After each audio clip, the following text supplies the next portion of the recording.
Good morning, everybody. Thank you for joining us on this June 23rd regular meeting. Could we have a roll call, please? Present. Here. Present. Present. Present. Father Simeon is here from the Catholic Church in Penasco to lead us in a prayer, and after the prayer, we'll remain standing for the pledge. Thank you. Thank you. Let us pray.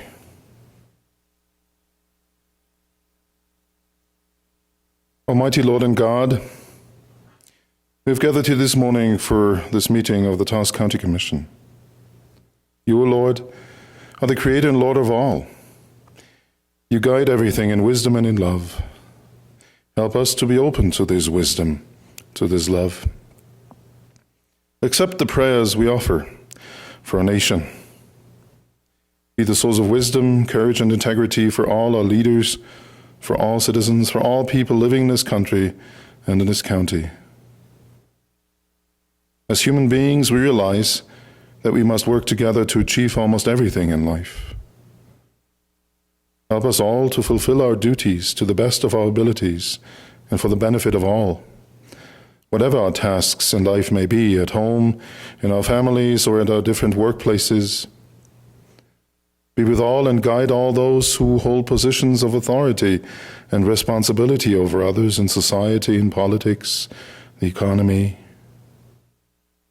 We ask for your guidance and for your protection for those who put themselves in harm's way to help and to serve and to protect us in law enforcement, the firefighters, ambulance personnel, and the men and women in the military.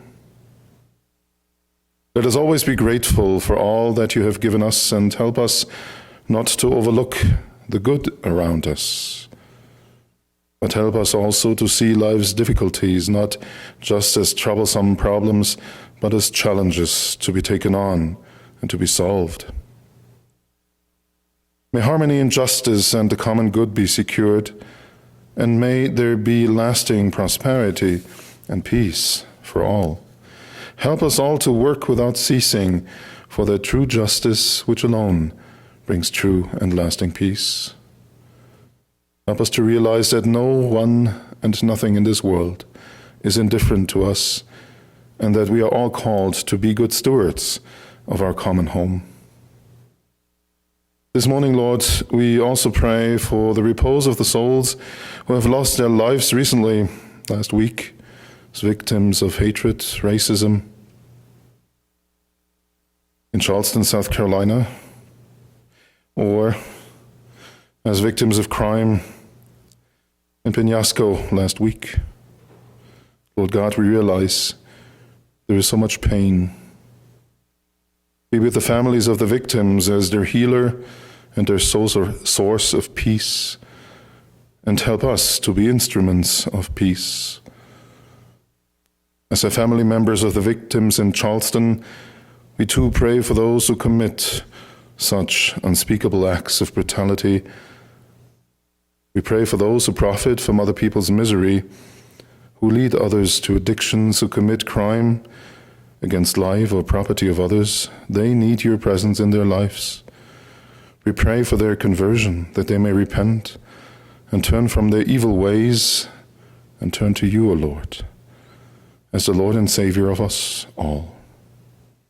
For all of this we pray in your most holy name. Amen. Thank you for that prayer, Father. Mr. Caldwell, will you lead us in the pledge? To the flag of the United States of America and to the republic for which it stands, one nation, under God, indivisible, with liberty and justice for all.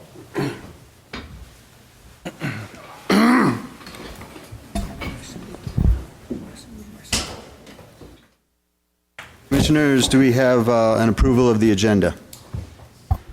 Mr. Chair, Commissioner Gallegos. I'd like to amend the agenda in item, forgive me for, I did see this a minute ago.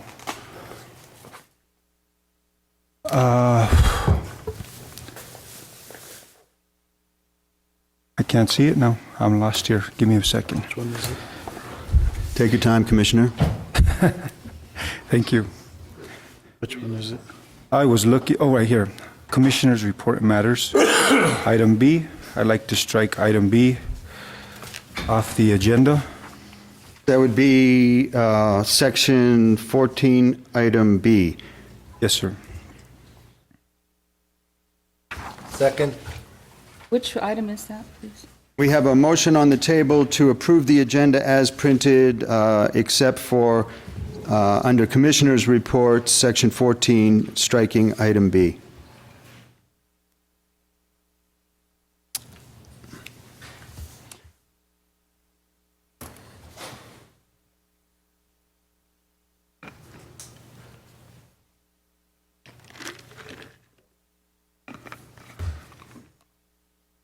We have a motion and a second on the table. Is there any discussion on this motion? Mr. Chairman, could you read the motion? What it is we're deleting or proposing to delete? I made a motion to strike under Section 14, Commissioners' Report, item B from the agenda.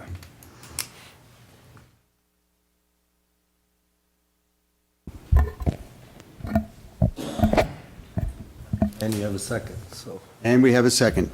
If there's no discussion, please call for the vote. Yes. Yes. Mr. Chair, I was wondering, this is an item that Candace, Ms. Commissioner O'Donnell placed on the agenda. So is there a reason as to why we're taking it out?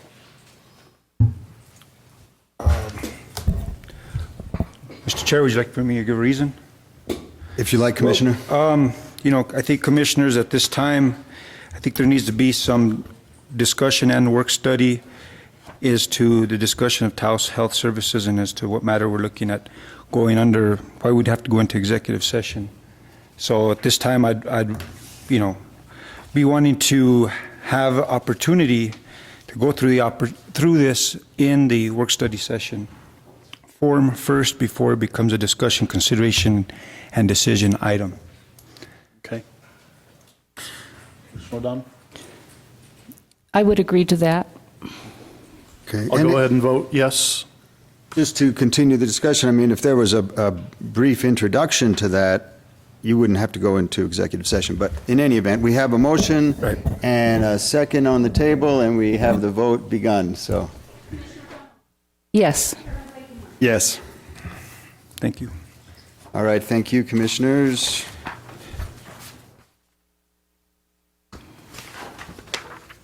So move as amended.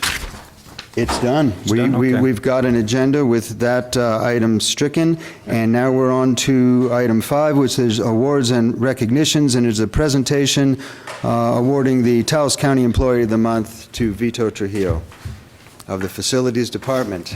Commissioners, you step down.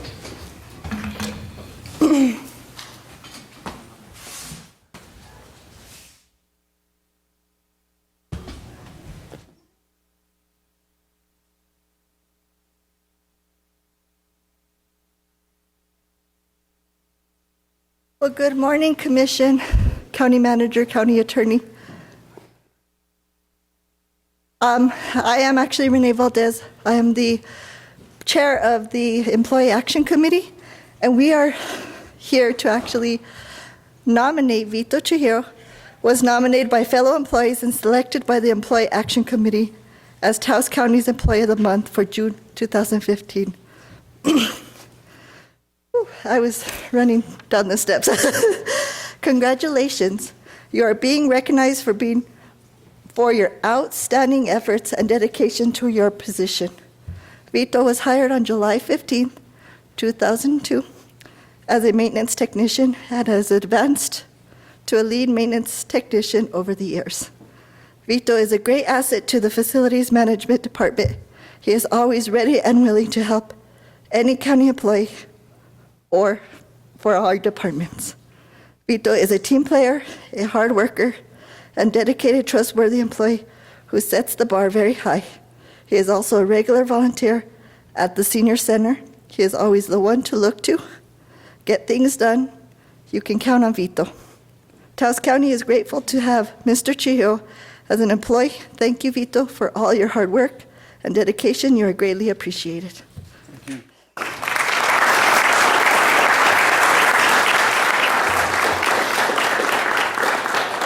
Mark Flores, the facilities director, would also like to say a few words. Just a few brief words, members of the commission, county manager, audience. My name is Mark Flores, and I've been lucky to be Vito's director for the last 8 years.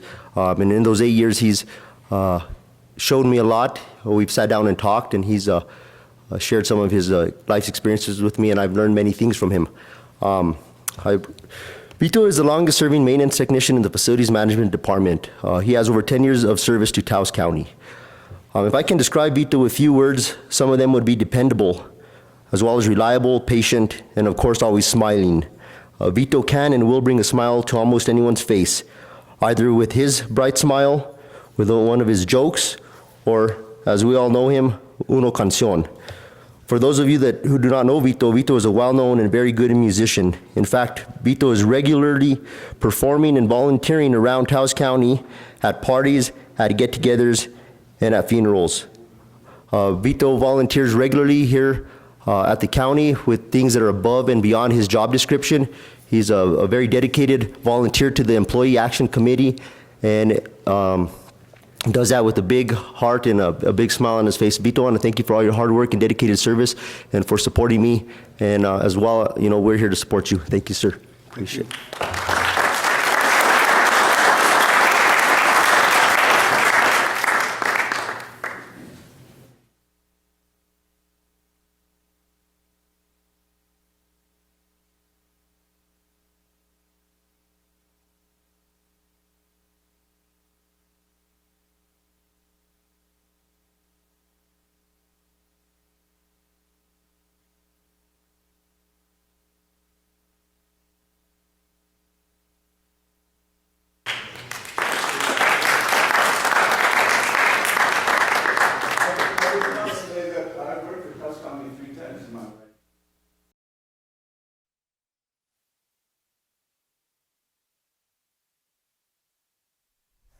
And now 15 years with facilities management. I love Taos County and my department.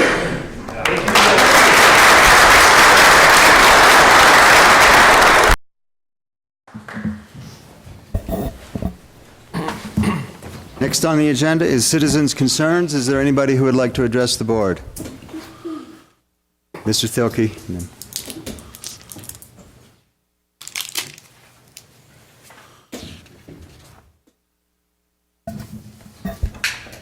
Thank you, Mr. Chair. Good morning. Morning. Before I came in here, I called our senators, Heinrich and Udall, and this is a weekly thing, asking them to do whatever they can to prevent this fast track on this Trans-Pacific Partnership. It's really a treaty that should be ratified by 2/3 of the Senate. But anyways, both of our senators are on board, but I was realizing it might have a little bit of muscle if the commission on a voice vote could instruct the manager to come out with a Taos County opinion on that. Thank you. Thank you, Neil. Ma'am? Could you please state your name? Good morning. I'm Pam Kidd. Can you hear me? Yes. Well, you could bring it down just a little bit. Yes, good morning, Mr. Blackenhorn. And I'm Pam Kidd. I'm a Cuesta resident and a homeowner. I wrote this down. It only takes about 2 minutes, but I'm not a speaker, so I wrote this down. And I know that this is coming up later in the agenda, but I do have a little girl to watch this afternoon. So my concern today is the response times of the EMT and the police in Cuesta. And briefly, February 1st of 2015, I was the first to stop 1 minute after a 2-car, 5-person car crash and called 911, and I've mailed each of you the official dispatch record, plus the police record of radio messages showing that car number 406 in Cuesta was on duty and in service. And there were 2 injured in the car wreck, And one said to me, "No, I'm okay, but can my friend sit in your car? I think he might die and he's cold." So for close to half an hour, we sat in my car, and I held his hand, and he was shaking violently, bleeding profusely from nose and mouth, and his face was caved in. And I have a recording with me of my second 911 call, and I was told, again, help is on the way. Well, according to my car clock, and I had the car running, and my cell phone, it was close to 30 minutes, and that we sat there waiting for help to come. No one arrived. I had called my employer 3 times because I had been on the way to work. We were sitting there at 2556 Highway 522. The fire chief lives at 2506 Highway 522. The fire station and ambulance is at 2463 Highway 522. EMT Mark Ortega lives at 2538 Highway 522, and the police station is at 2500 Highway 522, all within a half mile of us, of the accident, and of each other. And I have mailed each of you 2 months ago, plus given you today letters from Chiraka, the injured man who I'm still in touch with, who I talked to a week ago. And he titled that letter, Improving the Emergency Medical Service. And you also have in your records that I've given you the falsified police report by Officer Brian Garcia claiming 12 minutes response time. And in the February 4th meeting of the Cuesta Village Council, Mark Ortega said he was there in 12 minutes. And you have the official documents stating otherwise. As of today, Commissioner Candace O'Donnell has listened and gotten back to me quite a bit on this. She's the only one who's really given it more than a minute of her time. So what I am requesting today is, I know this is going to be discussed later, but voting not to fund the EMT Cuesta services for another year, which you do at around $70,000, I understand, and asking the county to manage and run these services, which might take time. But in the meantime, what I'm requesting is the Cuesta Mayor, Mark Gallegos, to request, as I did, the response times for our EMT services and our police services. And I know he talks to them a lot, but I'm asking him to request the response times, the actual legal paperwork, because he is their boss, and it would help ensure the peace of mind of the citizenry of Cuesta. And one more note, I thought it was important to say that our EMT, Mark Ortega, requested Chiraka, the injured person, to lay on his back on a stretcher, and he had loose teeth in his mouth, his face was caved in, and he was bleeding profusely, and I thought that would kill him, and I said, no, he can't. So they allowed him to sit up on the stretcher. And he's had many operations. I'm still in touch with him. And so I do also request, one last thing, is that the village employees who are entrusted with our safety and our well-being get more training. Thank you. Thank you, Ms. Kidd. I'm sorry you can't join the discussion later.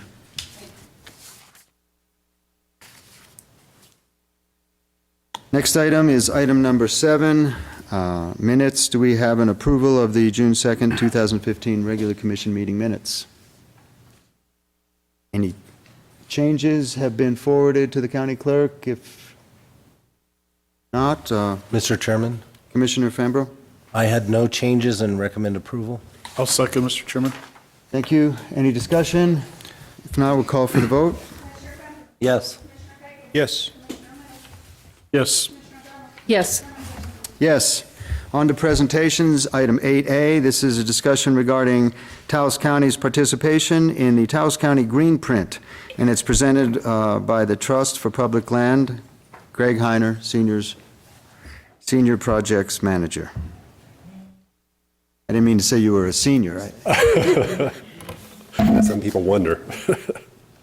Good morning, Mr. Chairman, Commissioners, County Manager, County Attorney. My name is Greg Heiner. I'm a Senior Project Manager with the Trust for Public Land. And just to give you a little background, the Trust for Public Land is a national land conservation organization. We've been around since 1972, and we've been in New Mexico since 1982. We are a nonprofit organization. A little backstory, why we came to New Mexico originally was one of our founders loved to raft so much that he wanted to be near the Taos box. So he actually came out here to New Mexico to work and found our program here in the state because of the recreational opportunities of Taos County. And as we talk about this GreenPrint process and things like that, I think that's important because there is something innately here that you all know that brings people here, that makes people want to move here, that makes people want to spend money here, that makes people want to recreate here.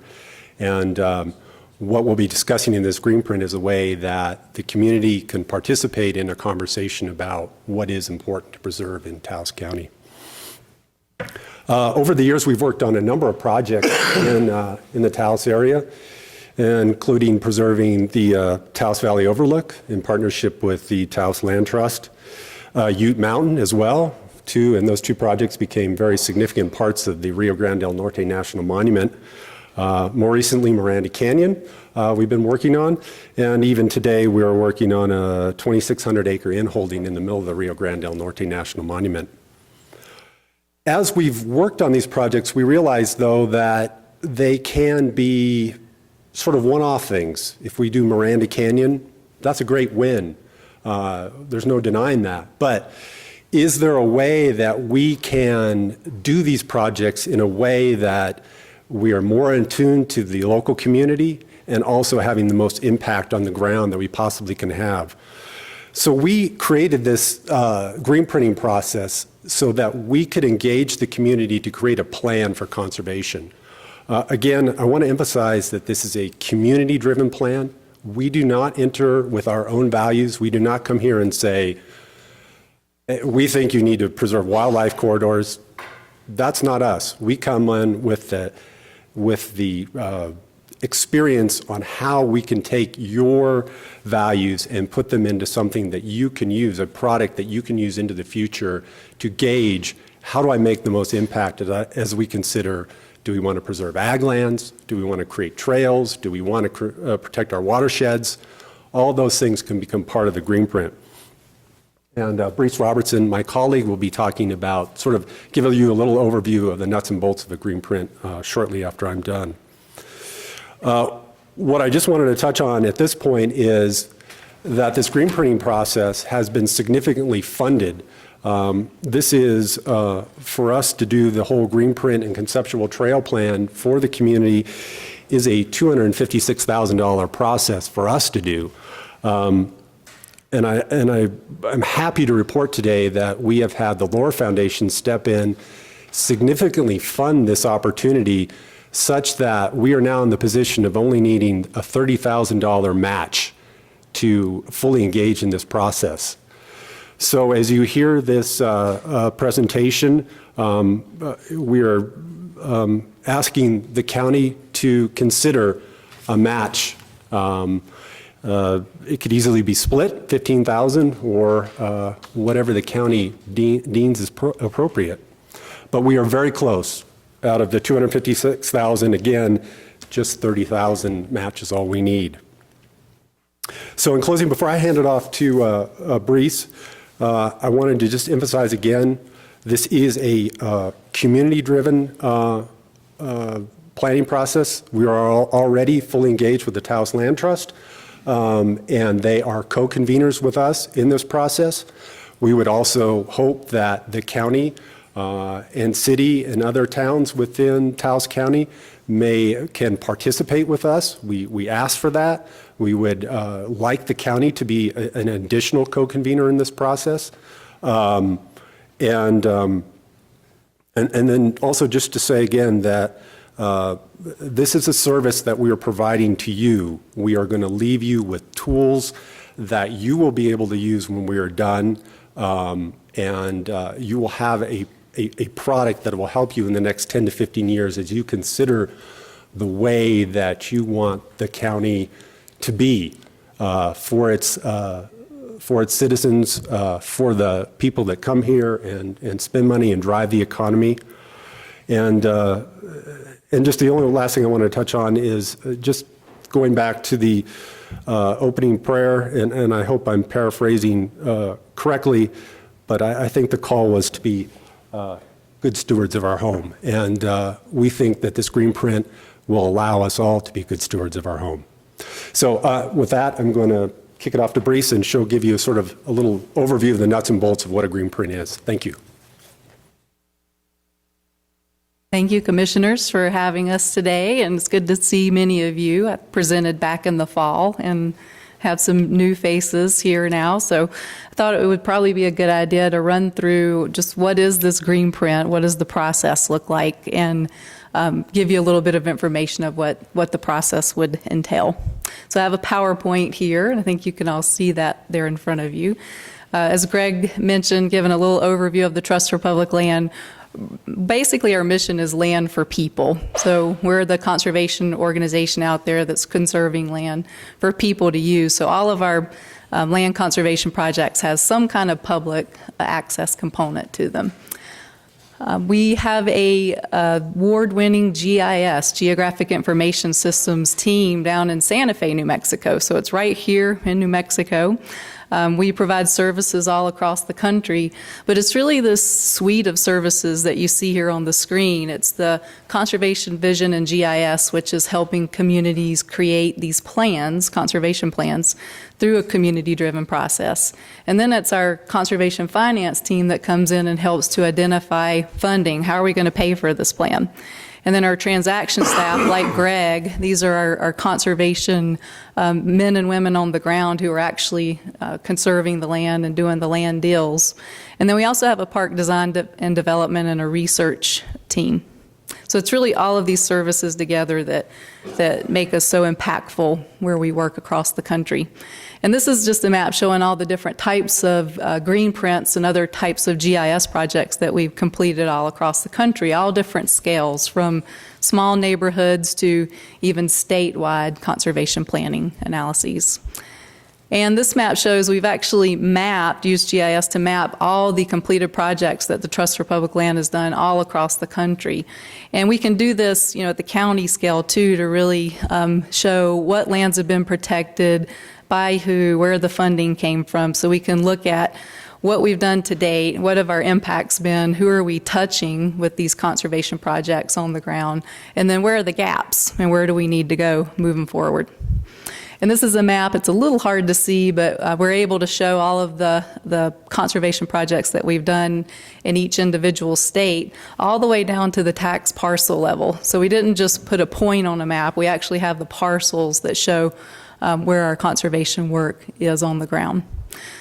So as Greg mentioned, GreenPrinting is our community-driven conservation planning process. So this is, we've done these all around the country, and this is the process. So the first step is to really get the right partners together, the right stakeholders. We want to make sure we have all the people at the table who are going to be for conservation plans and those who aren't sure about conservation planning.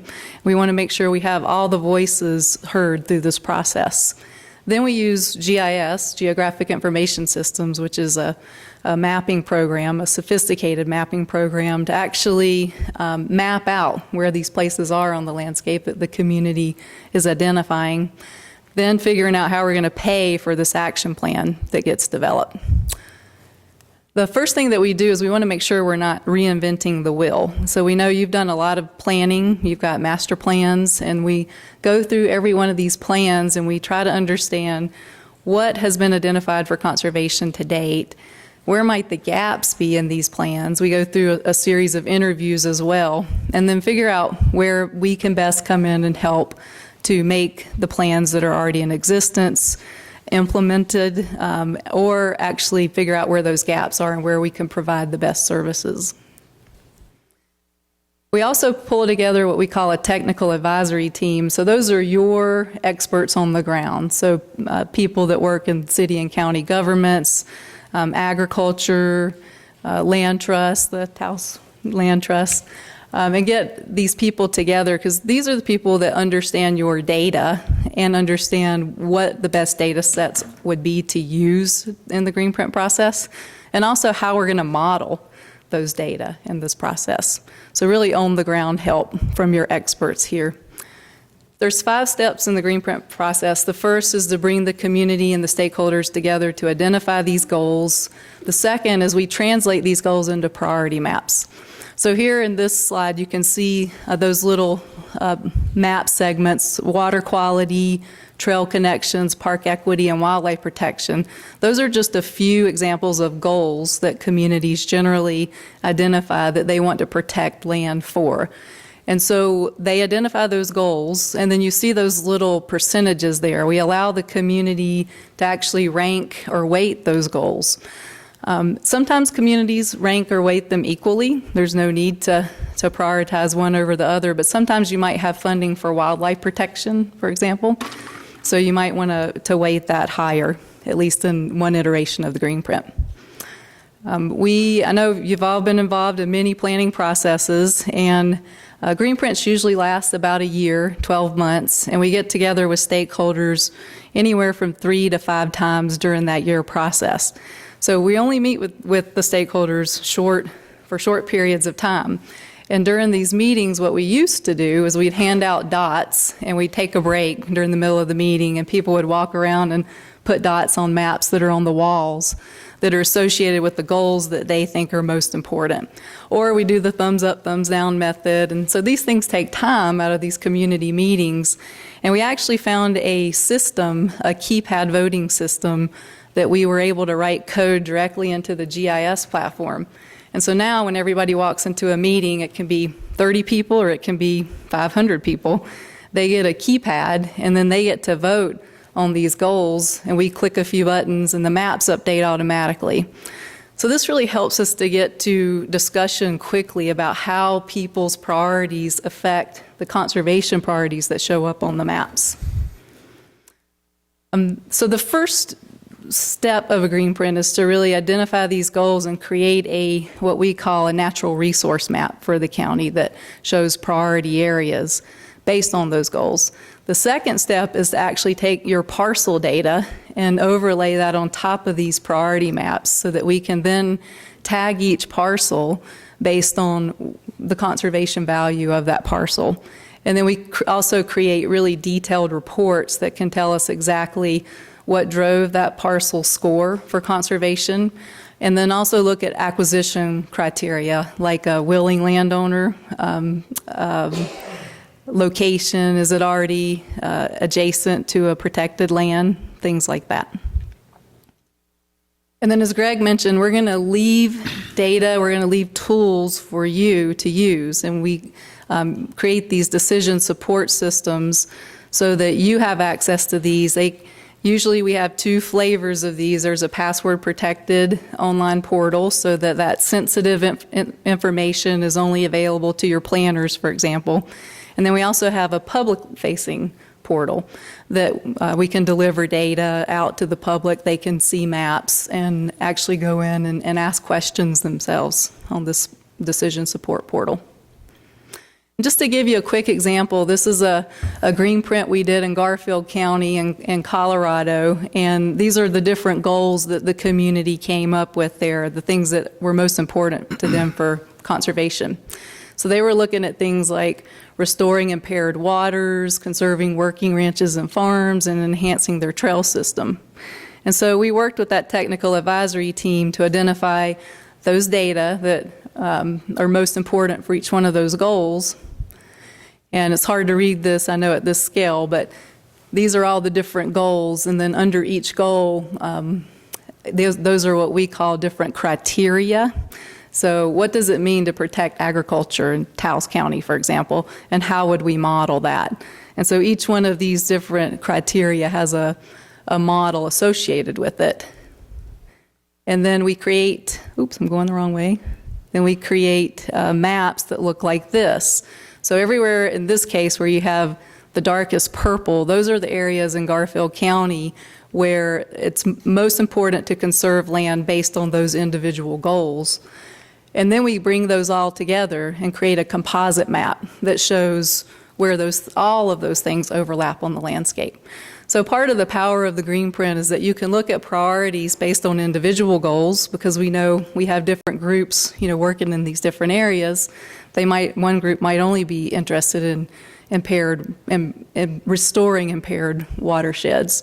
But then the county and the cities within the county can really hone in on these areas where all of those goals overlap on the landscape.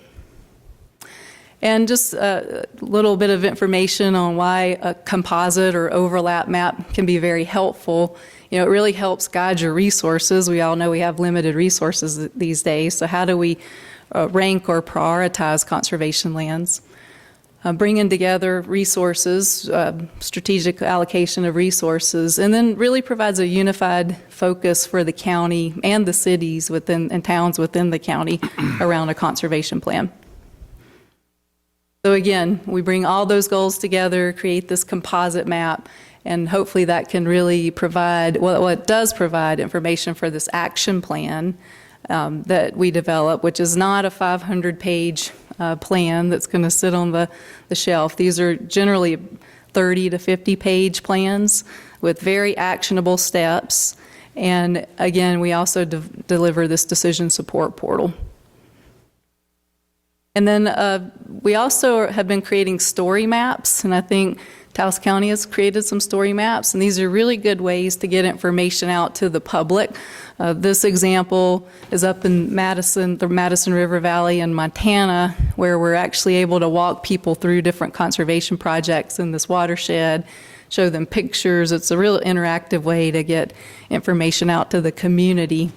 And then we're also pushing information out to people into the field through mobile devices. And that's the beauty of the way the GIS technology has evolved today, so that we can actually create these services so that your planners can have this information on their tablets or smartphones in the field.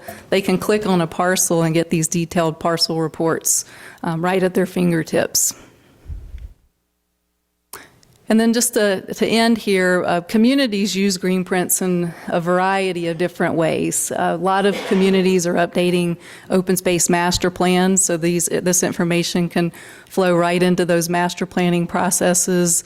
Other organizations like the Taos County Land Trust are also creating master plans, so this information can really help flow into all types of planning work that's happening at the county and the local level. So in conclusion, the GreenPrint will be delivering a set of tools and an action plan. It really blends the community values as well as science into one process, and it's a defensible process. We can actually trace back the data sets and the community and technical advisory process that went into creating these composite maps. And we bring our local and national expertise. We're experts at actually getting the right partnerships together to make sure these plans can be implemented and supported. And because I'm the director of the GIS program, we have an award-winning GIS program. And like I showed you earlier in the presentation, we've done over 50 of these around the country and seen really great success. To date, just in the last 5 years, we've seen over 452 conservation projects come directly out of GreenPrints. So with that, I'd like to thank you, and I think I'll take questions if that's appropriate. Mr. Chair. Yeah, go ahead, Commissioner Romero. Thank you, Mr. Chair. Good morning. Thank you for the presentation. So you work together with the Taos Land Trust? Yes. I especially enjoyed the section where you are looking at the possibility of preserving small farms and ranch land. Do you have any projects like that in Taos? Where are the majority of them? I'm going to let Greg take that. He's our project manager. And how does it work if there is, say, for example, a family that wants to leave in some sort of a trust a farm or a piece of property that is still active? Mr. Chairman, Commissioner Romero, yes, there are a number of ways to which we could help in that process, whether it's through acquisition, that is, like there's an entity that acquires the property, like the county, to preserve as open space. And then, the other way, working, in partnership too with groups like the Taos Land Trust, is to work through conservation easements. They can be very powerful tools in the case where there is a ranching or farming family that wants to preserve and stay on their land and keep working it, but are looking to, in a sense, sell off some of their property rights to raise funds, but not to limit their ability to farm and ranch the land. So there are a multitude of ways that we and groups like the Taos Land Trust can help, and always happy to talk to people about specifics. Okay. Yes. Can the work not begin until you get the $30,000 match? Is that how it's set up? Yeah. Yeah, we've started GreenPrints before and without all the funding in hand. And we've gotten people together. We've gone 75% of the way through the process, and then that last bit of funding to finish out the process didn't come through. So the last thing we want to do is set expectations and then not be able to deliver. And so what we like to do is get the funding amassed before we start the project. How long would the whole project take through the action plan and the story map? Generally 12 months, a year. It depends, sometimes when we do when we include conservation finance, it could last a little longer. And how does the story map work? If you've identified parcels, I could click and read a little story about the parcel? Yes, you can. And how many parcels would you tell stories about? Well, that's a good question. Story maps, you have to really think about people's attention spans, especially using these web applications. So we try to go for 10 to 20 at the max. And does parcels. I'm sorry. Yeah. Does the action plan rate I guess it would rate the potential acquisitions? Yes, you can definitely do that. And you can rank them based on individual goals or the overarching goals. And it can be a tool for the county planners to use when somebody comes in the door with a potential conservation project. You can type in the parcel ID number or the address and get a detailed report back on that specific parcel. So you understand, how it ranks and then what's driving the conservation score. So it gives you a tool, an objective tool, to be able to look at these different parcels that are coming in the door.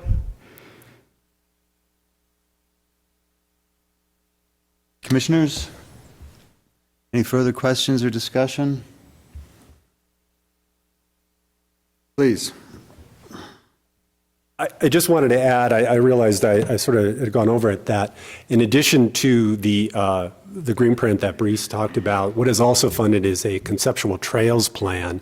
And what that will also allow is a very a look at the trail network within Taos County and how important connections could be made between various points as to trailheads or just interconnecting trails, but it would allow, again, the community to engage in this conversation about trails and recreational opportunities. Again, I think that's important as we look forward to, further expanding the recreational opportunities here for the residents and people that are visiting the county.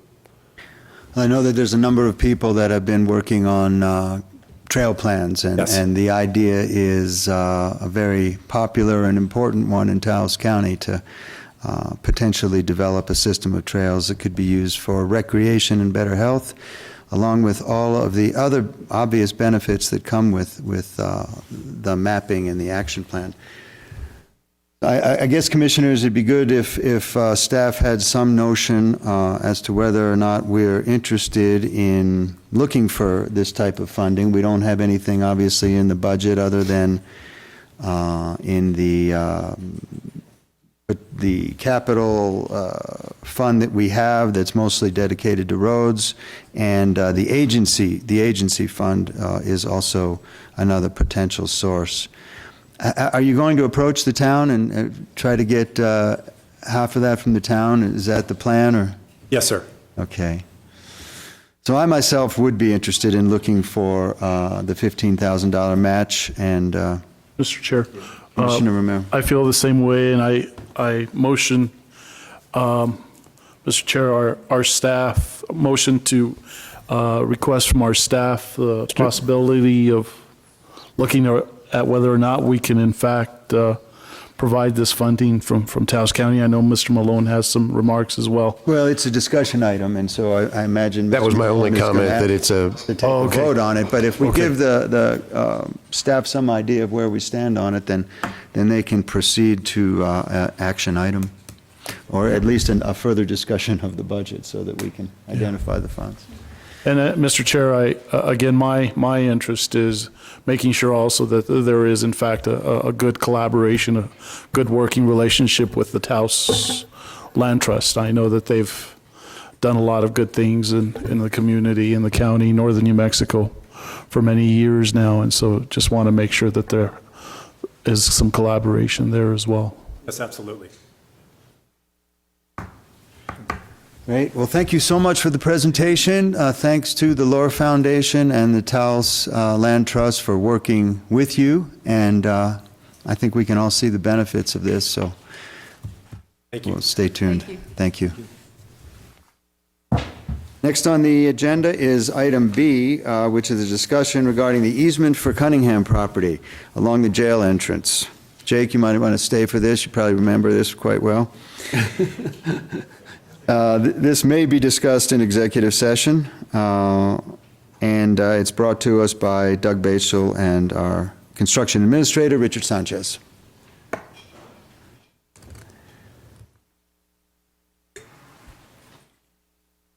Chairman, Commissioners.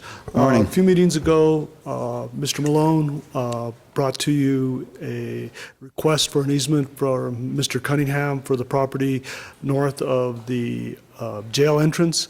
And at that time, the commission asked that Mr. Cunningham's agent be brought up to see, to answer just some more informative information. Mr. Bastel is here unofficially, semi-officially for Roy to answer any questions based on the development of the project and what Mr. Cunningham is looking for. Going to have to refresh my memory. I don't know about the rest of the commission, but I have a general idea. But can you give us a recap of the request? Mr. Cunningham's property is located north of the entrance into the jail and parking lot.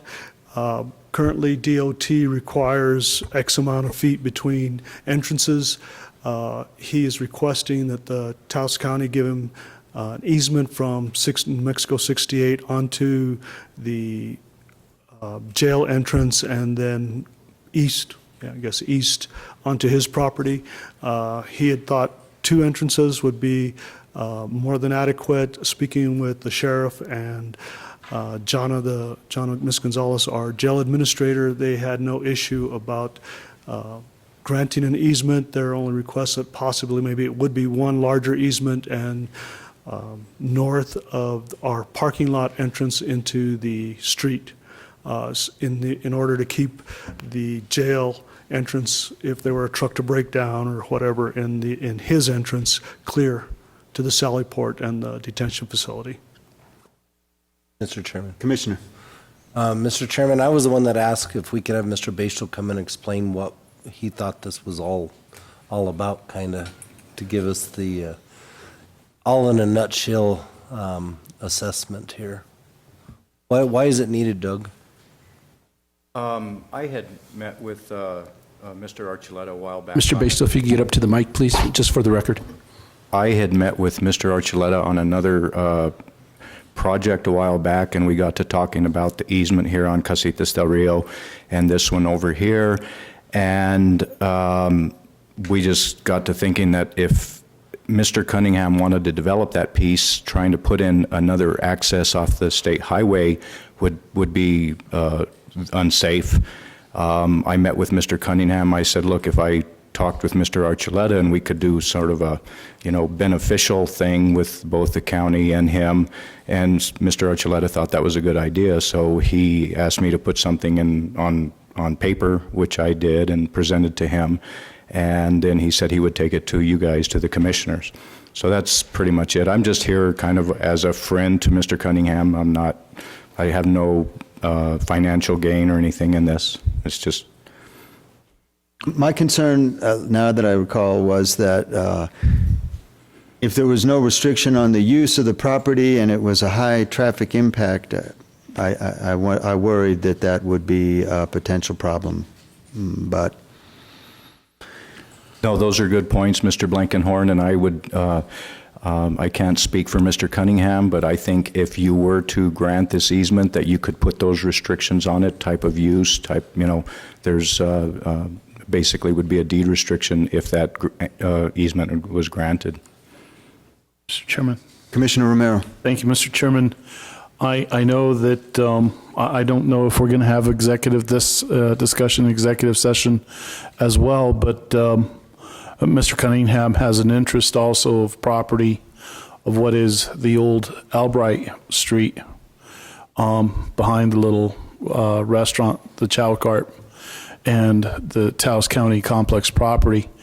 And my interest would be to acquire in some sort of a trade-off that particular corner there so that Taos County could establish an open park or something in that area in exchange for an easement to Mr. Cunningham. And I've met with him, with Roy a couple of times already, and we kind of threw that into the discussion, and so I just kind of wondered if he has given that any further thought. I don't know, Mr. Romero. That's a good point. I don't really know the status of Albright. I don't think anybody really knows exactly what the status of Albright Street is.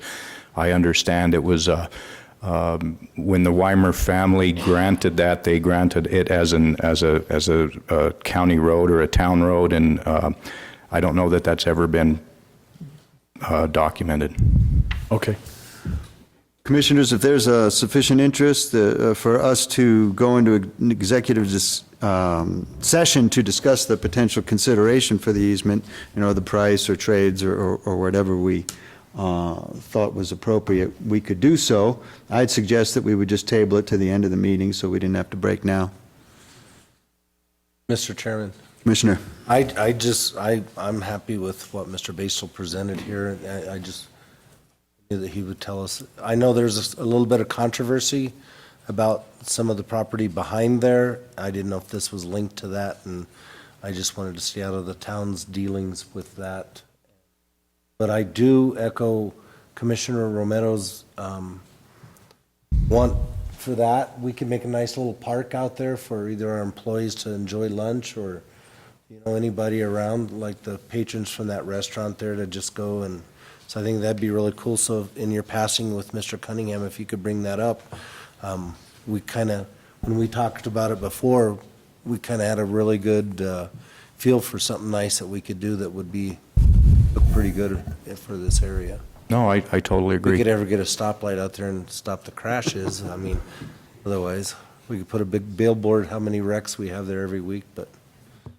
No, I totally agree with that. And Mr. Chairman, currently Mr. Cunningham has a sign on the property where I guess he's wanting to lease it for commercial development. Is there anything on the table already, or that's not something that's happened yet? Not that I'm aware of. Mr. Cunningham has come to the point where he does not want to sell any more of his lands. He would prefer to lease it so he has income coming in for his family for the rest of the years. So I don't think he's been approached by someone to purchase it, but he doesn't want to do that. He would rather build a tenant situation. Right. Okay. Maybe it'd be good if Mr. Cunningham provided a little more detail, like the location and the width of the proposed driveways from the easement. Chairman, Commissioners, that would be my suggestion to Mr. Cunningham, if he could engage, not spend a lot of money, but at least engage it, maybe Mr. Vito or somebody, another civil engineer, to give a rough draft to inform the commission what the entrance would look like, if he would be required to put a little bit of his property on the line so that there would be a right-hand turn lane, a left lane, and the entry lane, and the size and radiuses required for safe entrance for delivery trucks and whatnot into the property, and that would, you wouldn't be voting on something blind. I think that would be a good next step, and when that comes back to us, we can then consider going into executive session to talk about what kind of a potential offer.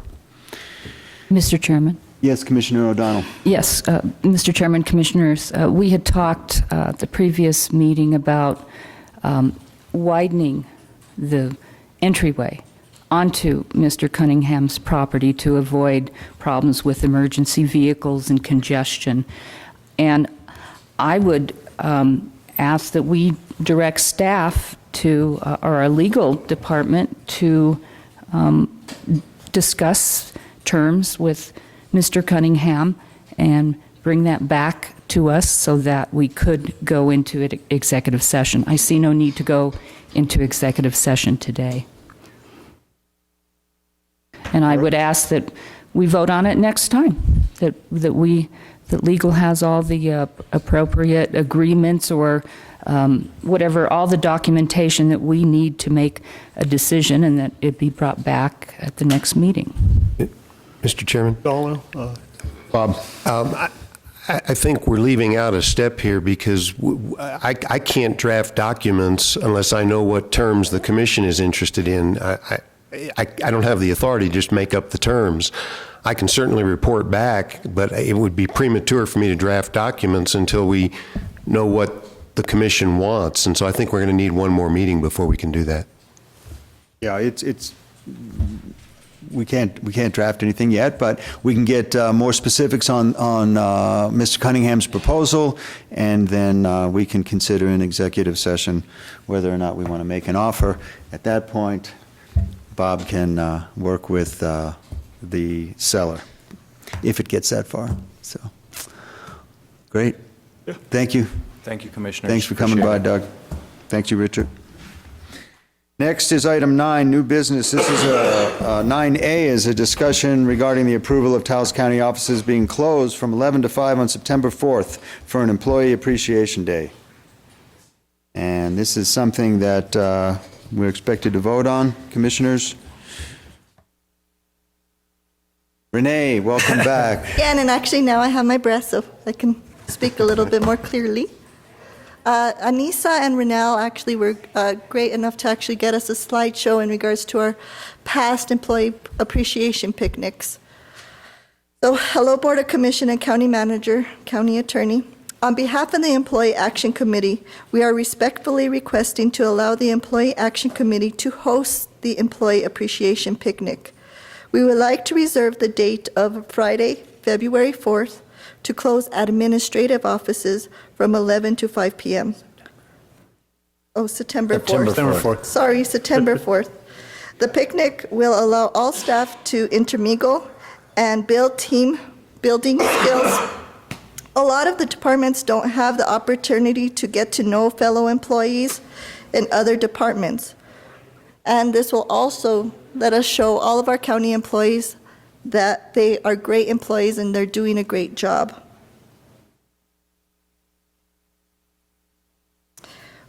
As you all know, the EAC actually does do fundraisers for us to actually do this special day for our county employees.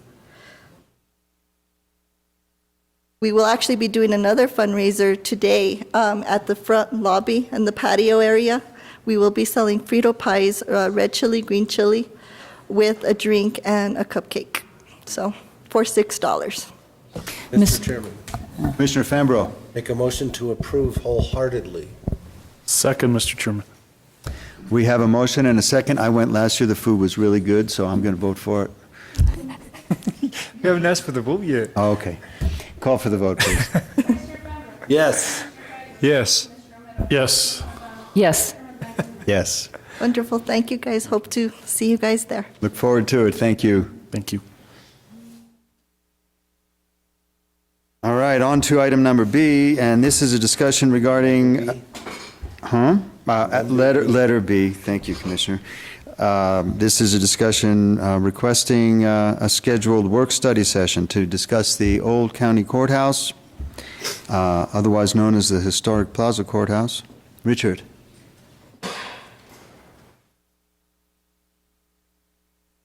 Chairman, Commissioners, what I'd like to do is, we are getting a small funding source for the Agricultural Center and for the Historic Courthouse, and I would like to schedule a work studies with the Commission and the public to start moving the Historic Courthouse preservation project forward. If we were to have an architect on hand today, we're still probably looking at 9 to 12 months before we'd actually start any work. And so there's a lot of decisions that have to be made to keep everything moving forward. Mr. Henry, David Henry and Henry Architectures did a report for an evaluation for the old courthouse and several ideas for the old courthouse. Nothing is set in stone. We don't have a contract with Henry Architects to continue design work. I know he'd be willing to give a presentation at the work study. Other people have been interested. Miss Polly Ray, local businesswoman, also has some ideas that she would like to present. I haven't spoken to her, but I know secondhand that she has some ideas about the elevator and uses for the courthouse. But it's something that if since we are getting some funding and we do want to move it forward, this is going to be the first step. Either we can put out an RFP for a design team, or we can continue with Mr. Henry and we can ask him to supply us with a proposal for architectural design, engineering services to start on the project. I know this isn't an action item, but I would like to schedule a meeting just to keep this moving forward. I think it's a great idea, Richard. We're going to have to make some decisions so we can give direction to whichever architect is going to do the work. Mr. Chairman. Commissioner Fambro. How soon do you want to do this? What's your schedule? My schedule, I'd have to ask Anissa or Renell, but I'm open to whenever your schedules are available. What day did we set the airport meeting? July. I believe it's July 14th? 14th. Mr. Chairman, I think it's important that we set this on its own instead I of. just wanted to make sure we're not on that date.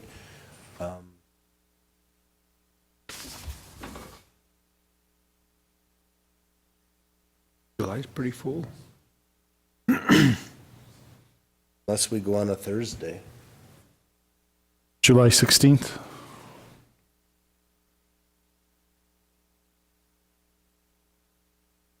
'16th works for me. July 16th works for me as well, Mr. Chairman. Me too. July 16th, Thursday, 9 o'clock. There it is. I'll be there with bells on. What kind of bells? Hey, we got to get coordinated on our shirts. You're wearing, where's your flower shirt today?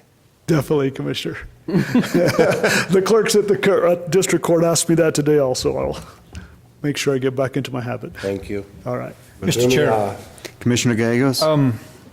Just food for thought for the commission. I know that a lot of times we try to have these work study sessions during the day, and there are good amount of people that do show up, but there's also opportunity that people may have to work and they can't come and they want to put their input. So at some point, maybe we can consider having some of these work study sessions 5, 6 in the evening, just to give those that are business people, the people that own the plaza areas, have that capability of doing that. So not to say that it doesn't have to be this one, but in the future, maybe we consider some some work study sessions to be more in the evenings. Mr. Chairman, I like Commissioner Gallegos' idea, and I would want this commission to consider having an evening meeting at the old courthouse to do this work study on that day. And that way it opens it up to the merchants. Thank you, Commissioner. That's a good idea. 6-ish? 6-ish. Most merchants are busy during the day because they're operating their stores, but it would also show us wanting to cooperate with the local merchants around the plaza as well. I think it's a great idea, and we're probably going to want It's going to rain on our parade here, I think. Oh, Brent is going to rain on our parade. But first, before he does, I mean, we're going to need to walk around the building some, right? That we're going to need to have a first-hand look at it, so it would be good to schedule it at the courthouse if we can get it past Brent. Well, any of us that have had the unfortunate opportunity to meet with Commissioner O'Donnell at her office over there, I mean, we see what the potential is with that place. He meant fortunate. Did you say unfortunate or fortunate? I did say unfortunate. Brent? Chairman, members of the commission, we're bringing up the calendar, but I think that whole 100 Years of Art in Taos might have something scheduled on the 16th. We'll bring it up momentarily, but or the 400 years of Taos, I know one of them might have it on the 16th as well. You had to do it. Yeah, because I had it on my calendar as the 15th. Well, the 100 Years of Art celebration is on July 15th. 17th. And then there might be something on the 16th in coordination with that event. Yeah, Fiesta's that weekend. There's also Taos Live on the plaza on Thursday nights at 6 o'clock. Oh, yes. And the fiestas at Taos are on the 17th, which is 17th setting this up year? for that day. I guess that's what it says on the calendar here. So. That one up, huh? The following week, Mr. Chairman, Works for me. the 21st is on a Tuesday. 21st, we have a regular meeting. Oh, So that would be then we would go to the 23rd if we were going to But try, that's- except Thursdays are no good. Taos Alive. Plaza Live. Right, so how about a Wednesday? 22nd, Mr. Chairman, is good for me. Works for me. My only concern, I do need to check all the arts stuff that's going on the calendar. Why not- The week before. Okay, 22nd is good, of July. Do you need to check calendars? Do we need to check? No. Okay. So we're good. July 22nd? July 22nd, 6 o'clock at the mural room? Yes. Great. All right. Look forward to being there. Thank you.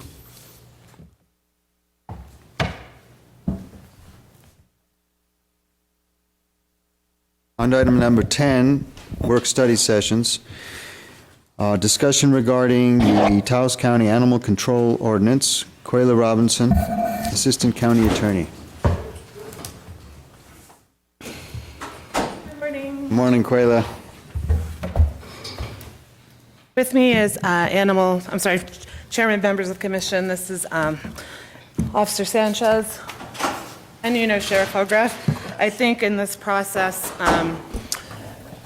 Officer Sanchez wasn't able to be here last time, and I think we can address sort of the day-to-day realities of the current ordinance, how that works, what his day-to-day looks like, and how this new proposed ordinance will affect how he carries out his job. So I think that's going to be very helpful to this process.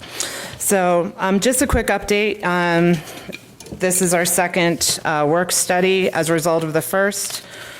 I made several changes based on perceived consensus of the commission, and I'll run through those quickly. Actually, first, as a matter of housekeeping, I do want to state that this ordinance would only apply to Taos County. It does not apply to the town of Taos on federal lands, on Pueblo lands, or outside of the jurisdiction of Taos County. Additionally, the main intent of the ordinance is that it applies to companion animals. By that we mean dogs, cats, ordinary pets. We've put in a lot of language to exempt livestock.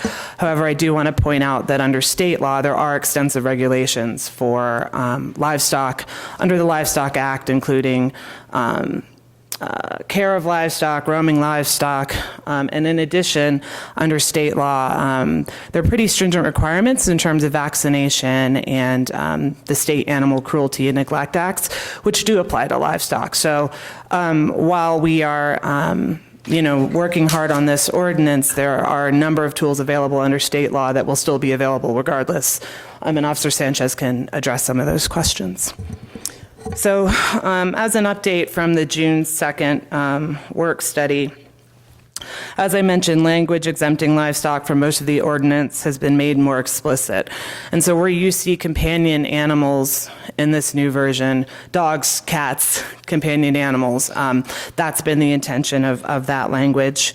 The companion animal limit has been raised to 9 from 6 animals. In the current law, anything over 6 animals requires a permit. The requirement in the previous version of both a $150 multiple companion animal permit as well as a $25 multiple companion animal site permit was revised. So now that if an individual wishes to have more than 9 animals, if that's the will of the commission, only one $25 multiple companion animal site permit is required. Language exempting working companion animals, being the ranch, search and rescue, ski, dogs, from the leash law has been included. And that specifically states that animals in there, while performing their working duties, are exempt from the current leash law. The steepest permit and license fees were also reduced. And the companion animal license and the intact companion animal licenses were increased from a duration of 1 year to 2 years. Also, language requiring owners to reasonably restrain their animals from causing harm to people or property was included, which exists in our current ordinance. The reason for this is that I think the one area of universal consensus is how are we going to punish people who are not responsible animal owners.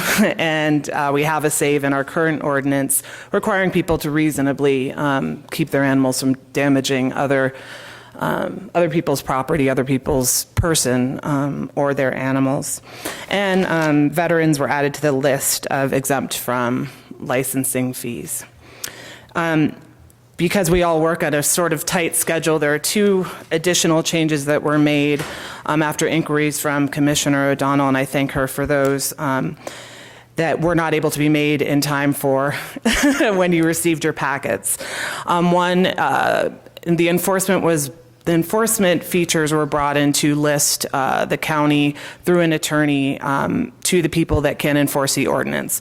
And depending on how a case proceeds, the type of charges, whether or not a jury is requested, it may involve, in some cases, the involvement of the county attorney or an attorney hired by the county. The second is in terms of exotic animals. We have a list of exotic animals in the proposed ordinance, and through speaking with the state Game and Fish Department, they are working closely with municipalities and counties to get them to remove these lists, and this is why. Different breeds pop up all the time. Pets tend to, come and go in trends, and so if you have an ordinance that lists an animal that either includes or does not include an animal, then you're stuck to the terms of that ordinance. And in addition, Game and Fish has the ability to restrict access or possession of any animal based on diseases. Officer Sanchez said right now there's some sort of new disease with rabbits. So what you don't want to do is paint yourself into a corner deeming all rabbits permissible, and then Game and Fish has, issued a recall, for lack of a better term. So that language will be adjusted. The definition of exotic animal will be removed, and in the exotic animal license permit, it'll just simply state no person shall possess an animal in violation of the state game and fish regulations or the Federal Wildlife Act. And what that really does is if you have an animal that's not a dog or cat or commonly kept, it puts the onus on the owner to check with Game and Fish to make sure that a permit is not required or that there's no sort of outbreak. And Game and Fish works very closely with counties, municipalities on these issues, and is always a resource if we have any questions. So with that being said, we stand for your questions. What would be considered exotic then? llamas, emus? Those llamas and emus, those are those defined by the Livestock Act. It's not so much a question of what's exotic and not exotic. The Game and Fish Department, and I had shared this information with Commissioner O'Donnell, I think has a several hundred page list of all different animals. And so they categorize them in 4 areas. Group 1 being your basic companion animals. Group 2 and 4 being animals that you need permits for. That can be any sort of intersection of wildlife, hybrids, animals imported from another state that aren't native to the area. And so what they're encouraging is not a simple definition of exotic. It's really an issue of, is this something that the state requires a permit for or not? And the reason that that's such an extensive scheme is that Game and Fish's concern is for the current wildlife and, current natural landscape of New Mexico to be able to be monitored and not changed by random pets, diseases we haven't heard of. So really, the best policy moving forward, they've thought, is to have, if it's not obvious, to have people check with the state. So currently, there's a permit required if you have more than 6 companion animals. How many of those permits have we issued? I'll defer to Officer Sanchez for that. Morning, officer. Good morning. I believe they said that it's done 4, but I've known I've issued more than that. Whether they went and turned them in because I have to sign off on it and paid the fees, that's something I have no idea what. But I've issued more than the 4 that I know of because I've done businesses, I've done residences in the town limits. So this should be more than 4. So currently, the records are kept at the sheriff's The department? county clerk's office. Okay. And have we issued any citations for people who have more than 6 animals that do not have a permit? Yes, multiple times. There was one a couple years ago. There's been one recently. There was one maybe 6 months ago. We do issue them for more than the 6 animals. And also, I think one of you guys had a question about what the permit and our citation looks like. I do have both of those. So. I believe it's Commissioner O'Donnell, but you can pass them down the line.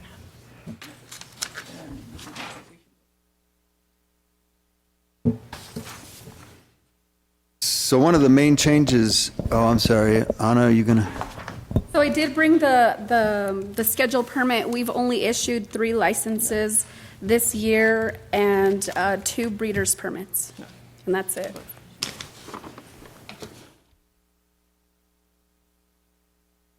What is, Mr. Chairman, what is considered an annoyance? At what point do you consider an animal being an annoyance in a neighborhood? It could be a dog running out large. It could be a cat running out large, because that is under the Nuisance Act. Cats are regulated under that. It could also be a barking dog. Those are all annoyances. One of the big changes this ordinance brings to the community, if and when it passes, is a requirement that all companion animals be licensed and chipped. And my concern is, or my hope is, that we can find a way to give people incentive to come in. Just passing the law is not going to necessarily create a wave of people bringing their animals in. And so I would like to find a way for us to provide the community with an introductory offer to this ordinance that offers free spay-neuter, chipping, and licensing for the first however many dogs we can afford. And I've talked to Penny, who's here today, and Harvey about the potential costs, and it seems as though $50 to $60 per animal is in the range. So to me, investing in getting as many animals spayed and neutered with the introduction of this ordinance is going to be money well spent. It's going to cut expenses in the future, and it's the only way that we're going to get a handle on the animal problem that has been in the community for many years. So I wondered if there was any support for that idea. Mr. Chairman, I support the idea, but again, it all depends as to what our finance department says and our manager If I may. says. But if you look at the problem through Craigslist or even on Facebook, on any given day, it seems like last week there was a surge of people giving away and selling puppies and cats. Just a tremendous amount of people in the outskirts of Taos County that allow their dogs to roam free, and they're breeding, and they're having new puppies every however long it takes. And there is a major problem in Taos County. And, the sad part about it is, as you all well know, that a lot of these are, in fact, being abused or neglected and left alone. And so that's where we need to go as well. You as an enforcement officer, if you can go out there and continue the work of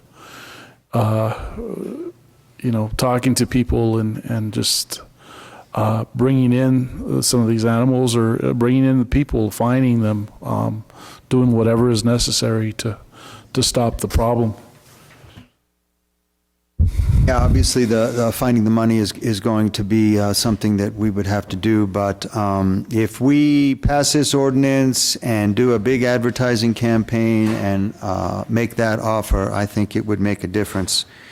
And so I'd like to explore that possibility at a future meeting. And of course, today we're here to discuss the ordinance itself, but in order to accommodate that, if it comes to fruition, we would need some language in the ordinance that would allow us to do that without having an anti-donation problem. So I would ask staff to, at least at this stage, look into changing the ordinance so that that's an option. And Mr. Chairman, what are we doing to work with the town of Taos? Because the problem isn't just in the county areas, it's also within the town of Taos, and even bigger of a problem at the reservations.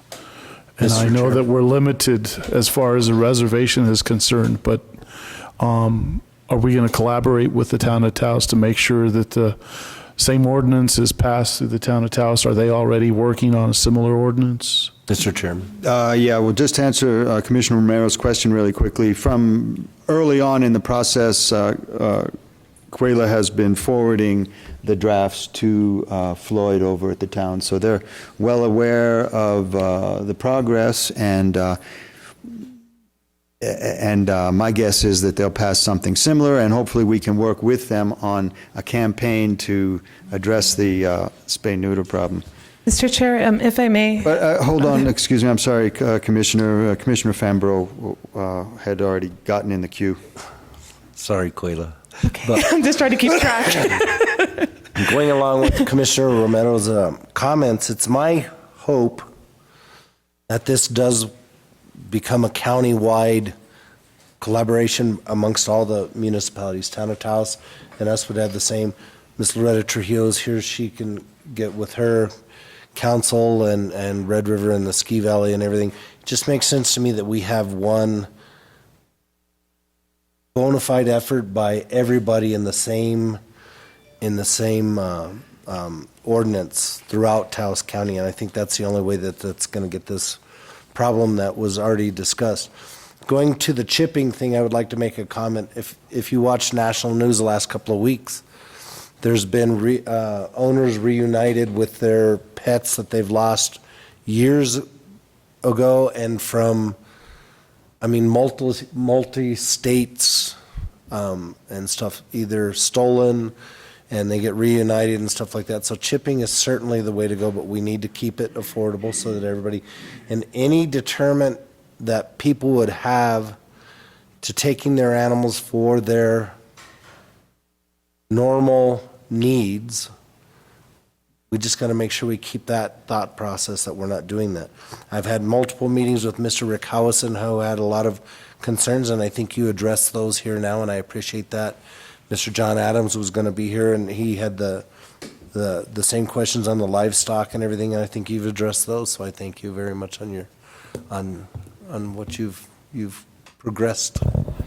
Chipping is a great benefit to animal owners, and I think if we offer this deal, it would bring people in. I really think that it would be well received. Commissioner O'Donnell? Do I have the floor, Mr. Chairman? Yes, ma'am. I do have some proposed changes, and it would be nice, with your permission, Mr. Chairman, if we could see a show of hands whether I have the support, rather than her kind of having to predetermine some of these changes that I would like to propose if you're done with your initial presentation. If I might be able to jump in advance just on a legal point in terms of the fees and the enforcement. There's a concept in the law called void for vagueness. It's a constitutional challenge. So any sort of language about certain permits or fees coming online, coming offline is very confusing. It would sort of open us to those sorts of challenges. So in terms of language, an effective date of the ordinance is something that's within the province of the commission. I would encourage that as opposed to Section 1 becomes effective on such and such a date, fees become effective on another date. We need to make this as easily understandable for the average animal owner as possible and not open up constitutional challenges for nobody being able to understand. So, it's something if all fees for permits and licenses were to be waived, I would argue for an effective date of the ordinance in general, but I just do want to highlight for the commission that that could be a concern in terms of putting language in different parts of the ordinance about different sorts of effective dates. We want to avoid that. We want to have everything come online at the same time so that the animal owners can anticipate when this law will apply to them. Yeah. And I know Commissioner O'Donnell had made a point of waiving all fees. From my position, I would only want to waive the fee for an animal that was getting spay-neutered and focus on that. And there's got to be some way to include language in the ordinance that allows us to subsidize basically spay-neutering. That's all we're trying to do, is provide a subsidy to the alteration. I hear you on the problem of waiving all permit fees. Well, Mr. Chairman, the same thing would apply if we were to have a addition on the adoption fees. But one of the things I had thought of, and I'm still going to present it, and Quayla, you maybe, enforcement of this ordinance, accepting Part 4, hereby waive for 2 years until such time as ASO has achieved a measurable educational outreach of this ordinance. And I just feel that, one, the ordinance is probably unenforceable in many regards, given our county clerk has just said only 3 people have applied for licenses. And so I would like to see this ordinance give incentives, as you so indicated, Mr. Chairman. And so I just thought that a waiver of all these fees would be an appropriate mechanism to help the public come in voluntarily to get the permits and help start the licensing issue. But I think it's going to be a problem of enforcement on the permitting fees. So I guess what I'm wondering, if we cannot do that, then I would like to discuss other incentives for people who do come in and license their dogs and are responsible pet owners. So, Ms. Robinson, do you have any other comments? Chairman, Commissioner O'Donnell, I do not. That's a policy, in terms of whether the legality of subsidizing these permits. That's something that I don't have the answer to right now. I have to meet offline with Bob to assess that. But in terms of if you want to propose that the ordinance not be effective for 2 years, that's something that you can certainly discuss with the board. Chairman. And just to let you know that the only people that have come to get breeders permits and licenses are people who have been cited. Yeah, waiving the fees for 2 years doesn't really make any sense to me at all. It's kind of defeats a lot of the purpose, but encouraging people to come in and get their dogs chipped and spay-neutered and giving them incentive, I think would really make a difference. But, breeders and anybody who wants to keep intact animals, they're going to have to come in and get a license. We can argue about the amounts, but it seems to me it's an integral part of the ordinance to keep that in there. Sheriff, did you have something you wanted to add? Yes, Sheriff Jerry Hogriff, but perhaps we should defer to Ms. O'Donnell. I don't know if you were done yet, but... Well, I have a lot of okay. changes I'd like to see if the commission approves, but please, Sheriff. Chairman and commissioners, then I might have the solution to some of these things that have already been brought up. Forward thinking at budget time, we budgeted within our budget, animal control, $4,800 for spay-neutering programs to be paid. And we intend to do this in conjunction with Ms. Wardlow and with Stray Hearts. And my thoughts and directions on this is that we split that dollar amount in thirds, and we do one drive in the Penasco area, we do one drive here in the Taos area, and we do one drive in the northern area, the Cuesta, Cerro, Latir area. And we do exactly what you're suggesting, and we media publicize this. We encourage people to come in. We be available to sell licenses at that particular time.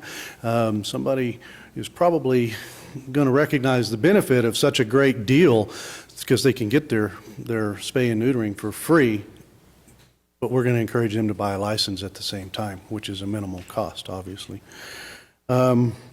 They would have to buy a license. They would buy the license, Yeah. yes. But Yeah. they're getting a free spay and neutering. And $4,800 isn't a lot of money, but at $50 or $60 a piece, that's going to go a long ways.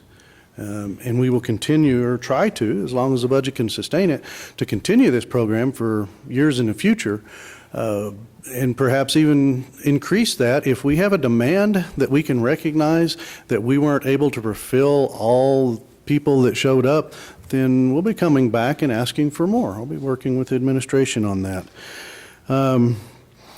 For the 6 months that I've been in office, there has been no direction for me for strict or heavy enforcement. I've been patiently awaiting the adoption of the new ordinance that has an enforceable penalty assessment to it. And even with that said, the direction that the officers are going to receive is to try and gain compliance rather than prosecution. And that's been my philosophy in my 27 years of policing this community, or Red River communities, or Taos. It makes no sense, as an example of a traffic infraction, to cite somebody or have them fined in court $300 for not having car insurance when the real objective is to get them to go spend that money and get car insurance. So we can be lenient in verbal warnings, written warnings, but the key to this is going to be the follow-up component, and that's where staff is going to be tasked with making sure that we're gaining the compliance. It's not going to happen overnight. I promise you that. But I think over a year or 2 years period, we're going to see that we're far, far in front of where we are today. I've already spoke with radio stations, doing radiothons, doing other fundraisers in conjunction with other organizations. Somebody might want to lock me in a dog cage for 20 minutes for a $20 donation, and I'm gladly going to volunteer for this type of thing. We might want a dunk tank. How big is the cage? Something like that. I'm not telling you when it is, Commissioner. So we've got some other alternatives to build funds for this, and it can go into spay and neutering, which I am very much pro, as I am on the chipping, the mandatory chipping. please don't lose sight of this ordinance in the fact that it is designed to protect animals. And that is my focus, and what I am truly passionate about is protecting these animals, knowing the ownership of them. And as I told you last time, I'm sick and tired of picking up dead dogs and cats off the roadways. This ordinance is going to go a ways to helping us identify that, and through the media campaigns and due diligence of the enforcement efforts and gaining that compliance, I think we can get there. But it's going to take us a little time, but give us that chance and give us this tool to work with.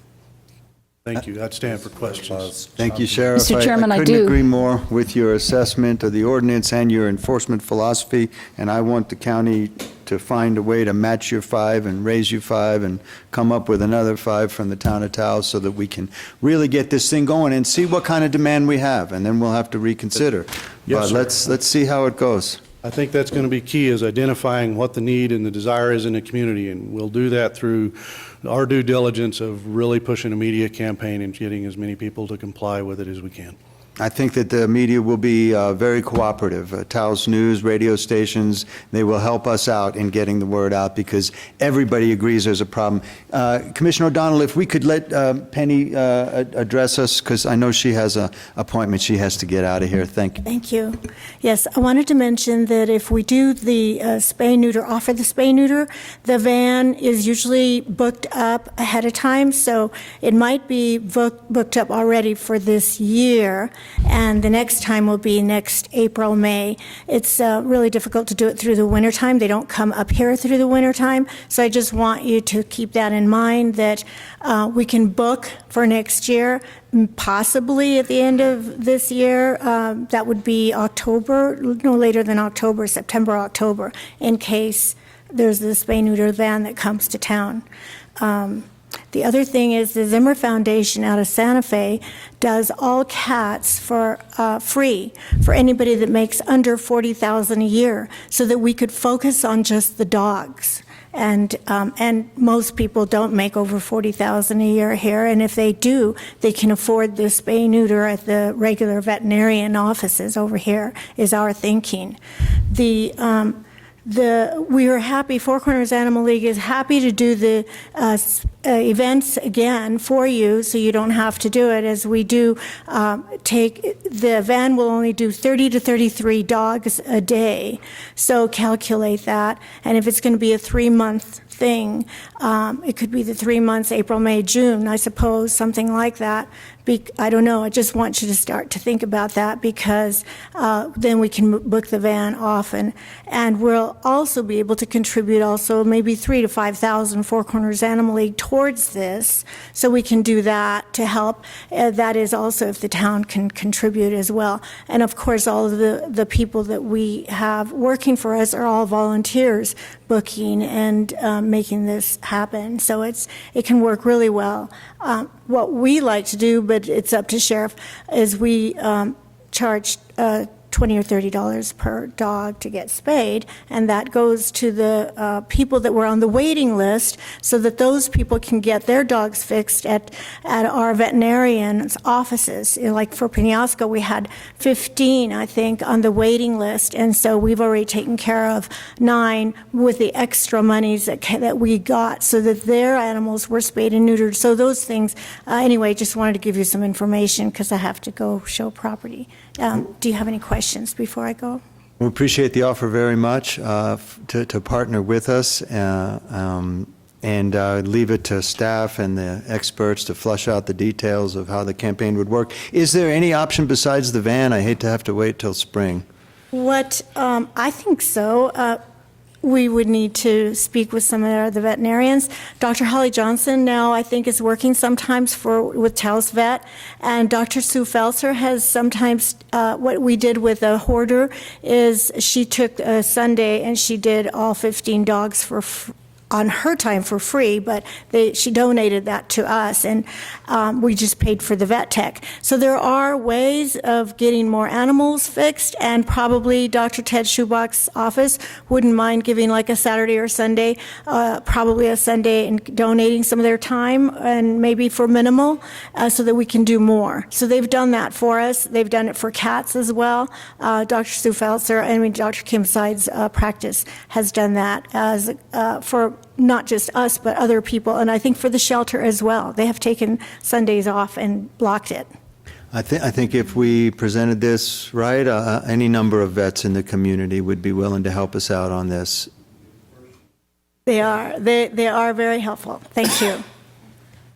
If I could address your first point, Commissioner O'Donnell, as sort of a halfway point, I know there was some talk about subsidies, about waiver. I mean, one solution that's possible in the ordinance is the amount of money charged for permits and fees is completely up to this commission. If you wanted to make it $1 and then include language that these can be reviewed or revised at any time, that would give leeway to do that. We're not married to $25, $30. If the concern, it's within the power of this commission to make them $1 for a year and then review them and change them as necessary. So I just wanted to put that out as well. So keeping in that line of thought, you have told me that we cannot waive enforcement or waive fees for a period of 2 years. And also, Mr. Chairman cannot get his spay and neuter language in here. So this is an option. I'm wondering, can we put language in the ordinance on, for the first 2 years, those who come in voluntarily for licensing will have the fees waived?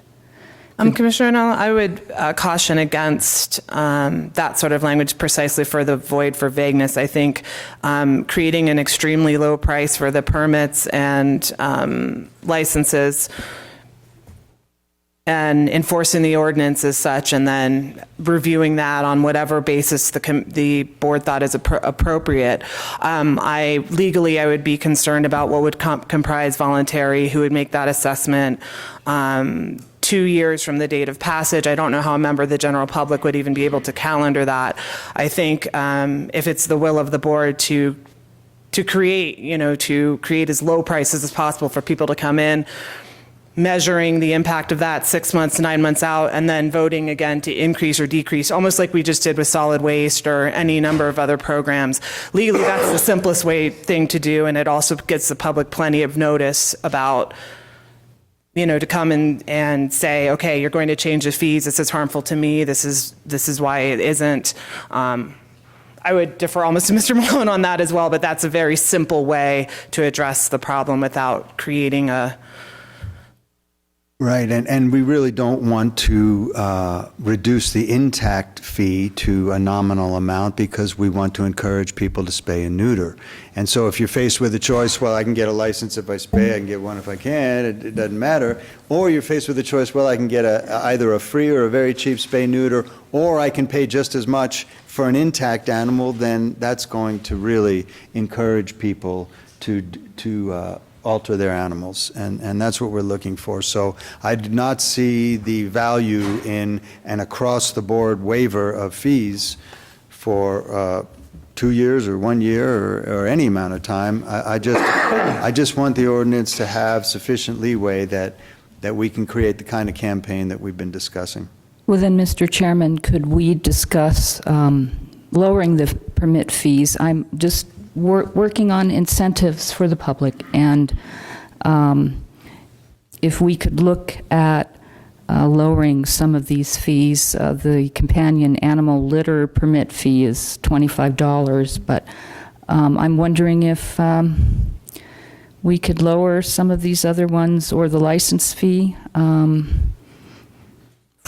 until such time that we can review. Specifically, which fees would you propose? Whatever we can do to get people to comply with this ordinance.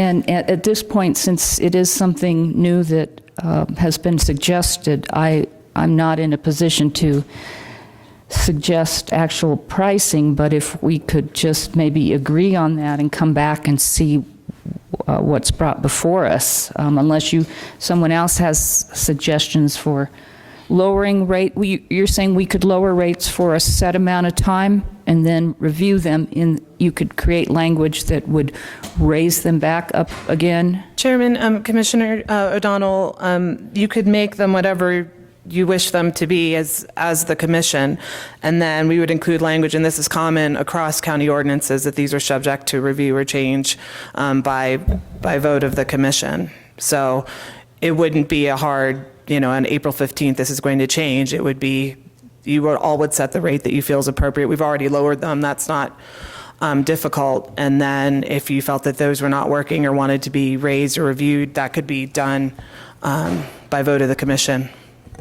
It'd be good to get some detail today, because the next time this comes on the agenda, it will be for a resolution to publish, and then the one after that would be a hearing. So it would be good for staff to have a pretty clear idea of where we are. So I know, Commissioner O'Donnell, you want to take a look at the fees? I would say we just cut them all in half at this point.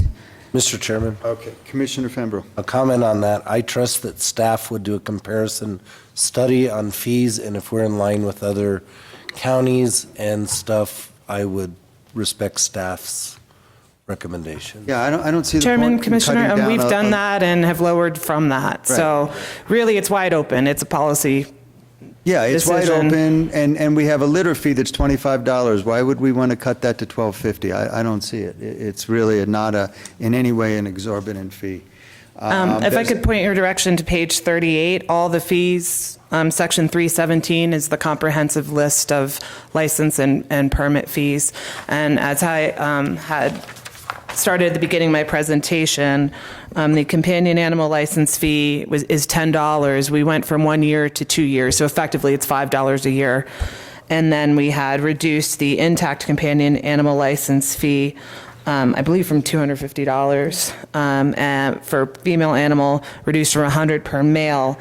And then we had done away entirely with the multiple companion animal permit. Now you only need a multiple companion animal site permit fee. So those were some of the reductions done as a result of the first work study.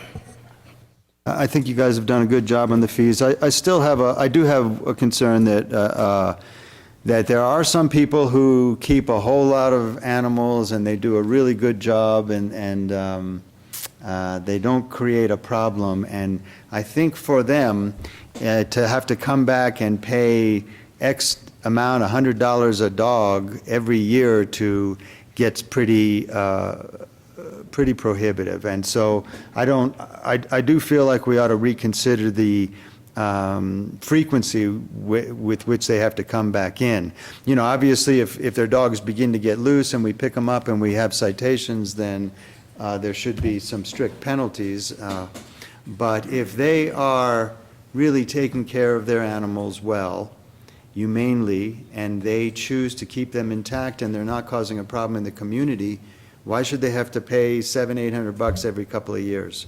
That's the only one that I have a concern with.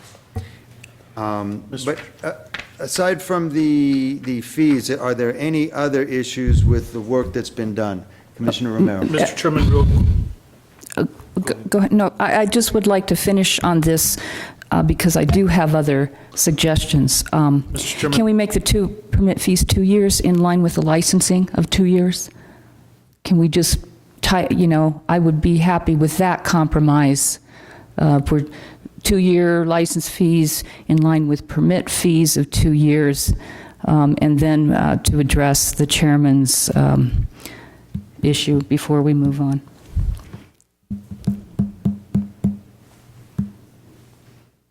Chairman Commissioner, that's for the vote of the board. So to move this process along, Mr. Chairman, would you allow us to have a show of hands? I'm sorry, not the vote. I'm sorry, this is the work study. I don't want to use the word vote, but just a show of hands so we can consensus. move on some of these changes. I think that any commissioner that wants to weigh in on any of these things should do so now, so that staff has a clearer idea of how to proceed for the next meeting. And your suggestion now is to make all of the licensing a 2-year rather than a 1-year. Yes, please. So there's that on the table, and not for vote, but for discussion. It seems to me to be a reasonable consideration. It may even be something that we want to extend longer for those people who want to keep a number of intact animals. Even every 2 years might be too much for that select group of people. So we still have a little bit of work to do on that. Commissioner O'Donnell, I know you may have had some other suggestions, like eliminating cats from the requirement to get chipped. Yes, but I want to continue on your train of thought for the companion. Which was the one you're It's for people like Doug, who's sitting there patiently, who is a really fine keeper of animals, and he chooses to keep 7 or 8 dogs intact at any given time. Is this the multiple companion or the companion animal litter permit fee? Or the breeder? Which item are you referring to? No, Quayla, let's do. We'll give Mr. Ellerith a chance. Okay. Going back to the 2 years for all permits and fees, there are a couple permits that may not be viable for. The potentially dangerous dog and dangerous dog require annual review under state law. And for the companion animal litter permit fee, litters don't take 2 years, so that would be a difficulty that Officer Sanchez just pointed out for those 3 permits. Should remain annual. But as to what we're talking about now, like Mr. Ellerith's situation, which permit are we talking about?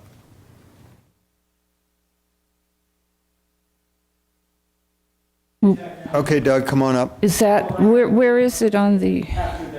All right, so.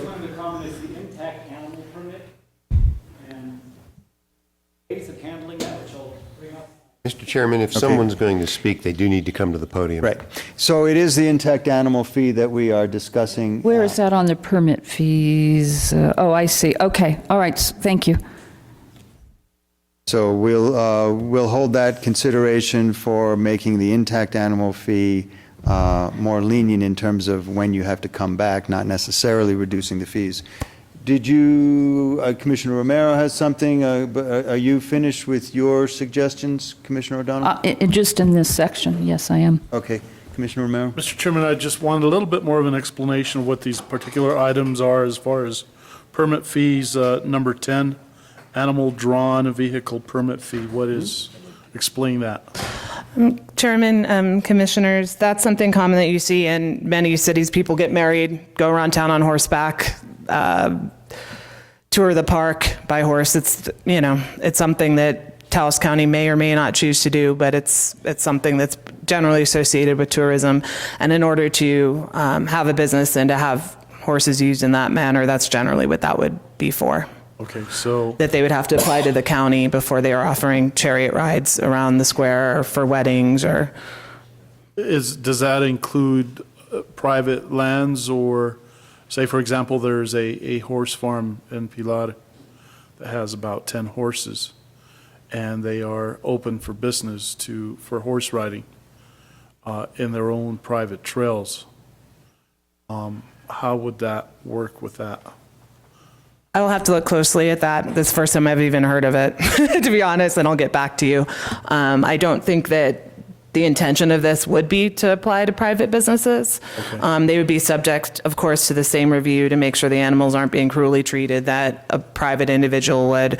But really what this is for, or is conceived for, is what you see in cities and counties where you have animals being used that way in public lands. And then a pet store permit fee. How would that work? It's not the same as a business fee that is paid to the county clerk, I believe, on an annual basis? Chairman, Commissioner, would be in addition. In addition. Mm-hmm. Animal service provider fee. Grooming and what is that? What does that apply to?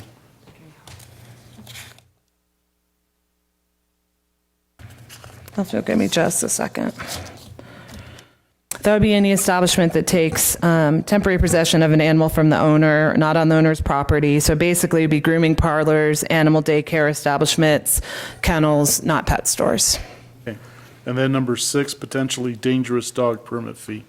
That comes from the state law, and if you have an animal that is defined by the state law as potentially dangerous, then that would be the fee for that animal. That's one of those that would be reviewed in a year. The owner of the animal, if the animal hasn't displayed any of the behaviors listed in state law, can have that designation removed. Is that the amount of the fee that is suggested by the state? The state is silent on the amount of the fee, but it's concurrent with what you're seeing in other places for dangerous dogs and potentially dangerous dogs. Thank you, Mr. Chairman. Mr. Chairman, Commissioner Fambro. Oh, okay. Oh, right. On item 10, to follow up a little bit on Commissioner Romero, can we put in the word there, commercial? Because like a person that called me, he does this just like you said for a wedding, no cost, he just did it. I mean, I can't see charging him $400 to do that. So, but if someone was doing it commercially, yes, I think we should charge them. If that's the will of the commission, it's easy to put Like that to be that just- for commercial. Only refer to commercial ventures using horse-drawn carriages and. Good suggestion, Commissioner. And Mr. Chairman, in public, like on the plaza or on Taos streets or county roads? Well, but or in by private? example, I'll give you is like if Mr. Adams wanted to have just, you know, a hayride for 4-H, something like that, he's just doing it out of the kindness of his heart. I don't think we should be charging him for that. But if somebody from out of town comes in and they want to make money on this venture, yes, they got to pay for a permit. Well, for example, let's go to the stables that are in Pilar. They have probably about 10 horses. And so they do offer horse rides at any given day. Horse-drawn or horse rides, is there a difference? I mean, there is a difference, but would it apply to both? Chairman, Commissioners, if I could direct you to the section in discussion, it's on page 37. It's section 316B. Any person applying for an animal-drawn vehicle permit must have a valid tax ID number and a County of Taos business registration in good standing before applying for the permit. So it seems to say that this applies to commercial ventures. Okay. Thank you. Thank you very much. So, Mr. Chairman, we are clear, just so I am clear.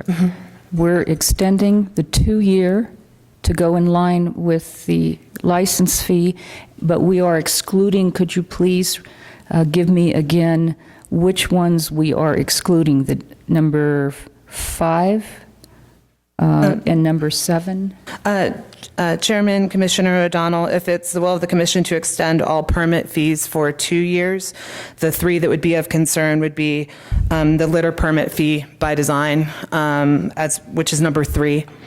And number 5 and number 6, the dangerous dog and potentially dangerous dog, just because of the state law implications. And not number 7?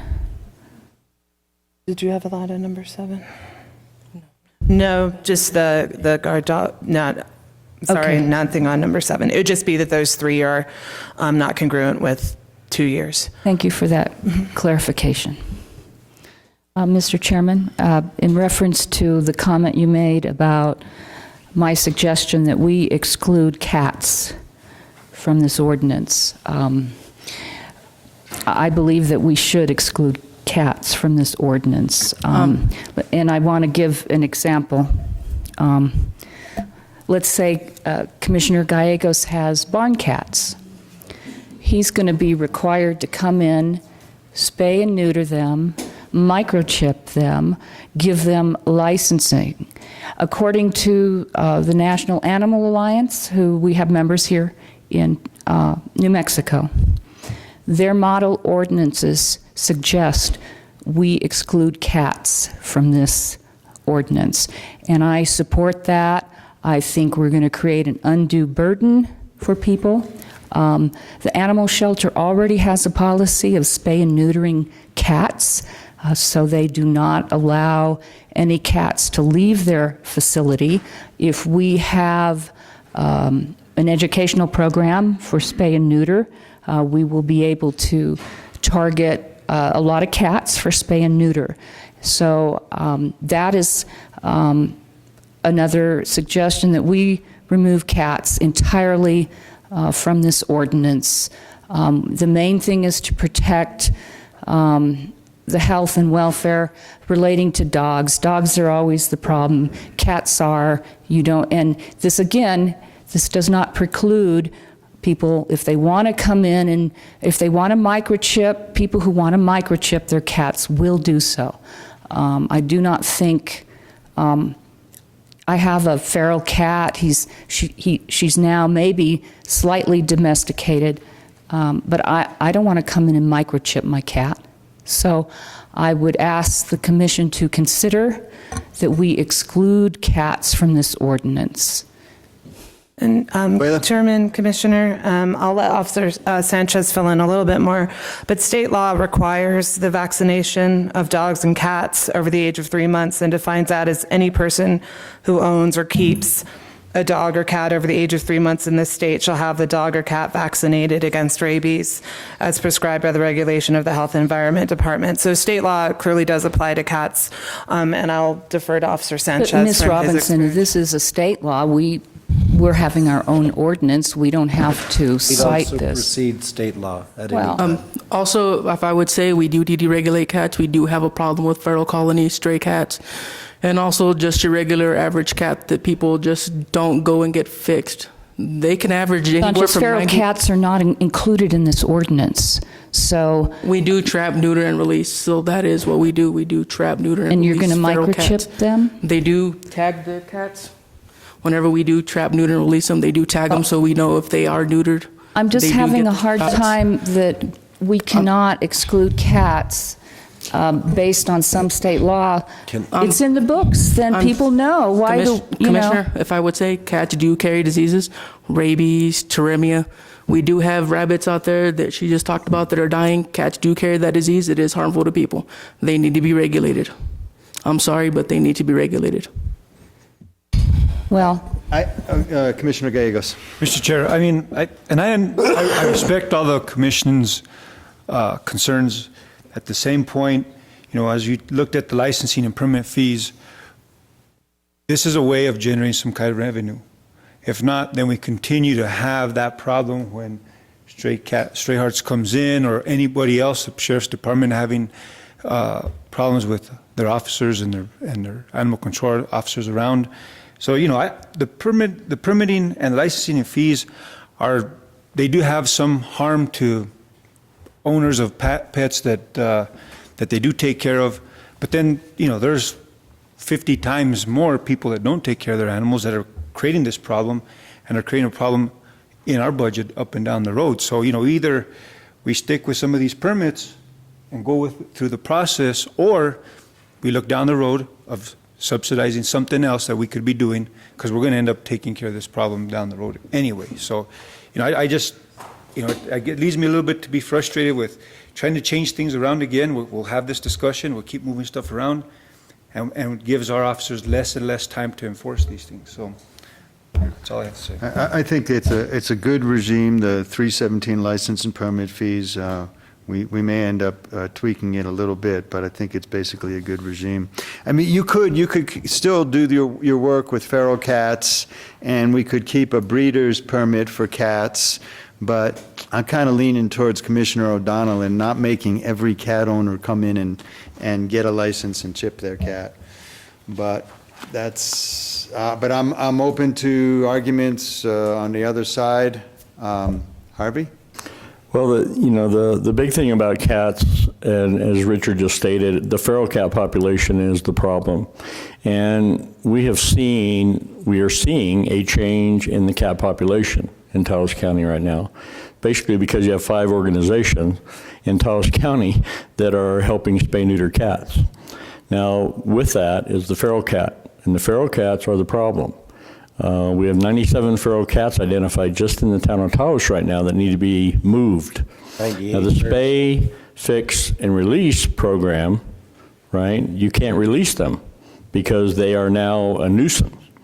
Now, when you go back to Commissioner O'Donnell's statement about the microchipping, licensing, all that kind of stuff, feral cats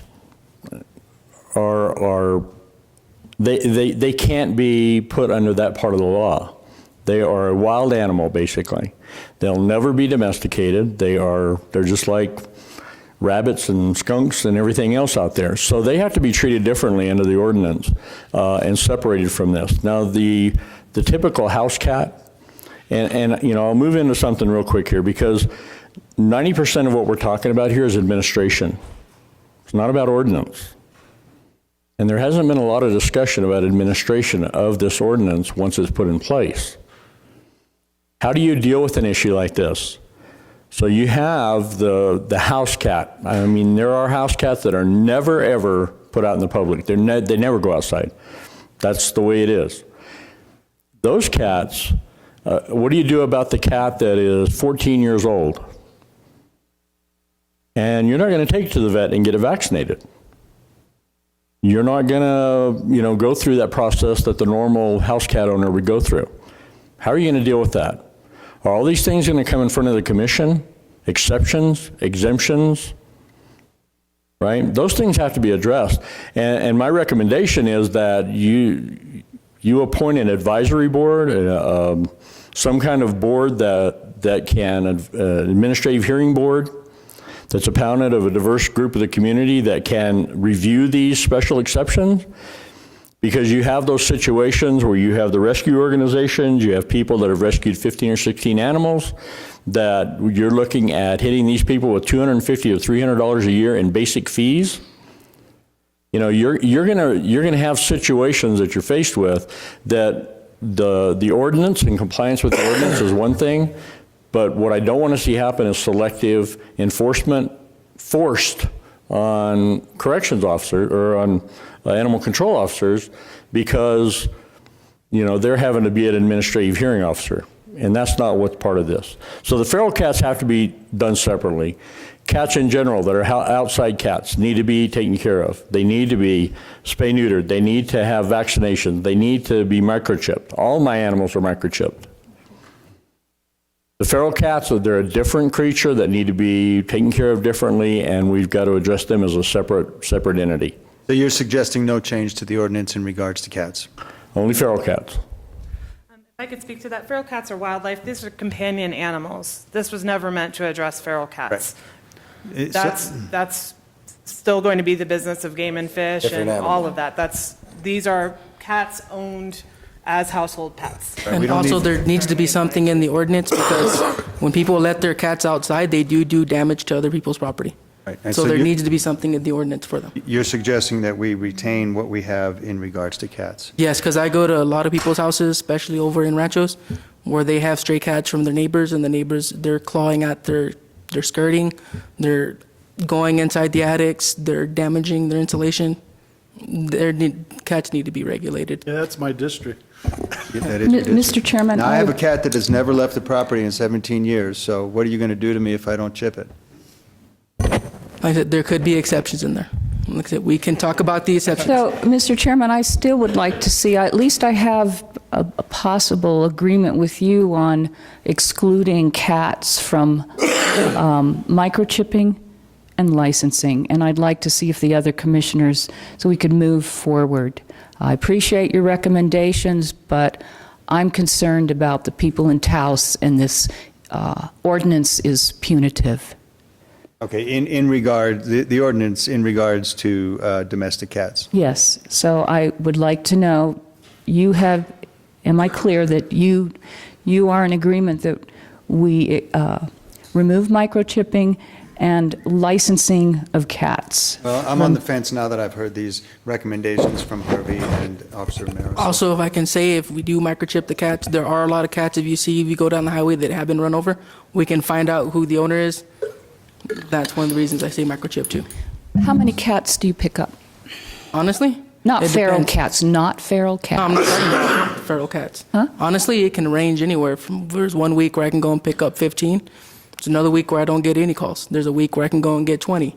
It just depends on what the call is. And There's houses I went to and I've picked up 18 stray cats.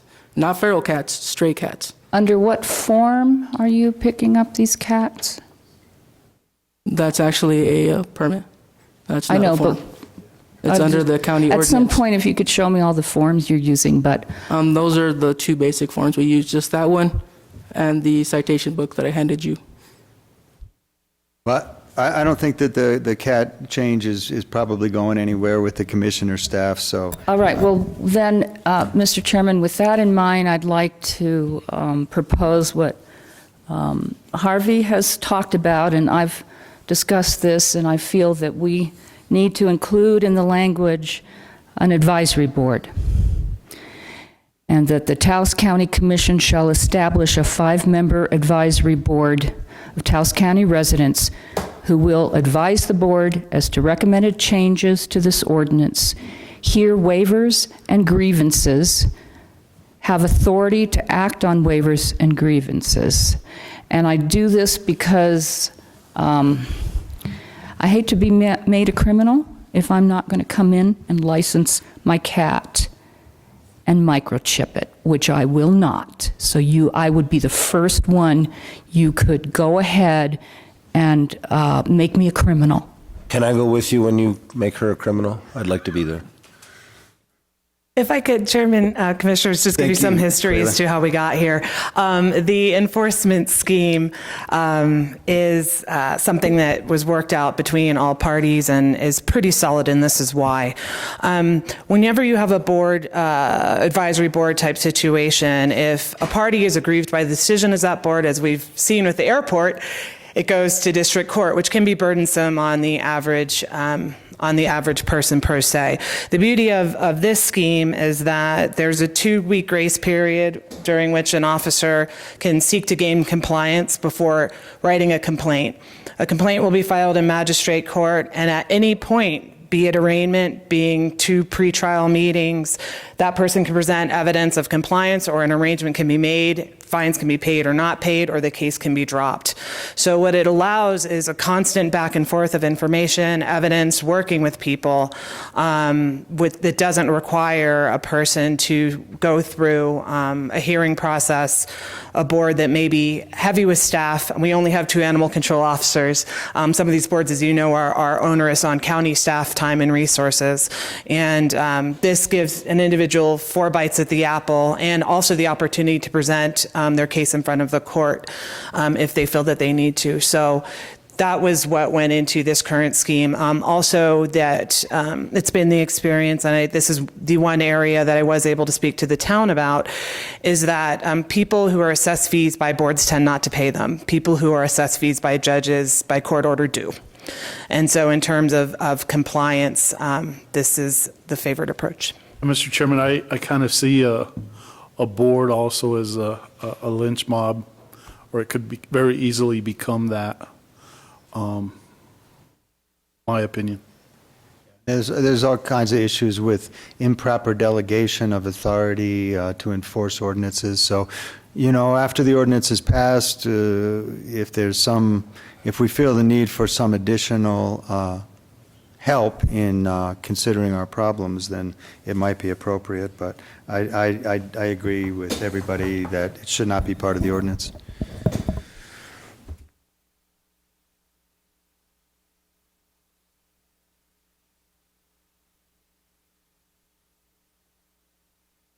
Well, Mr. Chairman, I guess you'll have to go in and microchip your cat and license your cat.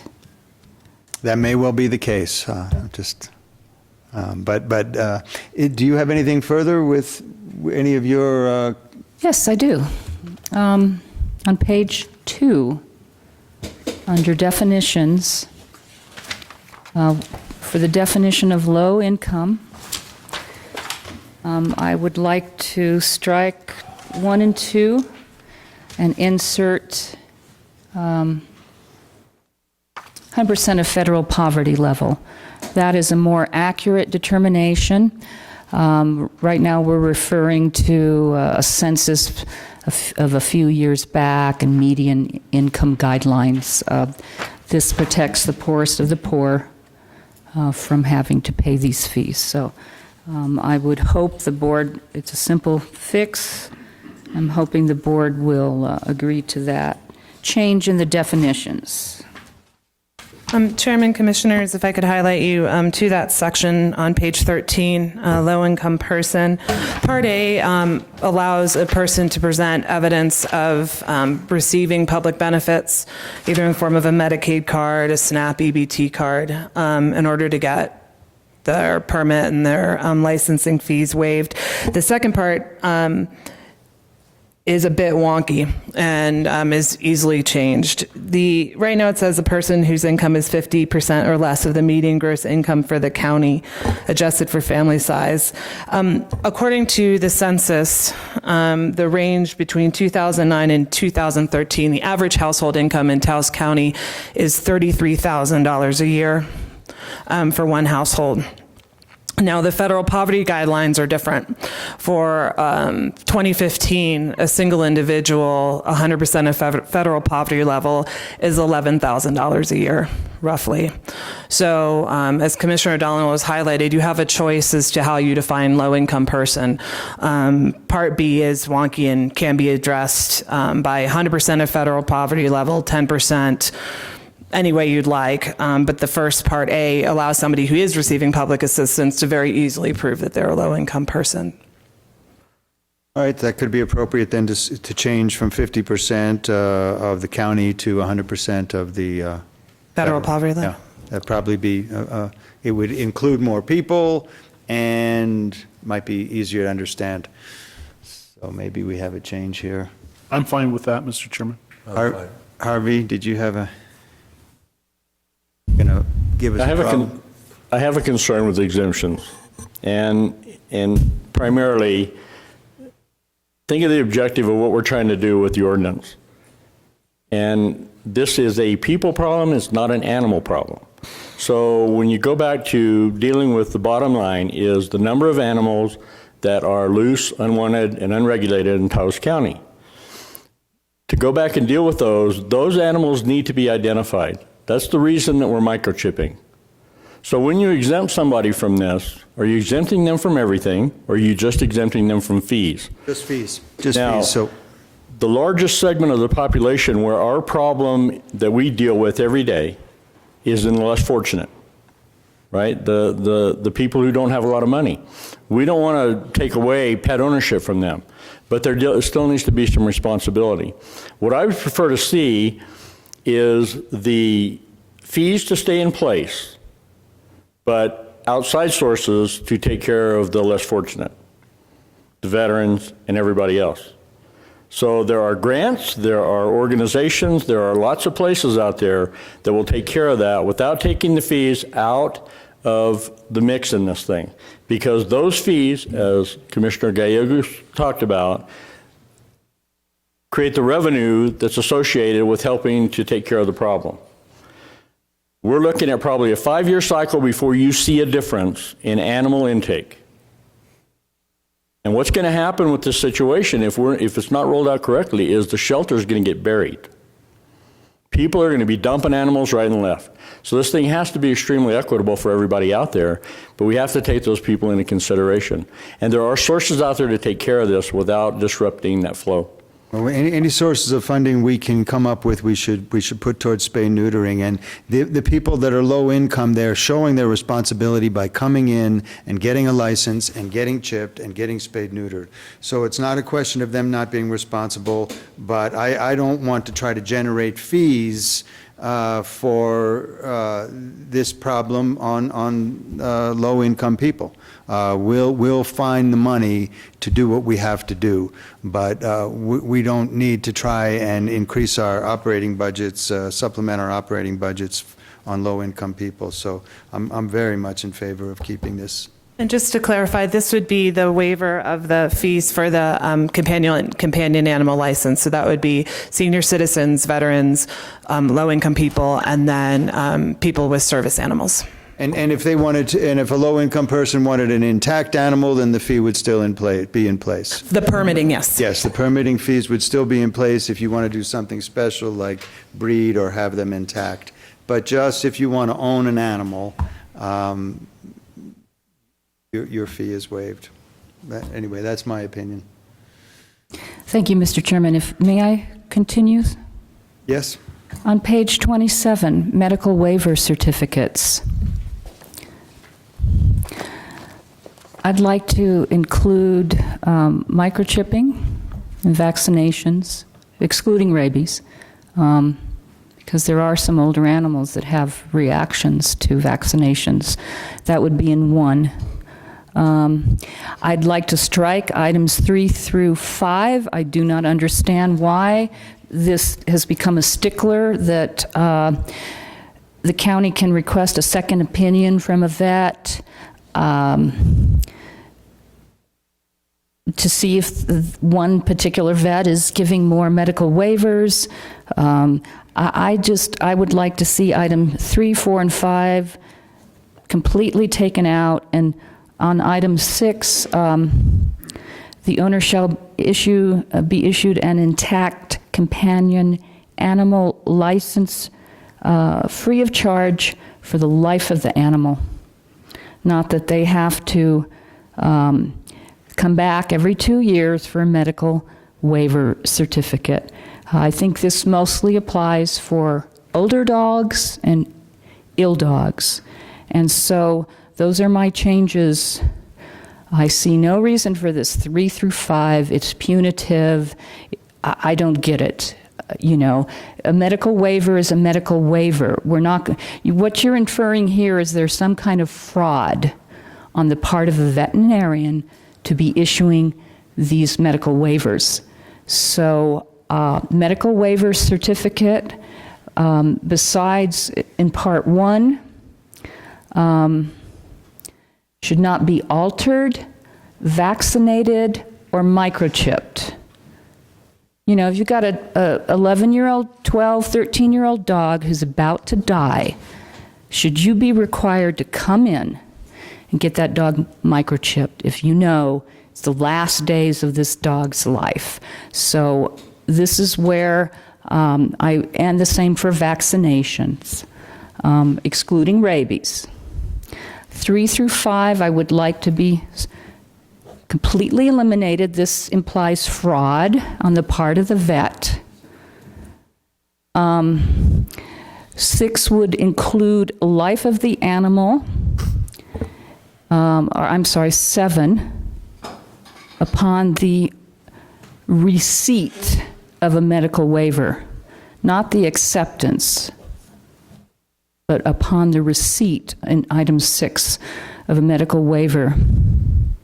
Okay, so you're suggesting eliminating 3 through 5 and changing receipt to acceptance to receipt in 6. Chairman, Any thoughts, if Commissioner? I might, as to vaccination, that's contrary to state law. What animals are required to be vaccinated with against is decided by the state. And so I can't legally advise waiving vaccination in any form. In terms of microchipping, there are several options available if tags are acceptable. It was the will of the committee so far that every animal be microchipped. I believe other ordinances, other places allow tattooing, microchipping tags. It's easy to allow any pet owner to get their animals tagged if it wasn't the will to do microchipping. That's not off the table. And the rest I'll leave for your discussion. The vaccinations, the parvo, distemper, it's not a mandatory like state law, right? Commissioner, Chairman, under state law, those things change. According to the state, what diseases animals have to be vaccinated for and not. I would legally just recommend not giving any waivers to any sort of state-mandated vaccination and to not contract risk conflicting with state Mr. Chairman, law. if you would allow, I see Doug shaking his head. I'd like him to weigh in on these waivers. Could you come? Doug, you're going to have to come up if you're going to make a comment. State law requires rabies vaccinations. It doesn't require any others. So we certainly could grant the problem with the word vaccination is, what does it mean? We certainly could grant waivers if we chose, if the commission For the chose, distemper. for everything except rabies. That's what I'm asking for. And the microchipping too. Some clause This is a way to help out people who have older animals, and again, this punitive ordinance that requires, anyway, so that's the changes there. Item 3 through 5, I'd like to strike, and receipt, and that these intact companion animal license free of charge the life of the animal. Well, this is a good section, medical waiver section. It just gives our staff some discretion. If they are uncomfortable with a medical waiver, then they can ask for another one. I trust our staff to not abuse their discretionary authority in the language of this clause. In other Why do we words, need it? I don't understand. If they just receive a medical waiver and they have some reason to have a concern with it, then they have some options. And I like giving our staff options for their discretion. But I do agree that the waiver could also include any vaccinations that aren't required under state law and microchipping for older animals. I think it's a really good section, and it could be beefed up in that way. And then it says that you have to come in every 2 years to get a medical waiver certificate. I'm proposing for the life of the animal. The 2 years, that you want to extend the waiver beyond 2 years? For the life of the animal. Oh, for the life of the animal. I don't have any objection to that. I don't know if staff does. Is that a problem for basically an older animal? But isn't that just if the animal does live past 2 years, us just making sure the animal's still alive? That's why we asked them to show us the animal on the license. That way we can verify that they still have the animal on the property. The animal's no longer around. It's not a big problem. So let's just Fine with that. let's not ask them to come in every 2 years. I think we got consensus on that. Thank you. I'd like to see, is there consensus of striking 3 to 5? You tell me the purpose of this and why. This implies fraud on the part of the veterinarian or a person trying to get a waiver, and I don't think that's right. It's not implying fraud. It's giving us options. If somebody brings in a dog, opinions vary based on vets. You can get different diagnoses. That's why we ask them if we do feel the need, we can ask them to go to a different vet. Opinions vary. Two people won't come to the same conclusion unless... You're going to make them go to another vet. Who's going to pay that fee? Or if you get an opinion from a second vet. These are punitive. This is punitive language in here, 3 to 5. The onus is on the animal owner. That's right.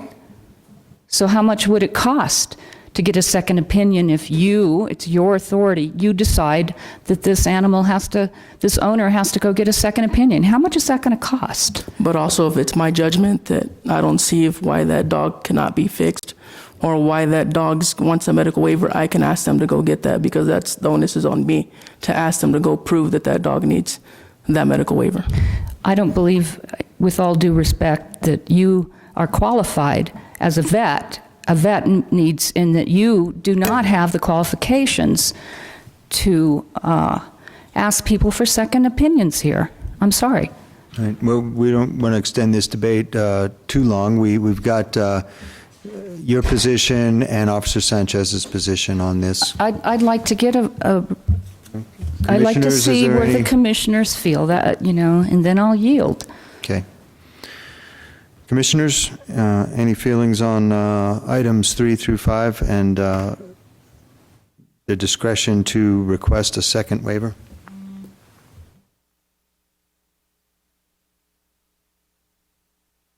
Well, I'll take the silence as an acceptance of the existing language. Mr. Chairman, I'll take it as an acceptance of my striking 3 through 5. That's why I asked that we have some kind of show of hands or something, because sometimes we can misinterpret. Mr. Chair. I'll go ahead and take the recommendation of staff. I as well, Mr. Chairman. I as well. Thank you. Thank you. Commissioners, just to be clear, for I-6, the consensus was to grant the intact companion animal license for the life of the animal? Yes. Oh, good. And that for older animals, an exemption for microchipping, is there a will as to what age that animal would be? Or alternately, is there a suggestion that tags for an animal of any age are acceptable as an alternative to microchipping for purposes of identification? And vaccination. Yeah. That's a separate question, but just for identification, this piece. Well, they should be identified in some manner, so whatever staff comes up with. So that would be tags. The will of the reason that I ask is the will of the working groups. They absolutely did not want tattoos. So that gives two options. Right. That gives microchipping and or tagging. Is there some age that an animal gets to where chipping is a problem? Yeah. Well, then the medical waiver could include a waiver for chipping, and then in that case, so if there was a medical waiver that included chipping, then you would do a tag or a tattoo or whatever was less harmful to the animal. And if there was a medical waiver to exempt the older animal from vaccinations that did not violate state law, then that's good too.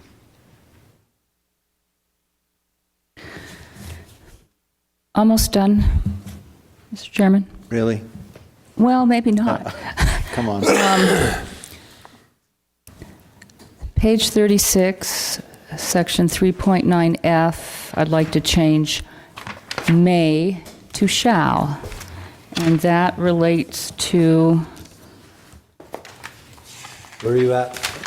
page, 36. I got that, but. F, am I right here? 36F? F, 36F. No, wait. I have section 3.9 about,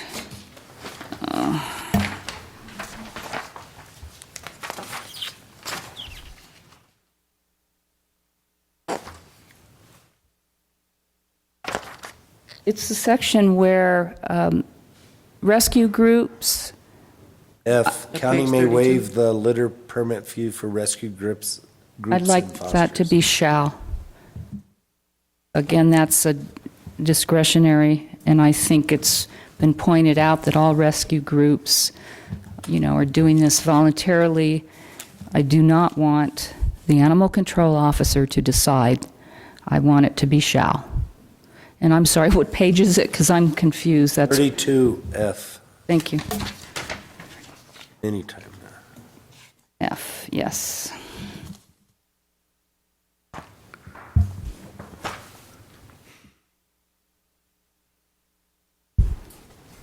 I'm okay with that. Okay.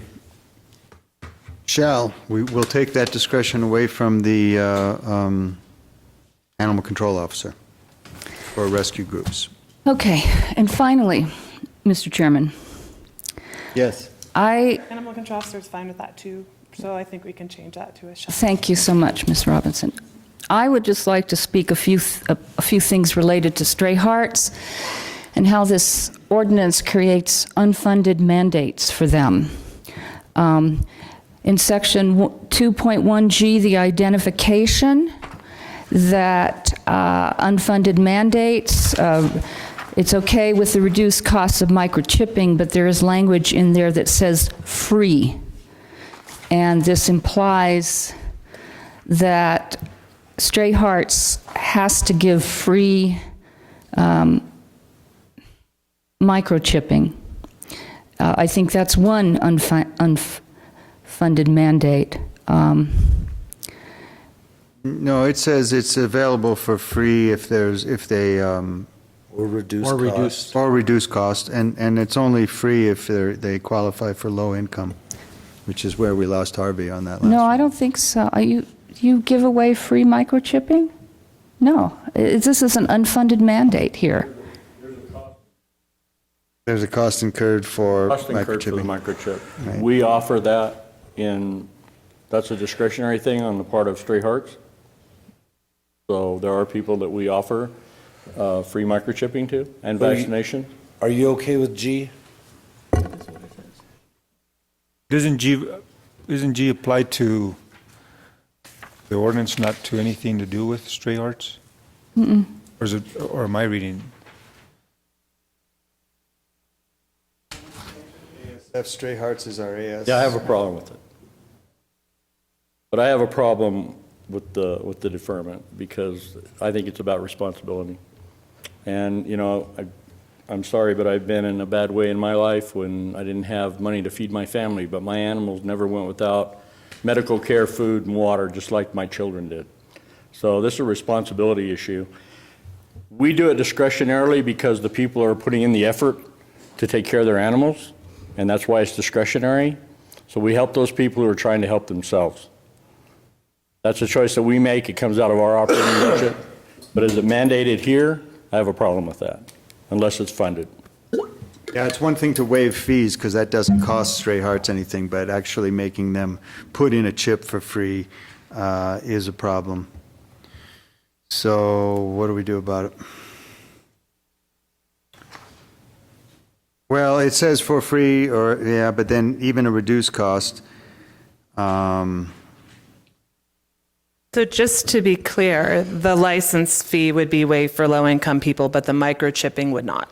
Is that the goal of your proposal? G just relates to microchipping. Exactly. So we had been talking about low-income people and then redefining that for 100% of federal poverty level for the purposes of licensing. We're now talking about not applying that to microchipping. Right, you would just strike that second sentence in G. You would just strike the second Okay, sentence. just want to be clear because there's Well- a lot of pieces. Mr. Chairman. Commissioner Fambro? Harvey, what's your fee for microchipping? Our fee is it's normally $20. We offer it to the less fortunate for $10.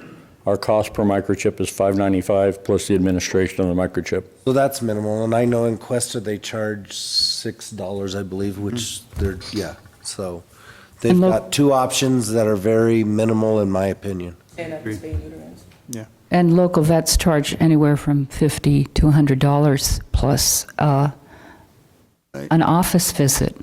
So we can't strike that sentence. The last sentence. Thank you. The other unfunded mandate is requiring a vet service for the animal shelter 24 hours a day, 7 days a week. To add staff, what is sufficient staff? That is section 2.3B2. I yield to Harvey.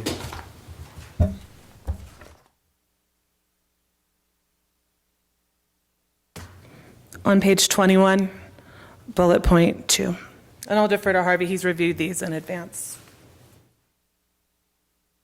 I might have my... What's happened with this one here is that we provide the veterinary services on an as-needed basis.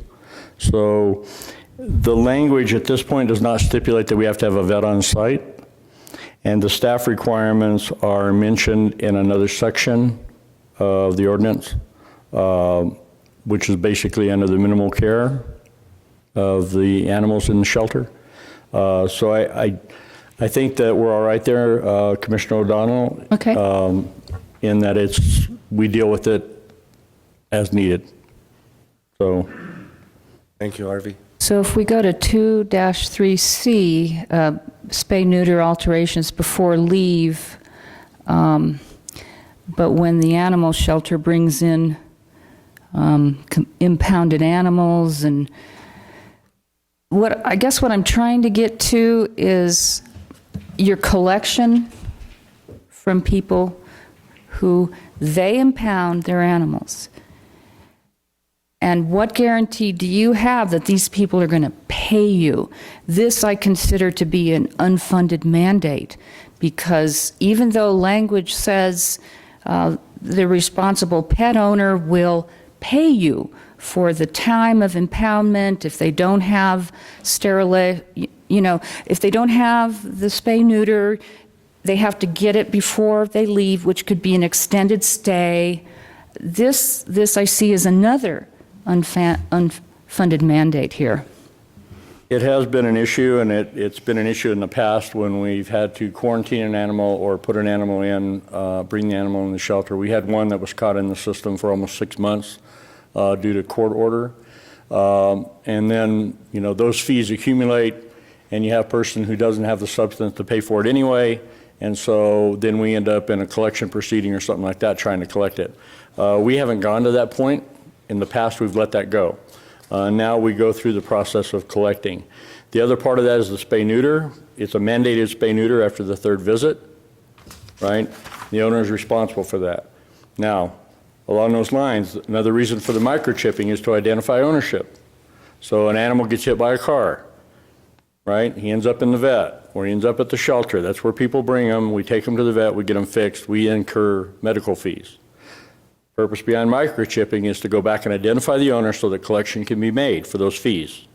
So they are a burden on the shelter in those circumstances. And under the new ordinance, we will probably have more of those. So it is an issue, but it's an administrative cost for the shelter and resources for the shelter to comply with that. So. Following up on that, the impoundment procedures and the ability to bill the owner is codified in state law. And I understand that, but some of these owners aren't going to But there's nothing we can do about that in the ordinance. So the language in the ordinance is fine. The hospital has people who don't pay, the shelter's going to have people who don't pay. We can't fix that here. We'll fix that through funding when we need to. I think we need to fix it through funding Stray Hearts additionally. In the ordinance We need now. some kind of fallback that if these people fail to pay, that the county reimburses Stray Hearts for these cases. Doug? I believe the starting point for this ordinance was the Albuquerque ordinance. And in Albuquerque, the shelter is municipally owned. And so some of what appears to be unfunded mandates were, in the original intent, was that they were funded by the municipality. So we should be careful when we adopt something where there was a community-owned shelter, and we now have a 501c3 shelter.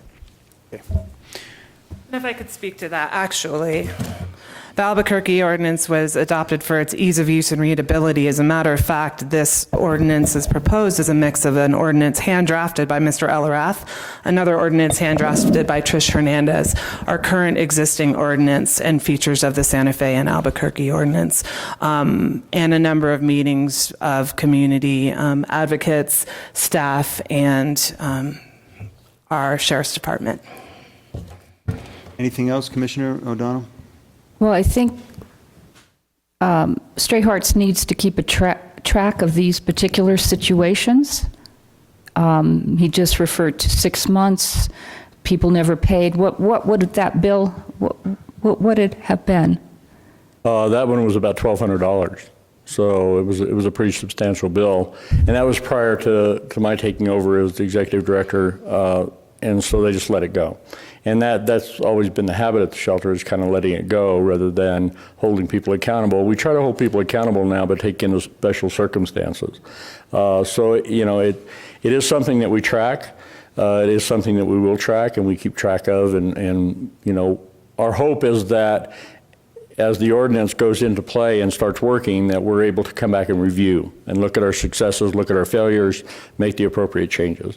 And that's very dependent on our commission to be able to make it better as we move forward. And that commitment becomes really important.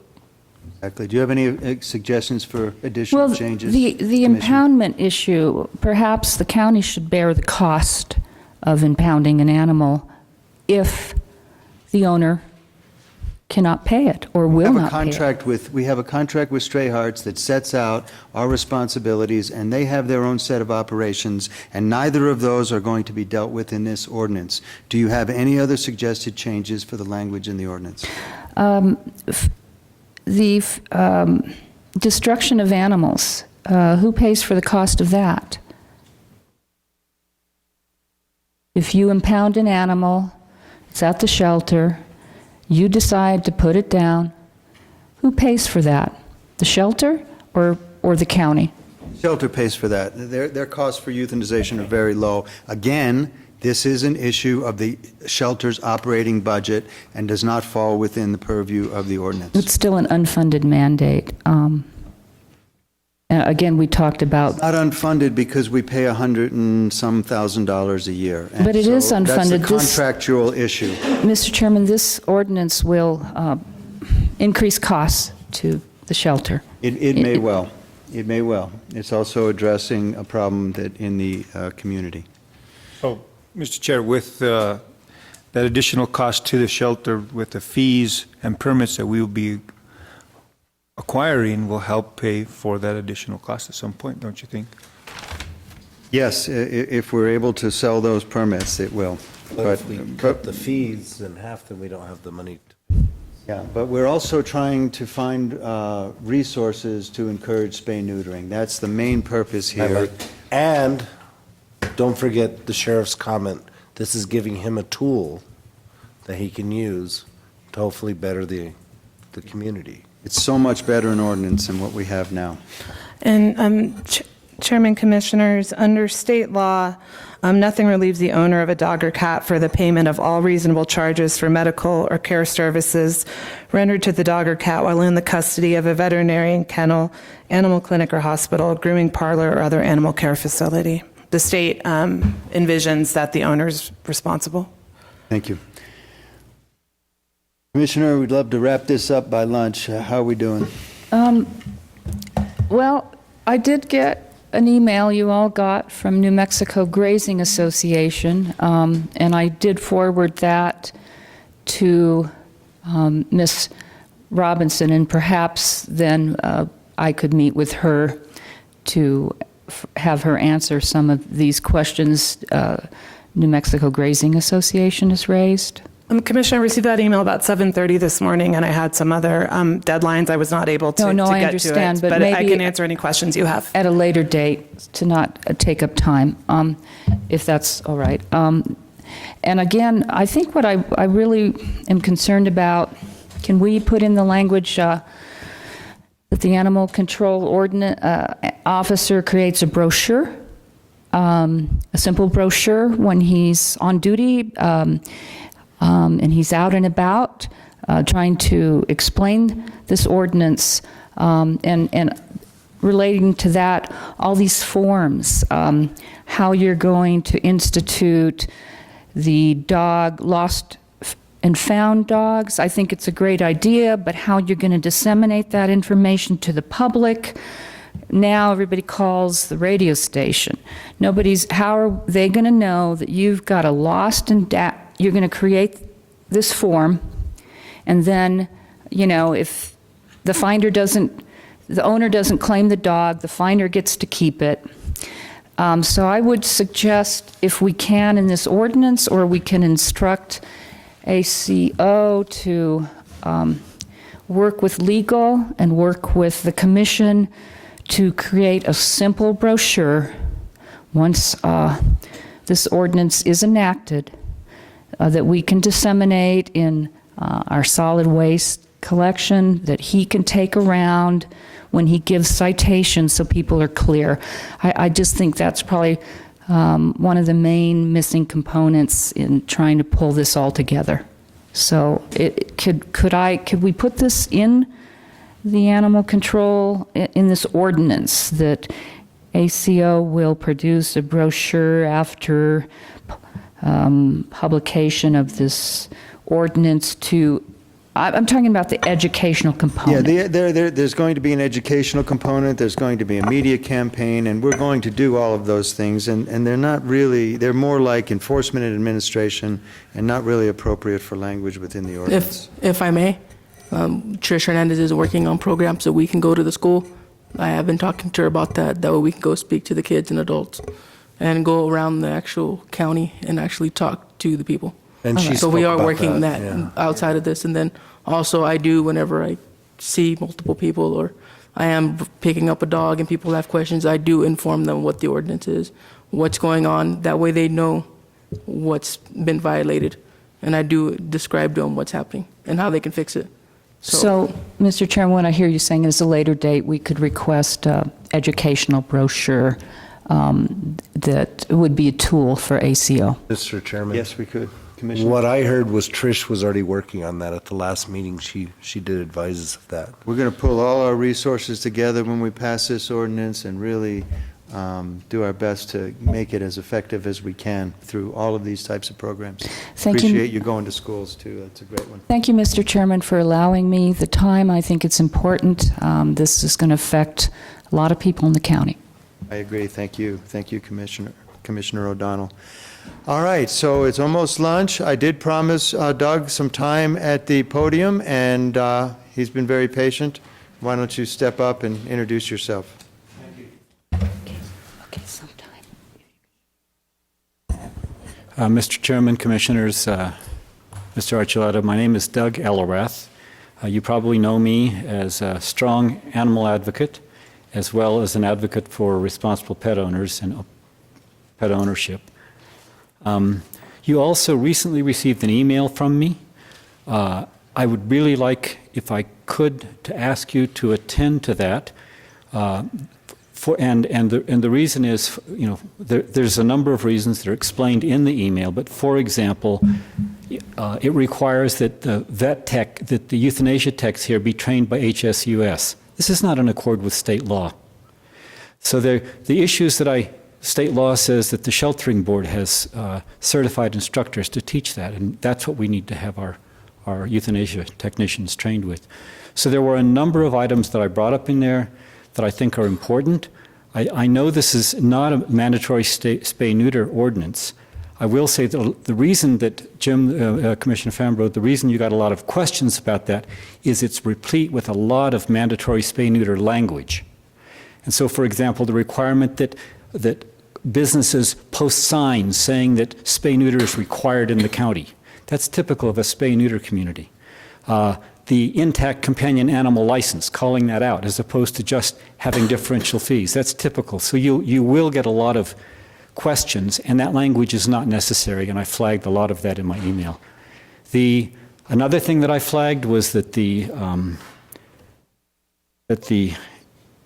leash law is still too restrictive. If I own 20 acres and I don't have a fence around it, and I want to let my dog out at night, I mean, I'm not going to get busted, but do I have to put it on a leash to let it poop?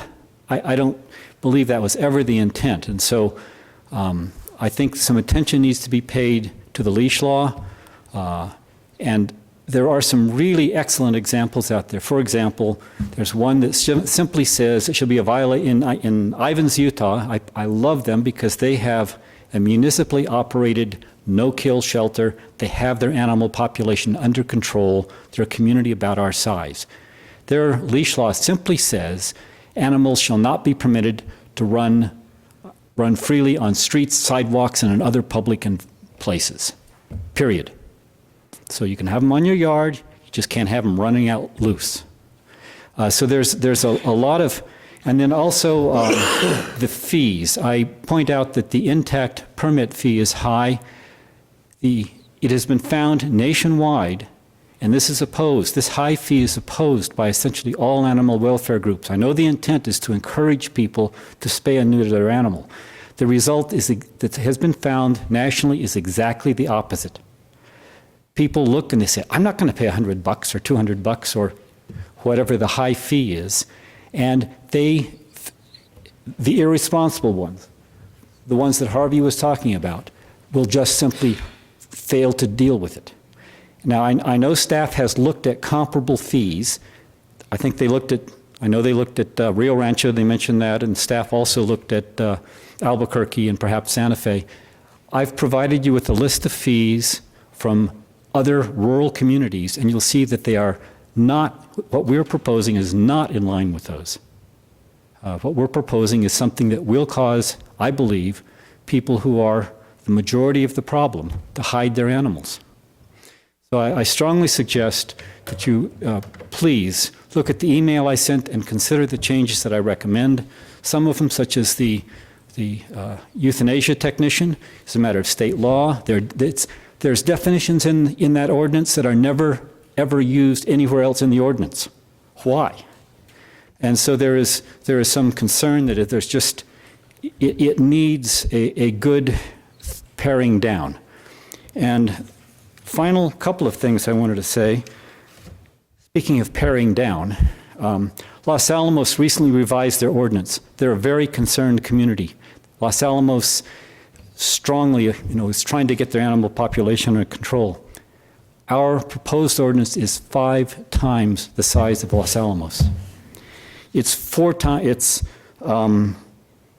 even Santa Fe County, this proposed ordinance is 4 times as large as Santa Fe County. Even looking at the town of Santa Fe, this is roughly twice as large as Santa Fe town's ordinance. I think the problem was we started with the most complex and largest ordinance in the state, Albuquerque's, at 22,000 words. I just dumped ordinances into Microsoft Word. Our proposed ordinance is 23,000 words. So I know Kayla was talking early on about people being able to understand the ordinance. I have a lot of concern, and when I read this ordinance, it's like, can I figure out what it means? And I think I'm a smart guy, Can the average person, is there a defense of, I didn't get it? And why does our ordinance need to be 5 times as big as Los Alamos? So much larger than even Santa Fe. Larger than Boulder, Colorado. 4 times as big as La Plata County. 4 times as big as Taos County. And so I question how enforceable this is. And I question how effective it's going to be. I will point out that I have a couple of acquaintances who are ACOs in Albuquerque. They hate the Albuquerque ordinance on which a lot of this is based, and the reason they do is enforceability. Even in Albuquerque, they don't have the resources to fully enforce the ordinance. And my friend who's an ACO there is very frustrated that he sees violation after violation. If he tried to enforce everything in that ordinance, he would go crazy. So he just selectively, at his whim, will enforce the ordinance, basically. So those are my concerns, that, what are we really trying to accomplish? I think the main thing we're trying to accomplish is to get everybody in there to identify their animal with a permanent marker. Anything, once we have I don't even know how many intact animals there are in this county. I don't know how many dogs there are in this county. Does anybody? I don't believe so. I think the first step is to do everything we can to get an accurate census and to figure out how to get animals home and how to make owners be responsible for animals that are causing a nuisance. And anything that impedes that, I think, is not doing a service to the county or to the community. Thank you very much. Mr. Chairman. Mr. Elrath, in Section 317, the Taos Intact Companion Animal License Fee is $100 per female, $50 per male. Did we not extend all these permits to 2 years? I believe we did, but even at 2 years, that puts it at $50 per year. I've provided you with information about all of the surrounding communities, and that's higher than most. And what is your recommended amount? 20. You want people who are of modest income to come in and license and chip their animals. I'm going to come in no matter what. So I think there was an interview in the newspaper with a person who said, maybe the people who wrote this ordinance can afford these high fees, but I can't. Yeah, this isn't about, it's not about us, I don't think, because we can all afford to pay a $200 or $100 fee for our intact cat.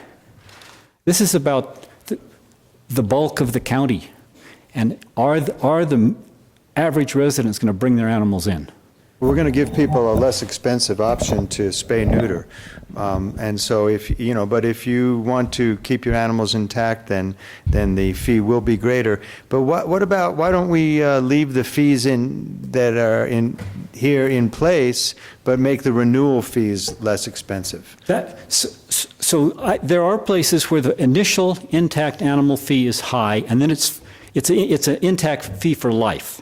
Yeah, I mean, the point is that... So there are ways of dealing with this, which our ordinance doesn't do right now. Right. Another thing, for example, is, and I wouldn't object to this, and I don't know quite who would.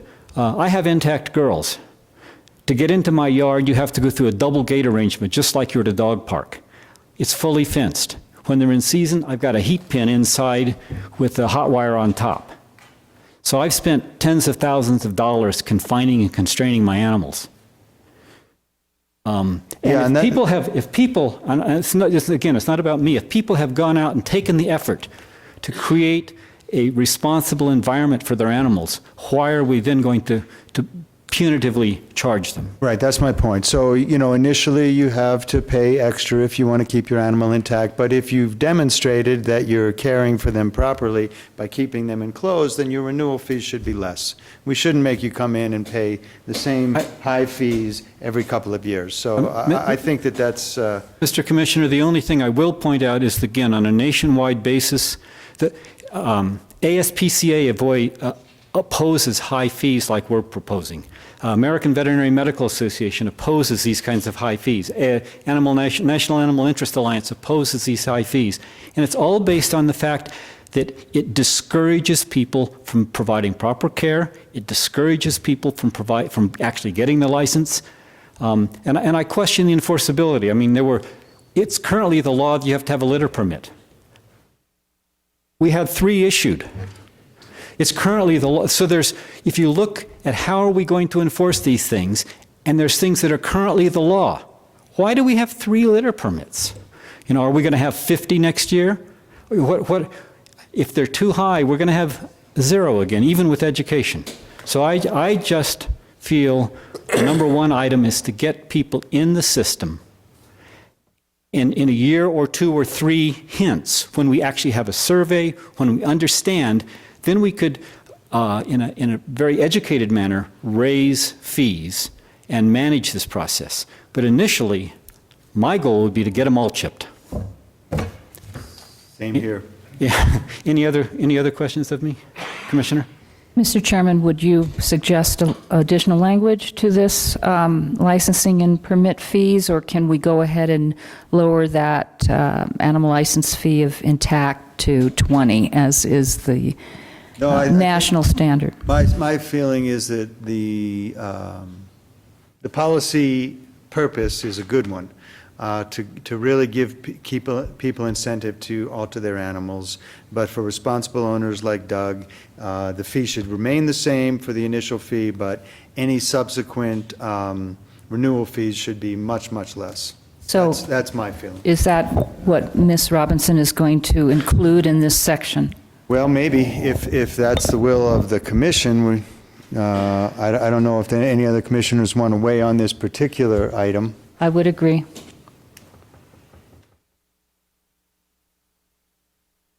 Mr. Chairman, I'd just like to make the statement that I think that all officers have discretion, with the exception of DWI, driving with a revoked or suspended, or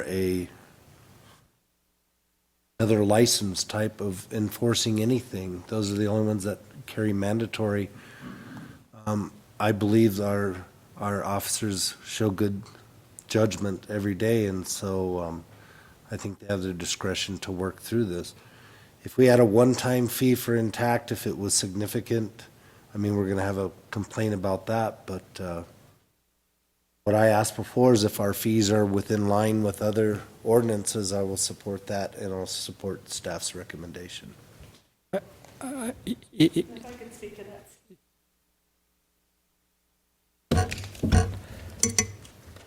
The original proposed fees for intact, I believe, were $250 and then $100. Those were proposed by staff. And as to surrounding areas, I have it just here. We did change to 2 years, so effectively that's $50 a year. I believe Rio Rancho is, Bernalillo is $50. Rio Rancho is $175. And Santa Fe is now proposing $100, and there was another area that was, I'm sorry, there's so much paper involved, that was the very highest. But essentially $50 a year is not out of line. Thank you. And is there any sense that we should waive any submittal payments for these licenses unless there's a violation of the ordinance? So if somebody has intact dogs and there's any violation of the ordinance, then they have to re-up their license every couple years, but if not, then additional fees could be waived. That promotes being responsible. If the board wanted to create renewal fees, we could create renewal fees with the licenses and permits. If there's violations of the ordinance and the animal control officer decides that that person is not a competent animal owner, then they will not issue that permit. Maybe that's a good solution. So if there's renewal fees that the board wishes to see that differ from the current fees at the end of 2 years, we can include those upon your instruction. Mr. Chairman, I would like that based on incentives, and at this point, I wouldn't mind having the ACO be able to have the authority to allow reduced fees if certain incentives are reached, like his double fence. But we need something, Ms. Robinson, whatever you can work out. I think we should have some kind of incentive on these renewal. So that would be a waiver of renewal fees unless there's any violation for intact animals. So there's the intact companion animal license, and that lasts for 2 years. I think a simpler thing is to charge a low renewal fee. I think incentives get into this void for vagueness, what is, what isn't, who can afford $10,000 fence, who can't, you know? So, you know, the simplest thing is if you want to make it cheap for people to renew, we can make it cheap for people to renew. Make it cheaper for people to renew, but if they violated the ordinance, then there's some other penalty that would be assessed. If they violate the ordinance, it would be in the discretion of the officer whether to not even issue them another permit. Right, exactly. Or deceive their animal, or so. Perfect. I mean, but what I need, I just can't make up a number. So if it's just the intact companion animal license at 100, what is the will of the commission in terms of a renewal fee for that license at the end of 2 years? Cut it in half. The sheriff would like to see it cut in half. Doug would like to see it 20. Do I have another offer going once? Ready? Ready? There you go. So the sheriff is asking for the renewal fees to be cut in half and for them to be required every 2 years. And that's for the intact companion animal license? Yes. And Doug's shaking his head. He would like it a little lower, but... Well, I do have a comment, if I may. Commissioner Fambro, to address your question, Ms. Robinson did present you some comparables. They were from Albuquerque, Rio Rancho, Santa Fe. They're from the big metropolitan areas that I moved away from. My wife, who grew up here, came back to get away from there. If you look at comparables from areas that are not so metropolitan, so urban, that do not have the income of a Santa Fe, they really are, I provided that data to you, town by town, county by county, they're $12 to $30. And so if you're looking for comparable demographic, comparable income communities, I suggest you drop it if you want people to license their dogs. If you're looking to have people who live in Santa Fe or Rio Rancho or Albuquerque license their animals here, that's another question. So that's my only concern about the comparables. All right, thank you, Doug. Thank you. Mr. Chairman, $25 for 2 years is $12.50 for renewal. And if I may, for the comparable, I just talked to the Espanola Animal Control Officer. They charge $50. Where? Espanola. Okay. We don't have to argue this point anymore as far as comparables. I think staff's done a good job on trying to identify fair fees. Mr. Chairman, before we conclude, I'd just like to make sure if there's anything else, because this is it. These changes are going to be made. We're going to vote on them. There's no turning back. So this is the time to address the commission? We still got it. We can still turn Have a back. public hearing Oh, we do? coming, so- Yeah, we have 2 more discussions of this before it becomes law, Okay, so okay. we're in good stead. So I do suspect that little will change in the public hearings, just like very little changed today. I would like to reiterate the fact that as the ordinary person in this town is going to have a hard time reading this is a novella. 23,000 words is not a 5 or 7 or 8,000 word ordinance. So I would like to suggest that maybe if we pass this, maybe we simply take the current ordinance and amend it to require chipping. But at some point, I would love to see this county have an ordinance that is comparably clear to Los Alamos or these other communities that have 5 or 7 or 8,000 word ordinances as opposed to novellas. Thank you, Doug. And just to staff, check out some of Doug's comments and see if there's anything in there that is inconsistent with state law, and use your discretion when you come back with us to see if any of those you believe are valid and should be included. All right. Steve.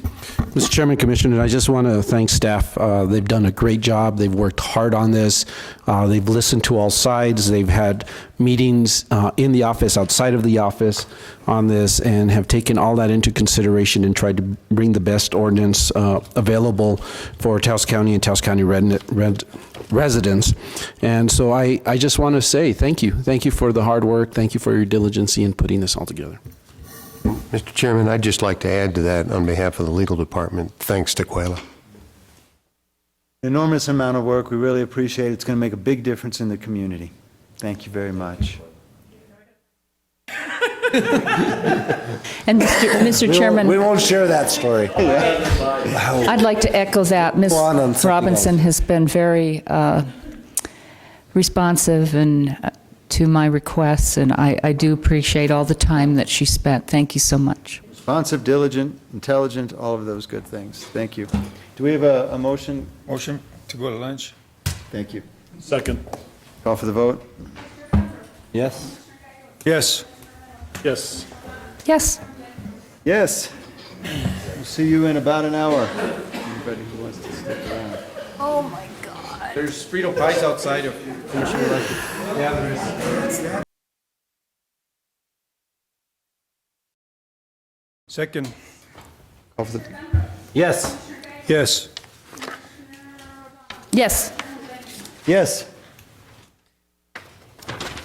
We left off at 10 work-study sessions. Item B, this is a discussion regarding the Taos County land use regulations.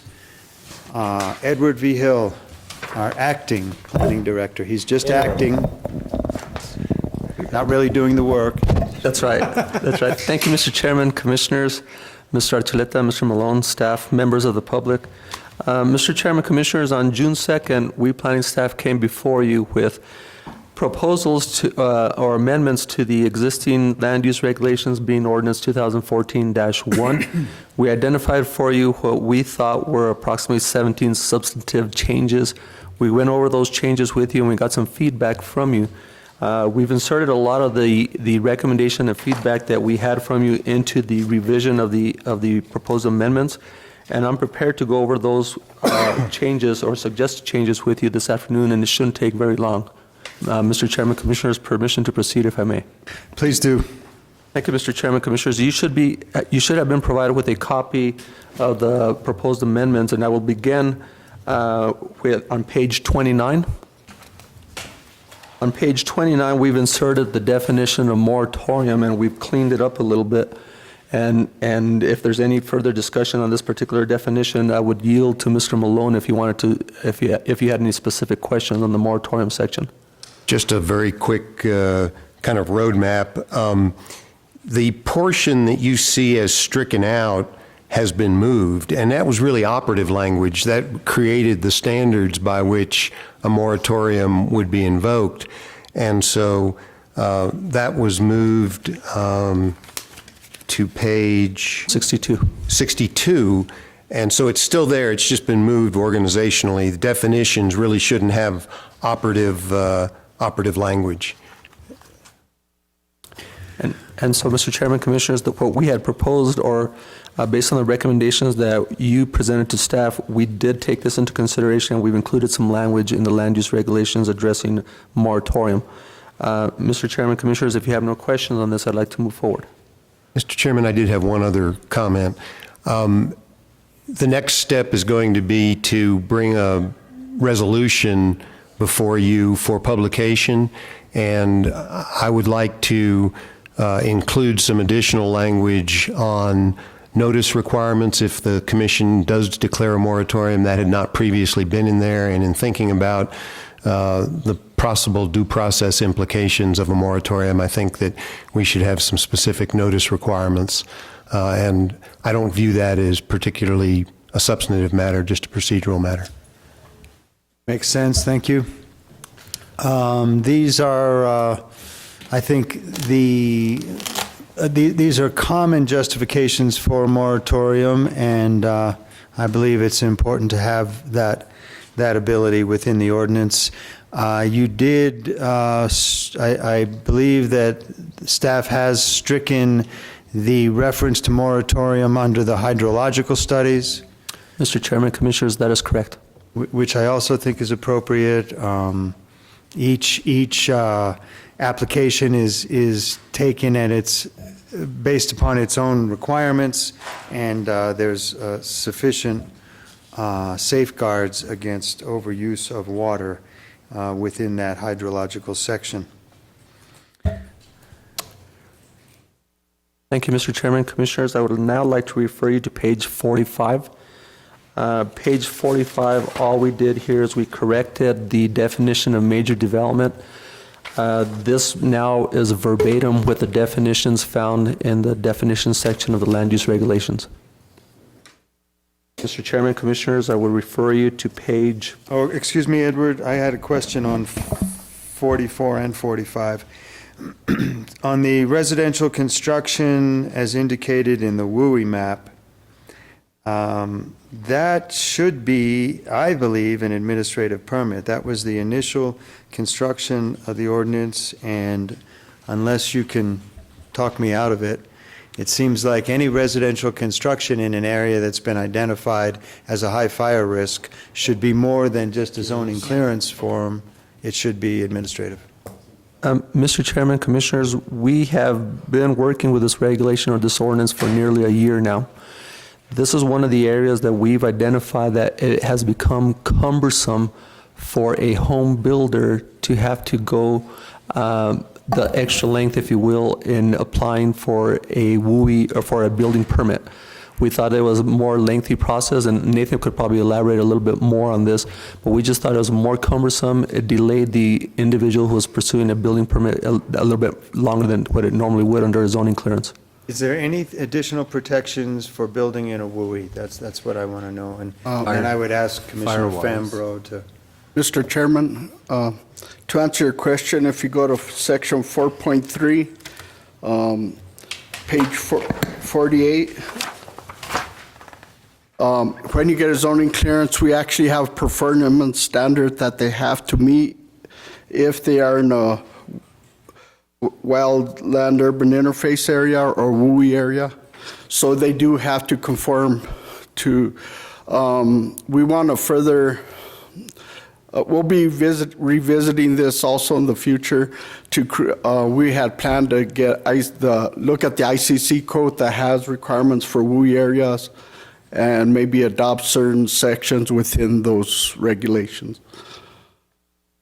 That's perfect fix right there. Yeah. And as that changes, you'll adapt it and everything. And they're pretty much the Firewise initiatives that you and Chris Cote are putting in your different areas anyway, and they're based on those sections, the 1.5 flame lengths and things like that, and for the distances of no vegetation and things like that. So I know that's covered in that code, so that's the perfect fix. Yeah, it's called defensible space. Yes. Thank you. Thank you, Nathan. And Mr. Chairman, Commissioners, as Nathan alluded to, it's not being omitted. It's still a performance standard. It's being recognized under the zoning clearance permit. So, Mr. Chairman, once again, on page 45, we changed the definition of major development. I'd now like to refer you to page number 50. And I believe that this was a recommendation that Commissioner Fambro had in place. And Commissioner Fambro, I hope that we got the language that you wanted correctly here under fences. I believe that these were the notes that we took.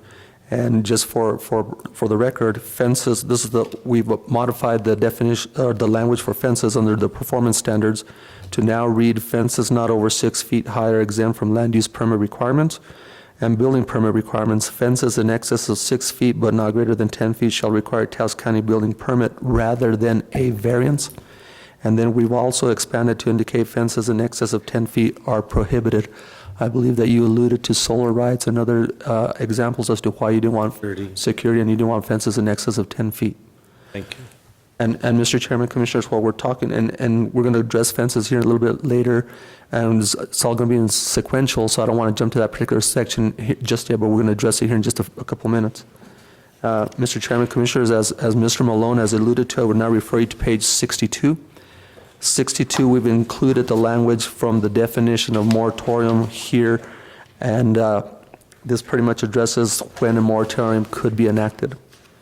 Mr. Chairman, Commissioners, I apologize and I overlooked something and I need to refer you back just a second. I need to refer you back to page 49. One of the substantive changes that we came to you with on June the 2nd was that we were recommending that for parcels that were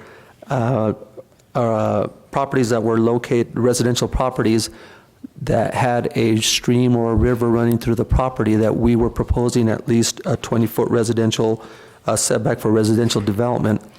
With feedback from you, you indicated that you would prefer 40 feet. We inadvertently, I'm not going to take the responsibility of this, I completely forgot to insert that into the chart table here. So that if I remember correctly, you recommended 40 feet rather than 20 feet. Recommended. I believe that was something, the direction that we got when we had the discussion with you on June the 2nd. As you'll recall, the ordinance presently requires that if you have a property that has a stream or a river running through your property, that you need to be set back 85 feet. We think that's too burdensome on a property owner. We had at length discussion on this, and in fact, Commissioner O'Donnell questioning on 2 occasions. On occasion in Taos Canyon regarding the Peepaw property, and on another occasion in Penasco regarding another individual who wanted to build a barn. And I think that we had mutually agreed verbally that we would look at 40 feet rather than 20 feet, as we had proposed. And certainly we're open for any, at your pleasure as to what you feel more comfortable with, but we just feel as planning staff that the Board of Adjustment, who is handling bulk variances, which this would be, has already been tasked with 3 variances from this particular setback requirement. And unless so we recognize this as being as a problem, and we think that's something that should be addressed in order to eliminate some of these variance setbacks. Right. It's clearly a problem. I'm not sure I favor 40 feet in a parcel less than 2 acres. Maybe on a parcel 2 acres or more. And I don't recall the conversation. I'm sure it occurred, but I just don't recall it. And so absolutely, these changes from the 85 and the 150 for residential, I think, are critical. What's staff's feeling on the 40? Mr. Chairman, Commissioners, we find it acceptable. We would prefer the 20 feet. But we find 40 feet acceptable as well. We would yield to you respectively. Commissioners, any feelings on this? This is not acequias, this is streams and rivers. Correct. And in acequias, of course, we have our limit, but we ultimately defer to the Acequia Association's bylaws. Mr. Chairman, the Wild Rivers folks were the ones that suggested the 75 feet when we were working on this the last time. If you look at some of the houses and ranchos in the valley, they're really close to the river just a couple of weeks ago. Some of them came very close to getting flooded, and they're within 24, 30 feet. And so I would stay with the higher number. I recognize that there are maybe parcels of land where they're not very large, and maybe at that point, they could apply for a variance, Mr. Chairman. But there are a lot of parcels that are over 5-10 acres where they would have the ability to stay away from the river.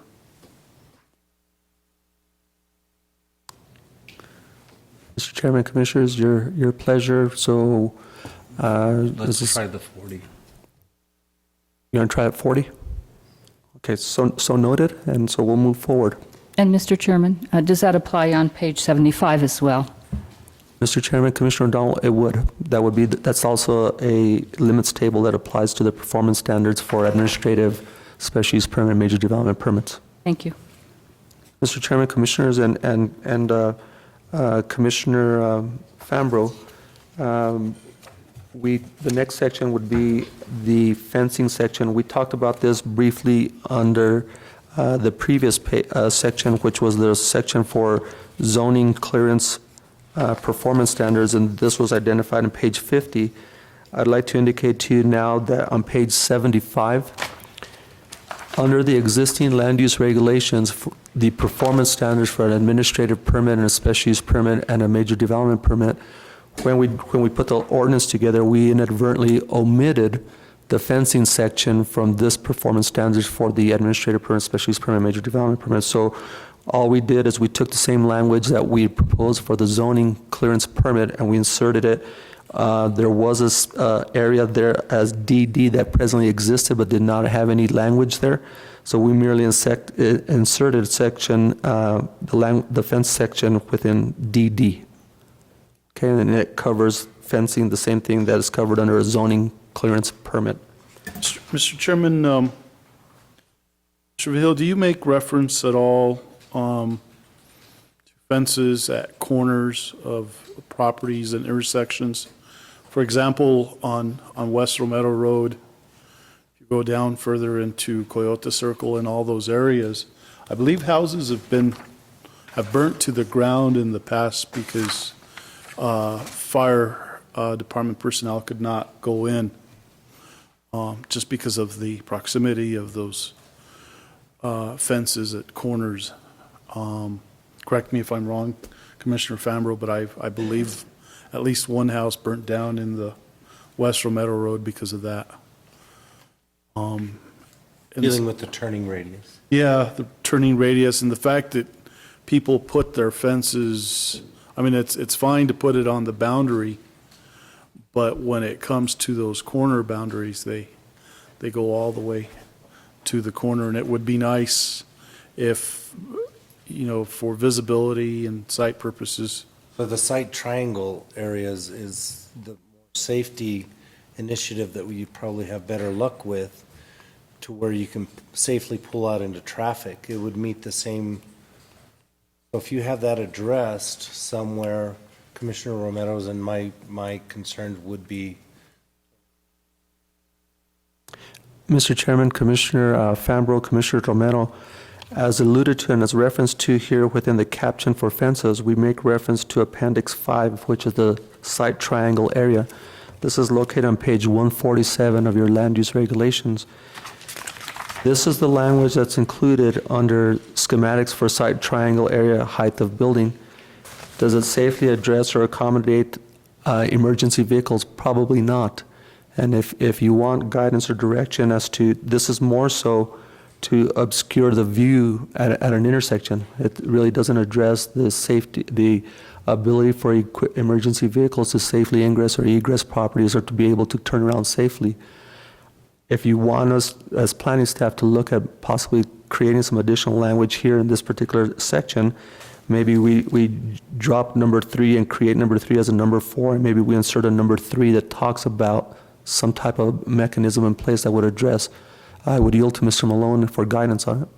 Well, that making the road wider and forming a triangle raises different questions from the land use regulations. That would be a taking. We'd have to either condemn it or do some other procedure.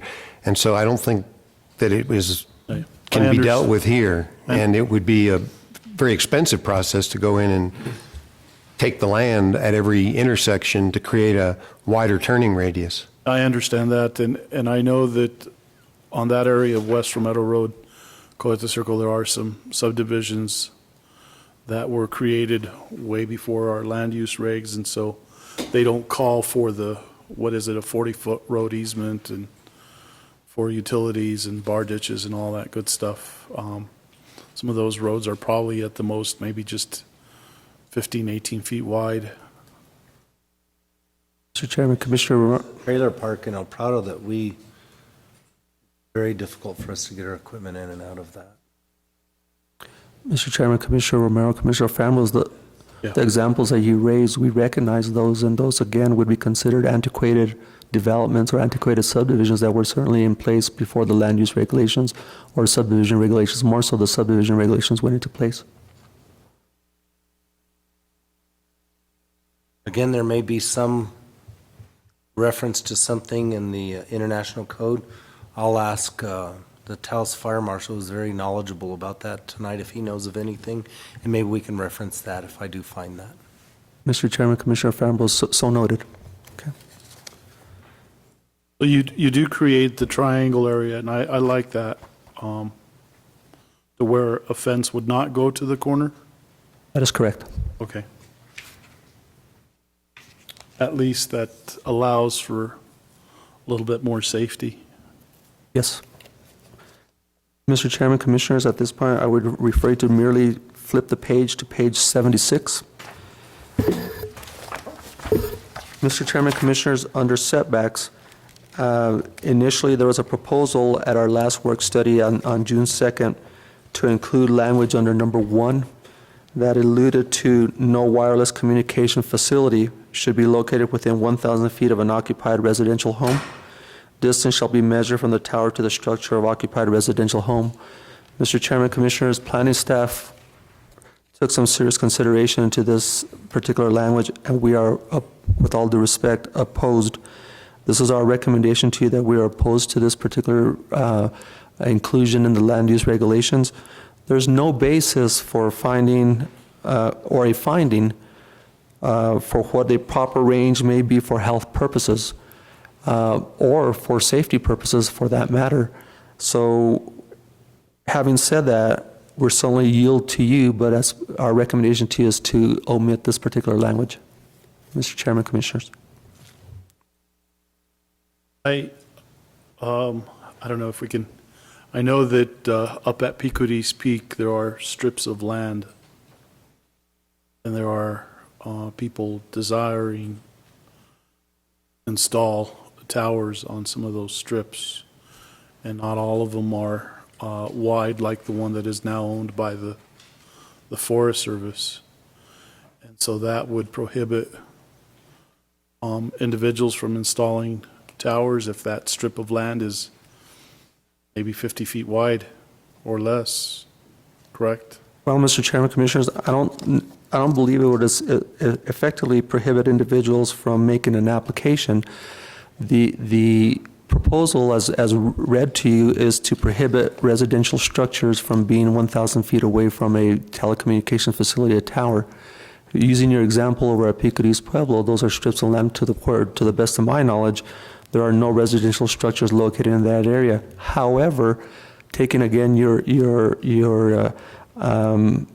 reference, these are narrow strips of property which would then, in most likelihood, trigger a variance from the setback requirements, because the section under telecommunications section requires that the telecommunication facilities be at least the minimum height of the tower, setback from the property lines, or 110%. So it would trigger a variance that, in most likelihood, will never be attained, because the person is creating the practical difficulty, which I talked about. You talked about variances briefly to you at our last work study, and I had kind of wanted to reserve that towards the end of my presentation to address variances a little bit more. But Mr. Chairman, Commissioner Romero, I hope that addresses your question to a certain extent. But it would certainly, when the strip of land is a narrow strip of land, it would certainly trigger the need for a setback variance. And once again, based on our variance requirements, there's 5 criteria that presently all need to be met. So again, I would respectfully request that we set that aside for just a minute. We leave that towards the end of my presentation. We address variances. It wasn't something that we had initially planned, but I think it's important enough that we need to talk to you a little bit more about variances here in just a few minutes. Mr. Chairman, Commissioners, so that is my recommendation to you. Are you receptive to that recommendation, or do you want to discuss that a little further? Oh, Mr. Chairman, my concern is someone comes in and wants to put a cell tower very close to someone's home.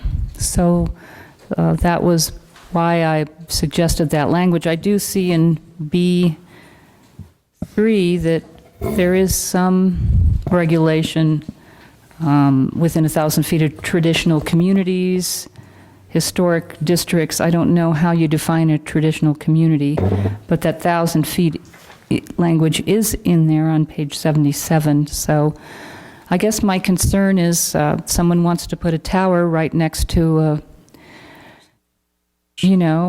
residential home, then what recourse do these people have to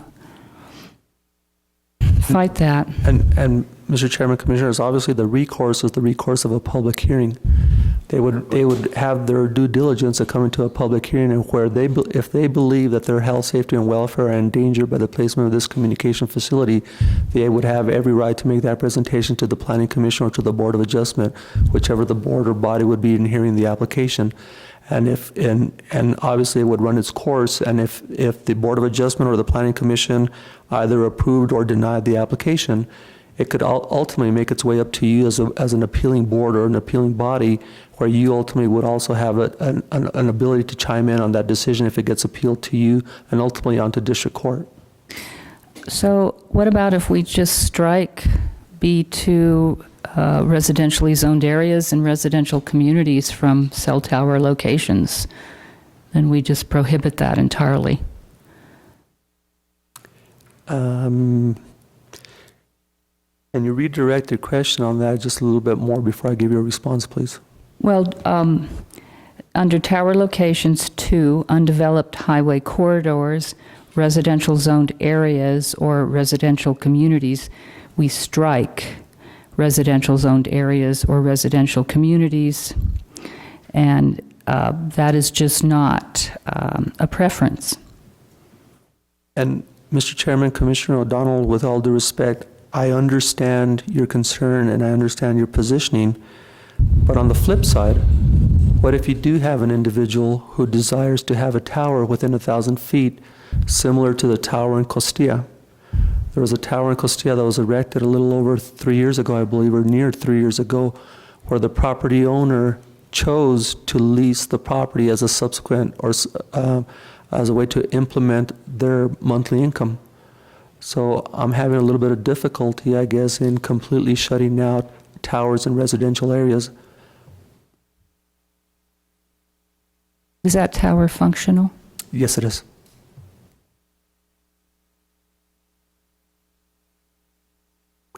Mr. Chairman, Commissioner. I go with staff's recommendation. I do as well. Same here.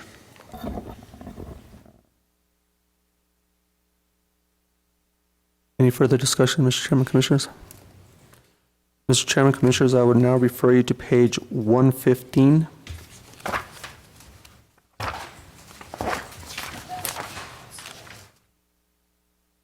Mr. Chairman, Commissioners, at the work study on June the 2nd, there was some consideration or discussion regarding reducing the area of notice for a special use permit increasing the area of notice for a special use permit from 500 feet to 1,000 feet. We have again given this careful consideration, and we, the Planning Department, recommend against it. Mr. Chairman, Commissioners, the land use regulations that we are presently operating under, once again, which is Ordinance 2014-1, took several years to come before you, the Board of County Commissioners, for consideration or approval. We had numerous meetings, not only with staff, with stakeholders, with groups who were entrusted in leading the charge and putting the application together, but we had a lot of input from the public. The argument or the discussion on the 500 versus the 1,000-foot area of notice has been fully vetted. There's been a lot of discussion on this, and we believe, as planning department, and we don't have a problem with it, we believe that the public spoke during these work studies and these public meetings that they were comfortable with 500 feet rather than 1,000 feet. Further, Mr. Chairman, Commissioners, before I yield to you, I would also like to refer you to page 114, directly across from the page you're on. And I would like to refer you to section 7.1.4 and number 7 in particular. It reads, "The identification of property owners, neighborhood associations, government entities, national heritage sites, and acequias is the responsibility of the applicant." So, Mr. Chairman, Commissioners, as I've indicated to you previously, we've been working with this ordinance for nearly a year now. No disrespect to the assessor's office, no disrespect to any of the mappers in the assessor's office, and certainly no disrespect to the GIS people that we have had in the planning department. It is difficult for the applicant to put the area notice or the list together to identify the property owners. Even though the ordinance indicates that it's the responsibility of the applicant, in almost every application that we've handled since the adoption of this ordinance, planning department or the assessor's office has assisted tremendously in putting this list together of adjacent property owners. The mapping records at the assessor's office are not up to date, or in some instances, and some are not current, by no fault, again, of the assessor's office. And it's covered, though, under number 7, and if you'll allow me to continue reading, it says, "It shall be conclusively presumed that only property owners whose uniform property code numbers appear on the maps maintained by the Taos County Assessor are property owners within the area of notice, even if those maps are inaccurate or incomplete, and the mailing address for such property owners found in the assessor's records shall be used for notification. It shall be the responsibility of the applicant, not the assessor, to search the assessor's records to identify property owners and their addresses." We have discovered, not only based on the land use regulations that we're working on, but in the previous land use regulations, being Ordinance 2005-10, it's a difficult task. And we would just like to continue it at 500 feet. We believe that there's been plenty of discussion already. It's been vetted. We don't believe there's a problem in notification for a 500 feet. The major development, which is a more larger permit, does in fact allow or require a 1,000-foot notice, and rightfully so. And there may be some instances possibly where a special use permit may be a relatively large project, but we feel comfortable with a 500-foot area notice. Mr. Chairman, Commissioners. Chairman, I'm fine with that. Mr. Chairman, can you give me an idea of some special use permit applications? Was the dollar store one of them, or? Mr. Chairman, Commissioner O'Donnell, yes, the dollar store in the El Prado area was a special use permit application. Recently, the only special use permit application, I believe, and I'll yield to Mr. Perea, I believe the only special use permit application that we've worked on this calendar year is for the special use permit for the tower in Pilar. I don't believe that we've worked under any other special use permit application. And the notification, and I just wanted to share with you, I had asked Mr. Tim Coroner, our GIS specialist, to come in and to make himself available for this particular section when we addressed the notification procedures or the notification dilemmas. But unfortunately, Mr. Coroner's child is ill and needed to leave today and wasn't available for the meeting. But we did encounter difficulty in identifying the property owners or assisting in identifying the property owners within 500 feet in Pilar on the one recent application that we worked on. It's always going to be difficult, but special use permits can be pretty impactful developments. And 500 feet is, 2 acres deep, a little bit more than 2 acres deep, which isn't that much. I actually favor the 1,000 on this. And Mr. Chairman, if I may, Commissioners, I did get an email from Eugenia Haber, And she states, on behalf of the Upper Las Colonias Neighborhood Association, I'm distressed at the deletion of the proposal to change in the LUR the area of notice for an SUP from 500 feet to 1,000 feet. Our board unanimously supported the change. So I'm just bringing this up because I know it's in the chairman's area, but I did get an email requesting that this stay. And if chairman agrees, then I would respectfully ask you keep the 1,000 feet notice in. And Mr. Chairman, Commissioners, if I may further add a little bit further, and Mr. Sanchez, Nathan, correct me if I'm wrong, and Mr. Malone, obviously, again, correct me if I'm wrong. Our goal here with these land use regulations, obviously, is to establish the neighborhood overlay zones. Once we establish the neighborhood overlay zones and that kind of identifies the permitted uses, the 500-foot or 1,000-foot area notice requirement really doesn't come into play so much. It won't be so much of a consideration. It would be more of the rural areas where this consideration would be taken into effect. Yeah, where there's no neighborhood association. I mean, where there is a neighborhood association, the neighborhood association gets notice, and then they can become a party to any hearing. So that would that makes a difference and gives everybody the opportunity to weigh in on it. It seems to me that 1,000 is a little bit more common in bigger projects. I see the difficulty because some special use permitting projects are actually not impactful or large at all, and then it's an additional burden to have to go the extra 500 feet to mail those notices out. It's a tough call. It's why we've been debating it back and forth for so long. But in my mind, it's 1,000 foot for major development, and the only potential difference is the dollar amount. Once you hit $5 million, then it's major. But other than that, everything else is about the same, really. They're very similar procedures, almost precisely the same. And so I'm not sure that it makes sense to say 1,000 feet for anything that costs more than $5 million and 500 for anything less. You know, the point of the special use permitting process is it does require a public hearing. And in order for public hearings to be effective, you have to have good notice. And in those rural areas where there's no neighborhood association to help disseminate the information, I just think 500 is too small.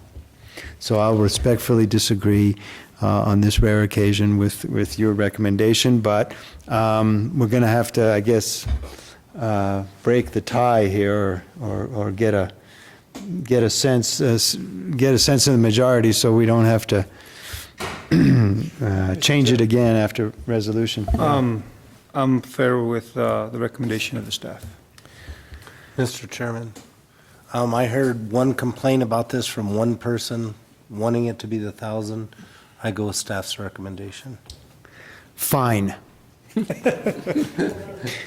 gonna take your gavel and go home? Thank you, Mr. Chairman, Commissioners. Thank you, Mr. Chairman, what staff recommendation was 500? I'll go with 1,000. Yes. There it is. Fine. Democracy at work. Commissioner O'Donnell. Yes, I'm going with 1,000. So based on your recommendations, we'll keep it at 1,000. We'll change it to 1,000, I mean. Mr. Chairman, Commissioners, moving along, I would now refer you to the unsafe structure section, which is on page 124. And I got three more items that I want to talk to you before, 2 or 3 more items before I conclude the presentation. Mr. Chairman, Commissioners, this is a tough one. This is a really tough one, and in communicating with Mr. Malone and in communicating with our chief building official, we don't disagree that unsafe structures are basically a problem. We just would like you to consider or give consideration that we believe that the we understand and we recognize that the International Building Code Book has a specific section in here that addresses unsafe structures. This is the building code book that the that Taos County follows, and we believe that the unsafe structure section should not be included in the land use regulations, and that it should be a standalone ordinance, a separate ordinance. Here's an example, or the case where we as planning staff are identifying dilemmas with unsafe structures.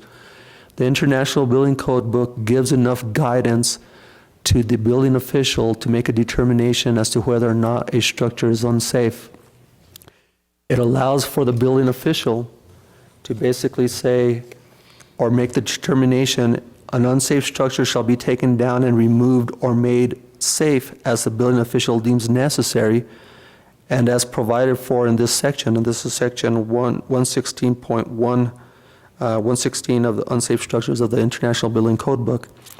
It goes on to state, for the record, kind of gives a little bit of a procedure. It says the building official shall cause a report to be filed on an unsafe condition. The report shall state the occupancy of the structure and the nature of the unsafe condition. So basically, if we get a complaint, we go do an investigation, we file a report, we identify the property location. An example, 130 La Posta Road, we identify it's a single-family residence, what is wrong with that structure, and we make a report. The next thing is to provide notice to the applicant, and it says, or to the property owner, if an unsafe condition is found, the building official shall serve the owner, agent, or person in control of the structure a written notice that describes the condition deemed unsafe and specifies the required repairs or improvements to be made to abate the unsafe condition, or that requires the unsafe structure to be demolished within a stipulated time. Here's where we have the problem in the planning department. This spells out for us what the procedure will be. And so if we play this a little further and we issue, for lack of a better word, a notice of violation to an individual, and we put that individual on notice that the abatement needs to take place within a specific time, either to improve the structure and bring it back into living operations or occupiable standards, or that it needs to be demolished, what we're encountering is that once we put that person or that property owner on notice, that person fails, that date comes and goes, and that person fails to rectify the problem. And therefore, that's where we're in a little bit of a limbo, and we truly believe that unsafe structures is a problem in the county, but we respectfully believe that it should be a separate ordinance and not part of the land use regulations. And we're not, what we've proposed to you is not the final language or the language that we would like. We would like to continue working with Mr. Malone, our chief building official, and look at possibly drafting a separate ordinance and bringing that before you at a later date. Mr. Malone.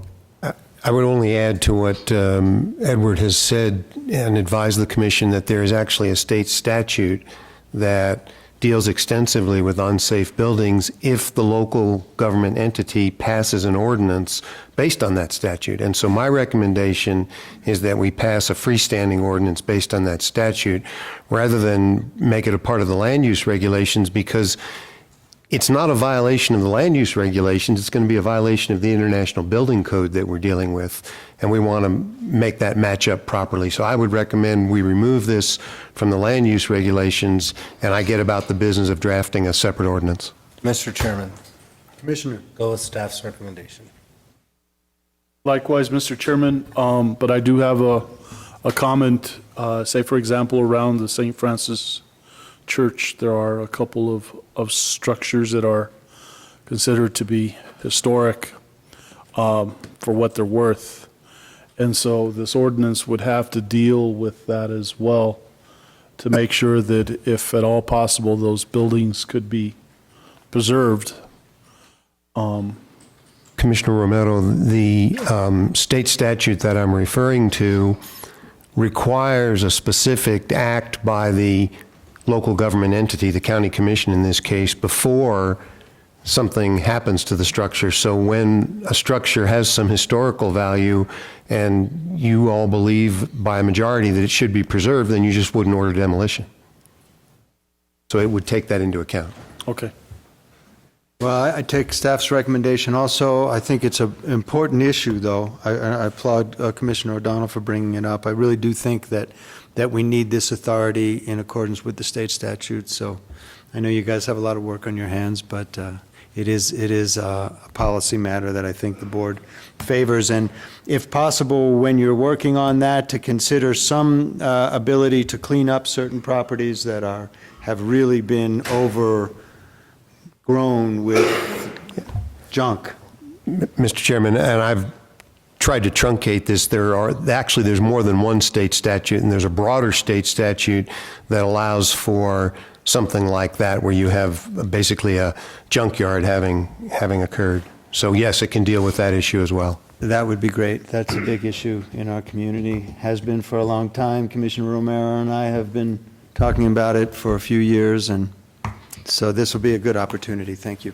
Thank you, Mr. Chairman. Commissioners, the last item second to the last item before I yield to you, is we recently worked with an individual, and some of you are familiar with this cause, and I'm going to ask for a little bit of guidance or direction from you. I'm going to be specific and make reference to the building. As you all recall, the building in El Prado next to the CAP office, or next to the CAP building, the old school building there. An individual has put up some chain link fencing around this building and is proposing an equipment rental facility. My question to you, under the existing land use regulations, there is no guidance or direction to planning staff as to how to handle businesses that have closed and that now want to reopen as a different business. We've had office policy where if a business is more intrusive than what was previously there in place, that we would require a special use permit or whatever the case might be. But it's not clear, for example, if it was a gallery and it now wants to go to a restaurant, obviously it's more intrusive, and it's really clear that that would probably trigger the need for a special use permit. Mr. Chairman, Commissioners, I'm basically asking here, probably, like at the last minute, permission and authority, or permission to move forward to possibly work with legal and formulating some type of language under the section, which is legal nonconforming use section, which is identified on 3.3.2 and page 41. And the case being, for example, this project in El Prado that served as a FedEx store, it closed. It was a tribal rug rental place or something, or a sale place that sold these tribal rugs. It closed in April, and now the person is proposing a general rental store. And so the history of commercial activities has been secured, has not been more than 6 months that the previous use has been abandoned, but we would like a little bit of guidance or direction. Do you want us to explore how to handle these type of businesses in the future if a business has been closed and they want to reopen as a different type of business, or just reopen altogether within the 160 days?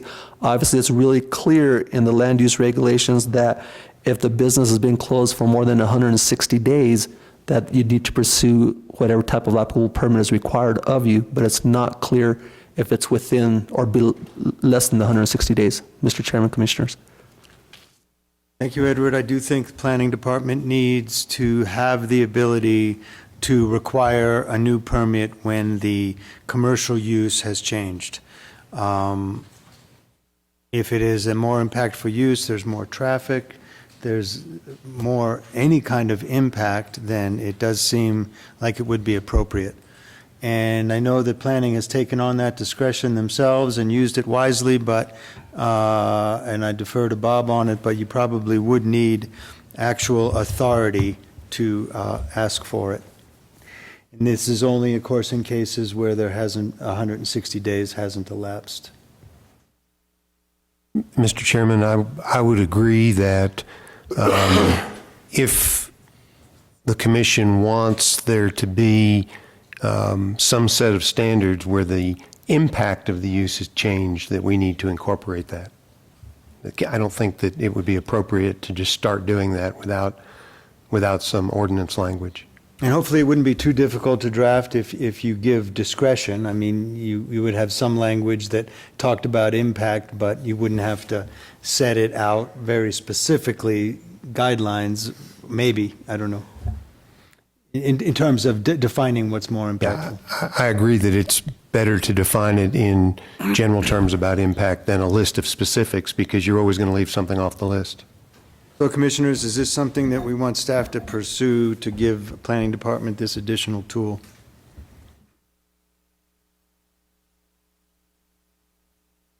I do.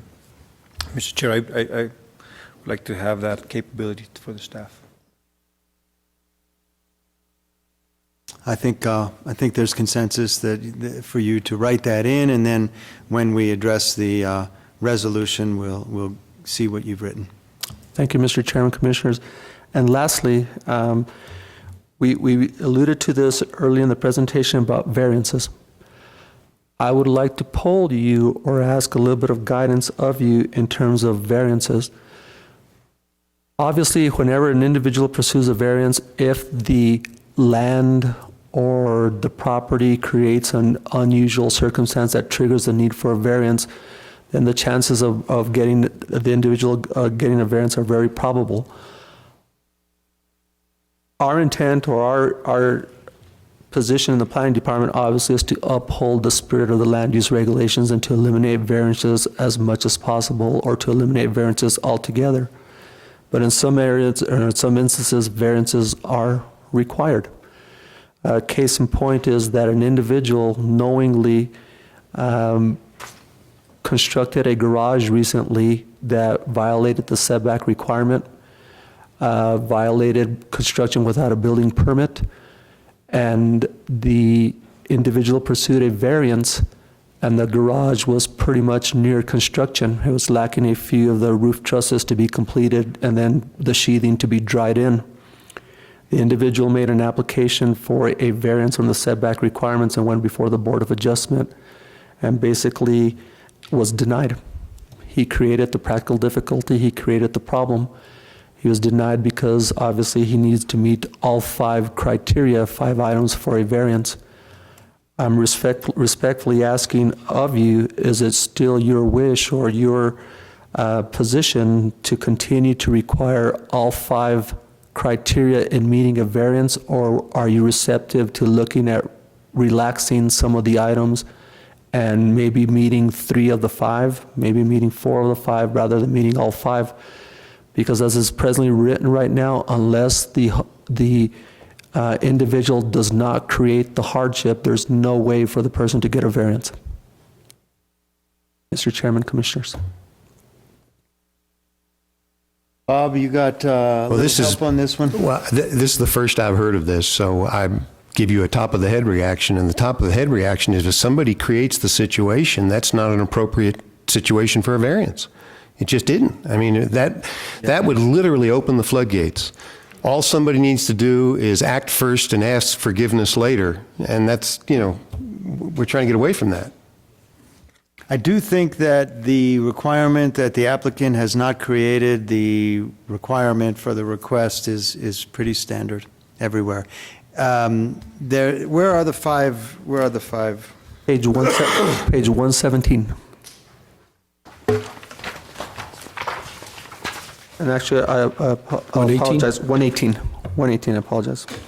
And just for clarification, Edward, I see 4. I didn't see the 5. Are you talking item B? No, I'm talking under 118, top of the page, 1, 2, 3, 4, and 5. Okay, thank you. There's 2 different types of variances that caused Mr. Archuletta's question. There's a bulk variance and a use variance, and the standards are somewhat different. And again, Mr. Chairman, Commissioners, our position in the Planning Department is to certainly uphold the spirit of the regulations. And we're comfortable with the language. It was just a matter that I was asked to ask of you to see what your position or what your thoughts were, and I'm merely conveying the message. And the example that I referenced to you was a factual example.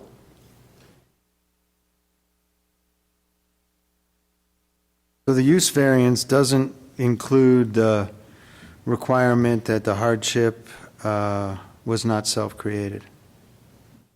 Doesn't include number 5. The bulk variance includes number 5, but not the use variance. Correct.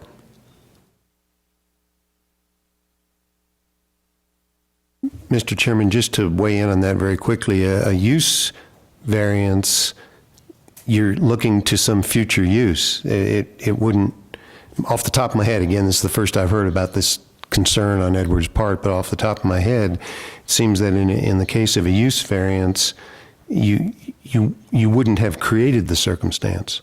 That I have a hard time figuring out how that would come up. In a bulk variance, the example that Edward gave is a perfect example. Somebody just builds something and then asks for a variance. Use variance is almost like a rezone. It is very similar.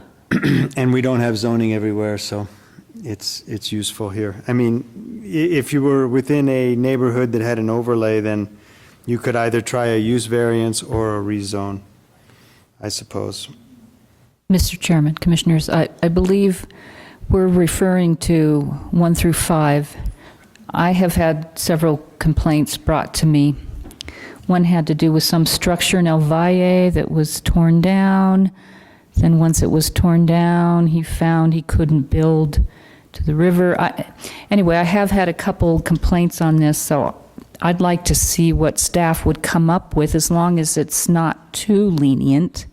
I don't think we should take out number 5, like you suggested, Mr. Chairman. I think, but I'd like to see what staff could bring back to us, because I have had a couple complaints about it.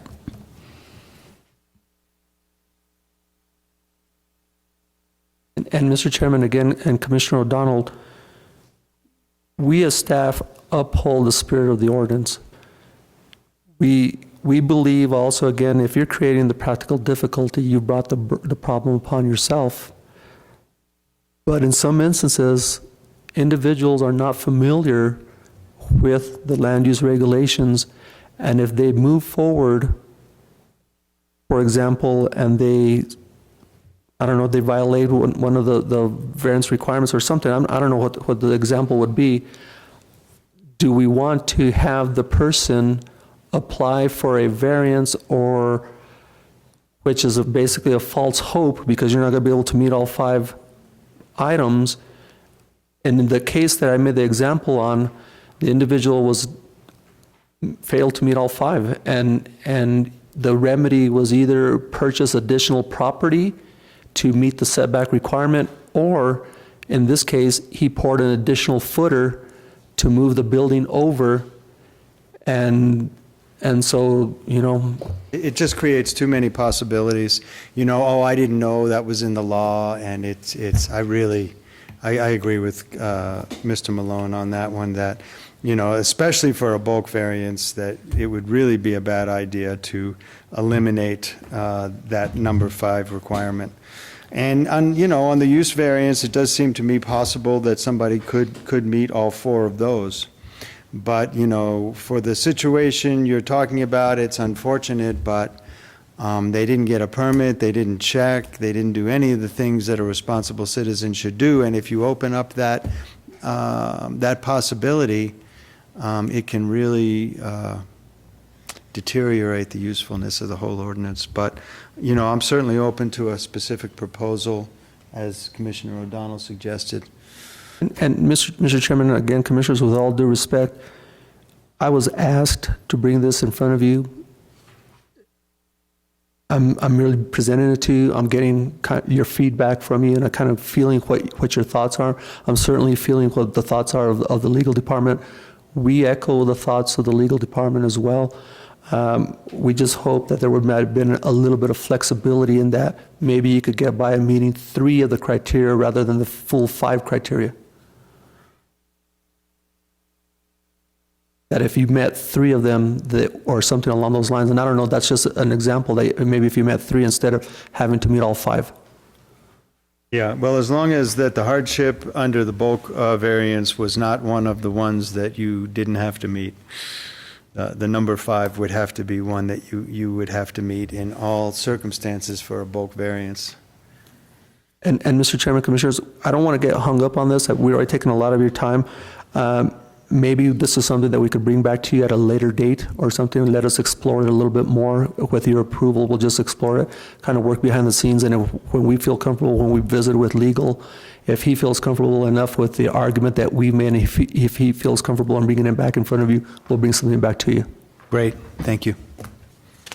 And Mr. Chairman, Commissioners, that concludes the presentation. Great work, Commissioners. No questions. If there's no And your further... staff. Thank you. Thank you very much. No further questions, then I guess we'll look forward to the passage of the resolution for publication of notice. Thank you, Mr. Chairman and Commissioners. And as previously noted, on June 2nd, all planning staff had a part or a role in providing the amendments to you, and we worked very well with Mr. Malone in providing guidance to us as well. Thank you, Mr. Chairman. Thank you all very much.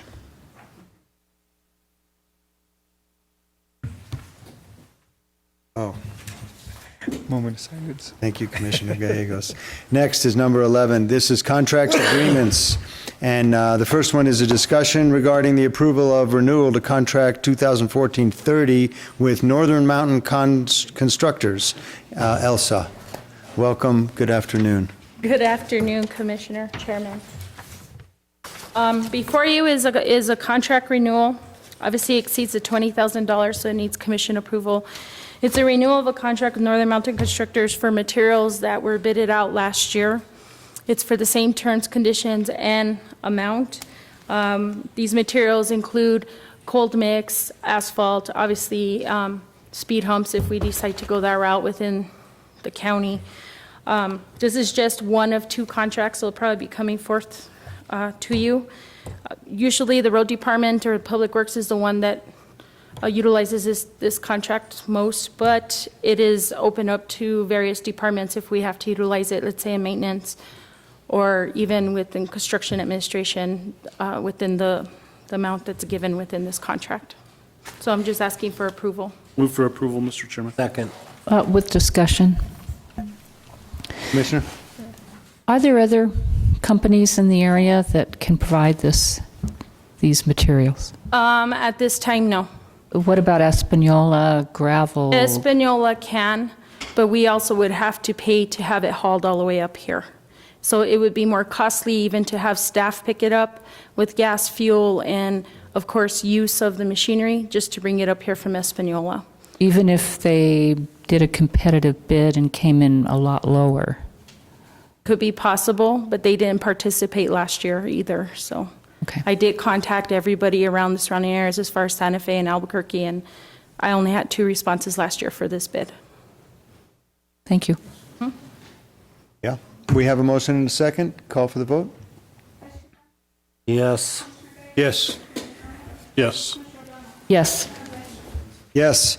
On to item B. This is a discussion regarding the approval of a lease for graders. Elsa? Again, Commissioners, before I use a packet, I also put together a spreadsheet showing our current lease with Caterpillar right now. We are expending, within this 5-year lease, within 1 year, we expend about $120,000, $121 roughly. We are up now in September 15th of 2015, ending this lease for our graders now for Public Works. And after various discussions, it was determined because of the narrow roads and so forth that we have out there, we are looking at getting 2 small graders to address those issues and keeping 3 big ones, which are the districts that have the bigger, wider, longer roads. And if you look throughout the spreadsheet, based on state contract, I contacted the 2 companies that were through the state contract agreement, and one of them was Caterpillar and the other one was Four Rivers, which represents John Deere. And if you look through the proposal, we have some that show maintenance and without maintenance. The gap between the cost is pretty high between Caterpillar and John Deere. And if, I'm just asking for direction actually from this commission in which direction they would like to go. Cost-wise, John Deere is actually cheaper. It would only increase the cost per year by maybe, I would say less than, probably about $18,000, $19,000 more a year than what we're currently paying now per year for the graders, versus Caterpillar would be about $45,000 more a year. We are asking to see if the commission would like to pursue and move forward also with a maintenance plan included with these graders, only because these are very large pieces of equipment. The companies themselves only have the copyrights to the software and the hardware that can actually troubleshoot when a machine goes down. And to actually fix it, we would still call their technicians, because we are obviously not trained to take care of those type of elaborate motors. So it also takes a lot of pressure off of our mechanics. It takes a lot of pressure off the director, and it also is more cost effective, I think, for the county at this point. Do we currently have the smaller graders? No, And have we in the past? no. It's going to be useful, I think, having those smaller graders. It also just by doing that, it actually, even though the lease went up a little, we always incur some time of cost after 5 years. But as I noticed, it actually is a big cost savings on us if we use 2 small ones. And of course, if there's another district that has to utilize it, they would work together with the other foremen and swap it out for the day or the week or whatever, and would swap the grader out just for that week so they could utilize it within their district. Originally, I had asked within this request for a letter of intent, but after consulting with legal, I was asking to see if the commission would allow legal, as well as myself, to further pursue and maybe move on with John Deere at this point, since it's more of a cost-effective and it's in the best interest of the county to work on negotiations for an agreeable contract lease and maybe come forth with that to you at a later meeting, hopefully at the next meeting. With the maintenance contract? Yes, with the maintenance contract. After what we've been through this last 5 years, from what I've seen and what we've had to gather this year, and due to a lot of turnover with the master mechanic at Public Works, some of that kind of fell to the wayside, and the counties had to pick up some of the cost to repair some of those graders. And I would like to see the maintenance plan in place to where we know it's going to get maintained. We know that the company knows what's wrong with it. And if it's not covered through the warranty and so forth, they will let us know. But from what I understood, it's going to be a 5-year warranty. The maintenance plan itself doesn't just include whatever it includes. It also includes hydraulics, which is the main components. CAT does not cover that. That's I mean, it's a great. big deal. Yeah. Glad you looked into that. I think that's the way to go. And I do have Rod Tyra here from Four Rivers. Mr. Chair. The representative, if you guys have any questions in regards to the machine or anything, he can answer those for you. Mr. Chair, also I just wanted to ask, will these guys get trained again? I think, you want Caterpillar and John Deere are 2 different kinds of machines, I think, and I think one of The whole idea behind the maintenance plan, it's very extensive. It not only includes the services, but it includes all your filters, all your fluids. It includes the labor. It includes oil sampling. So the machines are not only being serviced, but they're being watched, that there aren't problems coming up. And we've got what we call JD Link, which is a satellite service that not only allows us to talk to the machine, but the machine can speak to us. We quite often know there's a problem with the machine before the operator is even aware of it. Good example, Rio Arriba County's got a John Deere. They called me a couple weeks ago. Machine was overheating. Called the Public Works Director, let him know not only that it was overheating, but where it was, because he didn't know where it was. So I let him know the location of it. We were on it. It was resolved within 45 minutes. Mr. Chairman, Commissioners, just to answer that question for Commissioner Gallegos, they've actually brought a machine down for us. The guys have had an opportunity to actually use that machine and see what the differences are between CAT and John Deere.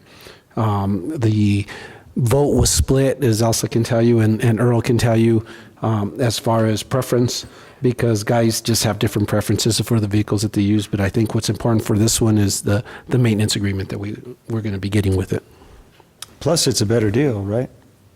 This is the one with the lesser expense, so. It does fit our budget. And it fits the budget. Constraints we do So have within it is a better bid, and we can get the maintenance contracts. Will you throw in some cat hats, too? I was looking more for like. One more thing, so you do know, we also have a simulator that I can bring up ahead of the graders, and the guys can train on a simulator before they even get in a machine. So are we voting on this today, or? Mr. Chairman, I think that what Elsa is asking for is the commission to vote to go the direction of one provider or the other. We're not prepared for you to vote on a contract at this point. There are some, I saw the contract, the proposed contract for the first time Friday, And there are some clauses in there that I'm troubled by. I hope that John Deere corporate and legal will be reasonable, and I'll report back to you on what they're willing to do. But for example, they have a Iowa choice of law and venue provision, and we certainly don't want to be stuck in the Iowa courts. Right. Mr. Chairman, I did look into that, and I checked with our John Deere financials, and they will rewrite all of that for you. Great. To satisfy you. So they'll change the venue. And I meant John Deere. Mexico laws. Yeah. Right, that's great. John Deere I meant John Deere hats, which are way nicer than cat hats. See that dirty Or T-shirts. And the other reason I'm asking for direction and obviously approval to proceed, to move forward, hopefully with an agreeable lease contract with legal and all the particulars can get worked out, is because we, at least no later than July 15th, we are obligated based on the current lease we have now to give a 60-day written notice that we will be returning the equipment based on what they gave us in terms of operational and the condition we have to return them back to CAT, so we're not being charged after we return them additional fees. Great. So we're currently working on those graders now, not just the tires and that, we're replacing parts that need to be necessary to return those machines back in working order. Commissioners, do we have a motion to pursue negotiations with John Deere? So moved, Mr. Chair. Second. With some discussion and questions. Mr. Chairman, your company's located in Albuquerque? Yes, ma'am. And when these machines need to be repaired, do you send a mechanic up or do you have to haul the whole machine down?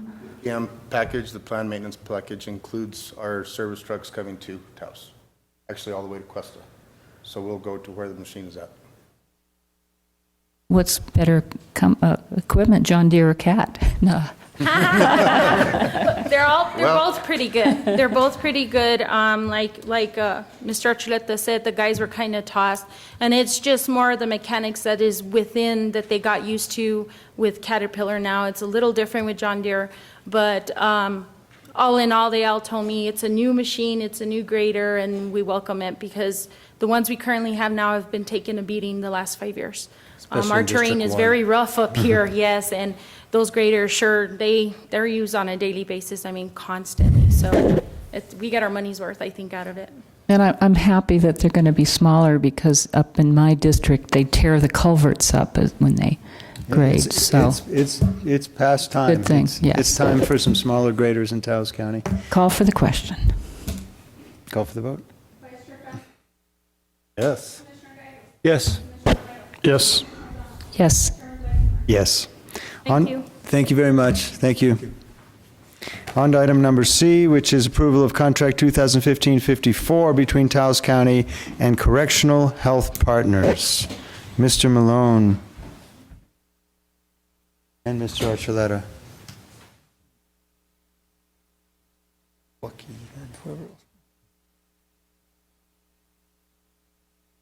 Mr. Chairman, Commissioners, just to remind you, you previously approved the bid by Correctional Health Partners subject to negotiation of a contract acceptable to me and also negotiation on price.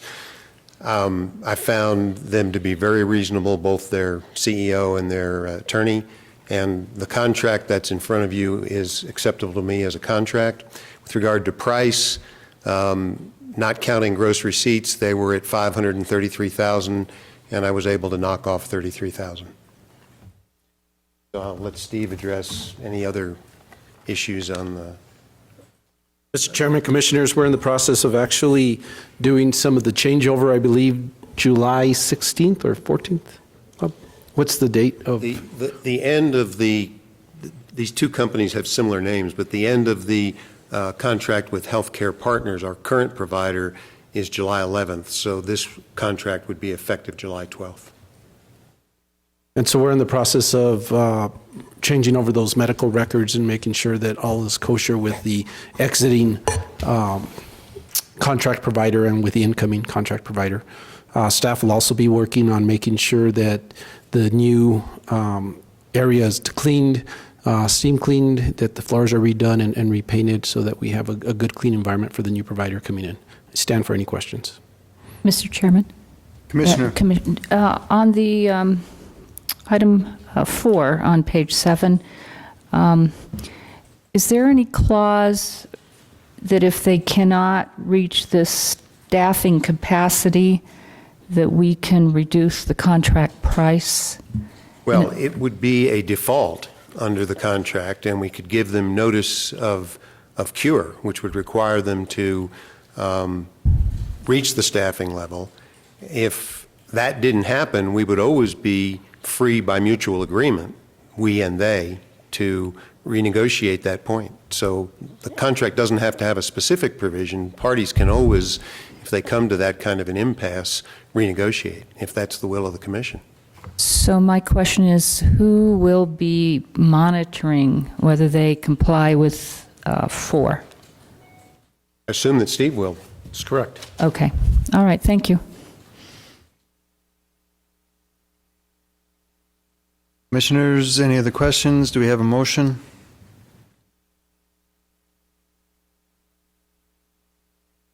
I so move that we approve contract TCC 2015-04 between Taos County and Correctional Health Partners as presented. I'll second. Got a motion and a second. Commissioners, we still have concerns about this contract in terms of price or services provided. Mr. Chairman, as much as I appreciate the negotiation by Mr. Malone, it still is way above budget.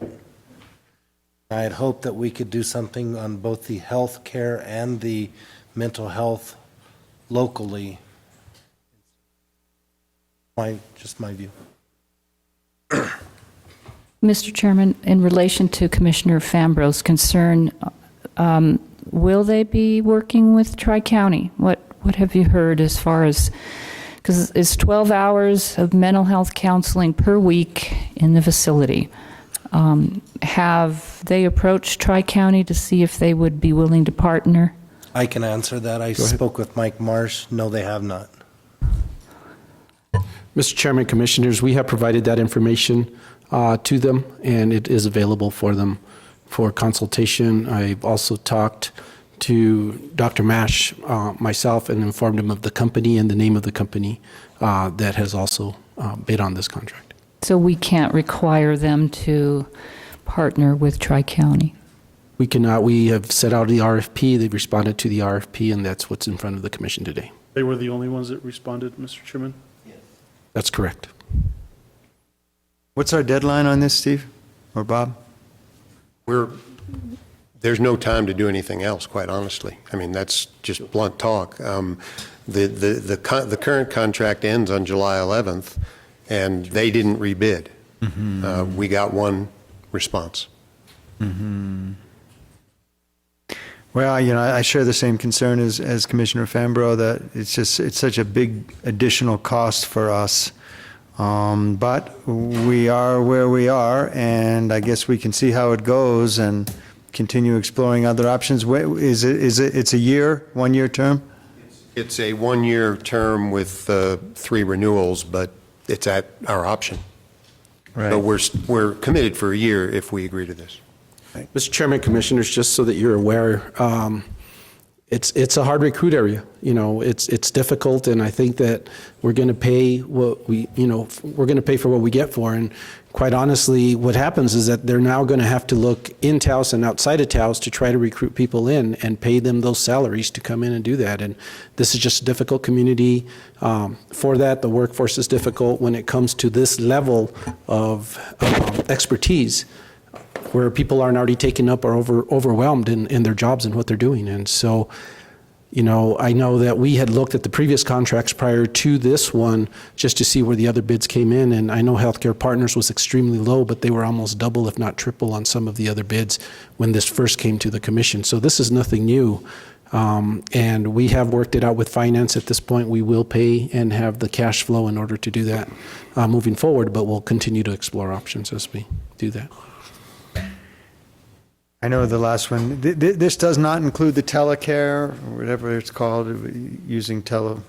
It does not. This provider does not favor the use of telemedicine. Mm-hmm.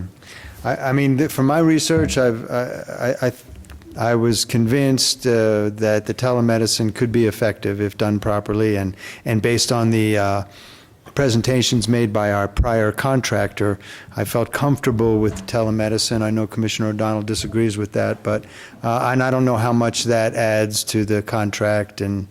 But in the future, I would suggest that we at least consider that as a possibility. It has gotten a lot of approval in different circles.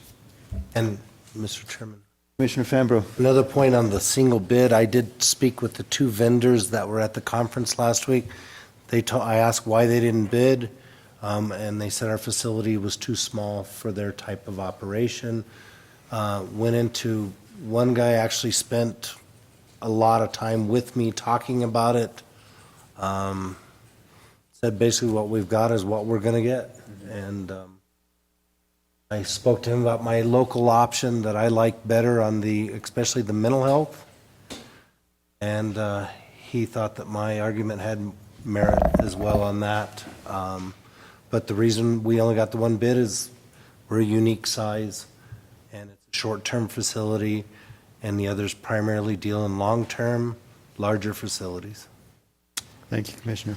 And Mr. Chairman, I do believe there will be some telemedicine in the case of emergencies, that we had discussed putting up a screen for those when it's necessary. So I think there will be a minimal use of telemedicine, but the main advantage to being on site is there won't be any misdiagnoses during a telemedicine conference call, as has been done in the past here, on a small screen this size.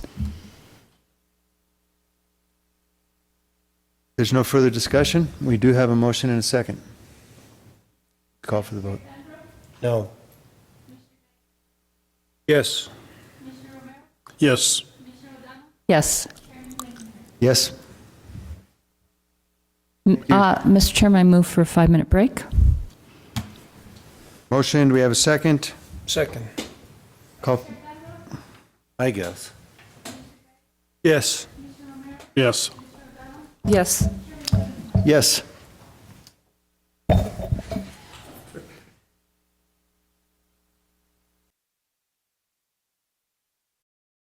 Get up and go. Second. Mark did. Yes. Yes. Yes. Yes. Yes. Item D is a discussion regarding a memorandum of understanding between Taos County and the Village of Cuesta to provide ambulance and emergency medical services for the northern part of our county. We have Ms. Loretta Trujillo, Administrator of the Village of Cuesta. Good afternoon. Good afternoon, Mr. Chairman, Commissioners, County Manager, and Council. For those of you that do not know me, my name is Loretta Trujillo, and I'm the Administrator for the Village of Cuesta. I come before you today requesting your consideration to approve the renewal of the current MOU between the Village of Cuesta and Taos County to provide emergency services in northern New Mexico. As you know, the current agreement is just for that reason. It allows the Village of Cuesta to provide ambulance and emergency services for northern Taos County. The agreement provides for the county to provide $70,000 to our EMS to provide this services on your behalf. And I do want to give you a small statistic. Last year's volume calls, 59% of our calls were for non-village calls, which are to northern New Mexico. So we do provide more than half of our service to northern New Mexico. And I stand for any questions. Commissioners? Mr. Chairman. Commissioner Motion Fembro. to approve. I'll go ahead and second, Mr. Chairman.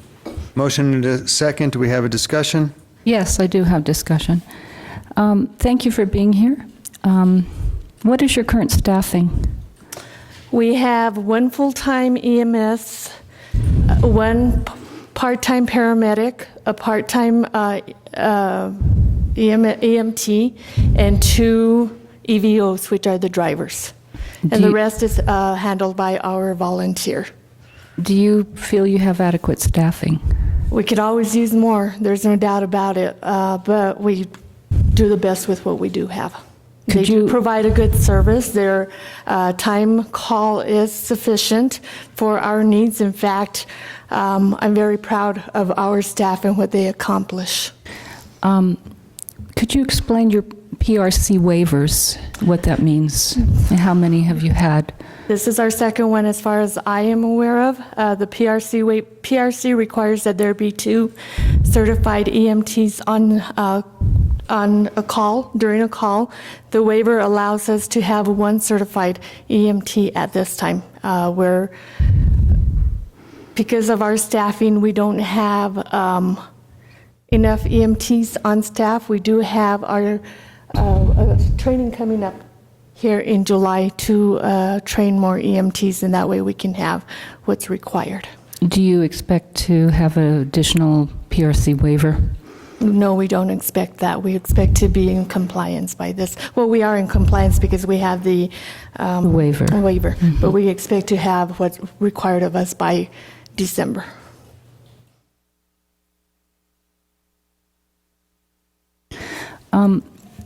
As you were not here, but we heard from Pam Kidd in reference to an accident, and I don't want to go into the details, but it does raise concerns about your staffing.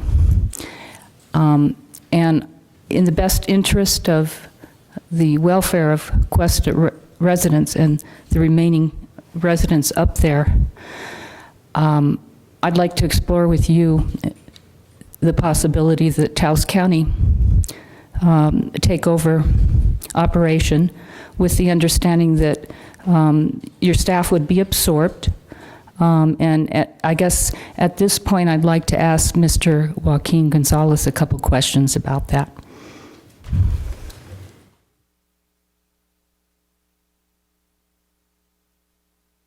I guess my first question is, if we were to absorb this service, does Taos County have adequate staffing right now? Yes, we do have adequate staffing for our EMS coverage. We have quite a bit of EMS staff that actually lives in the Cuesta area that works for Taos County. So they would be able to work in the Cuesta area. Josh Wright being one of them that used to work for me, now he works up in Cuesta. He is the only paramedic in that area as far as I know. But we do have several, I think we counted 10 that live in the Cuesta area that actually work in either Taos County or other districts. So yes, we do have adequate coverage. Are these 10 EMTs currently working with Cuesta? No, ma'am.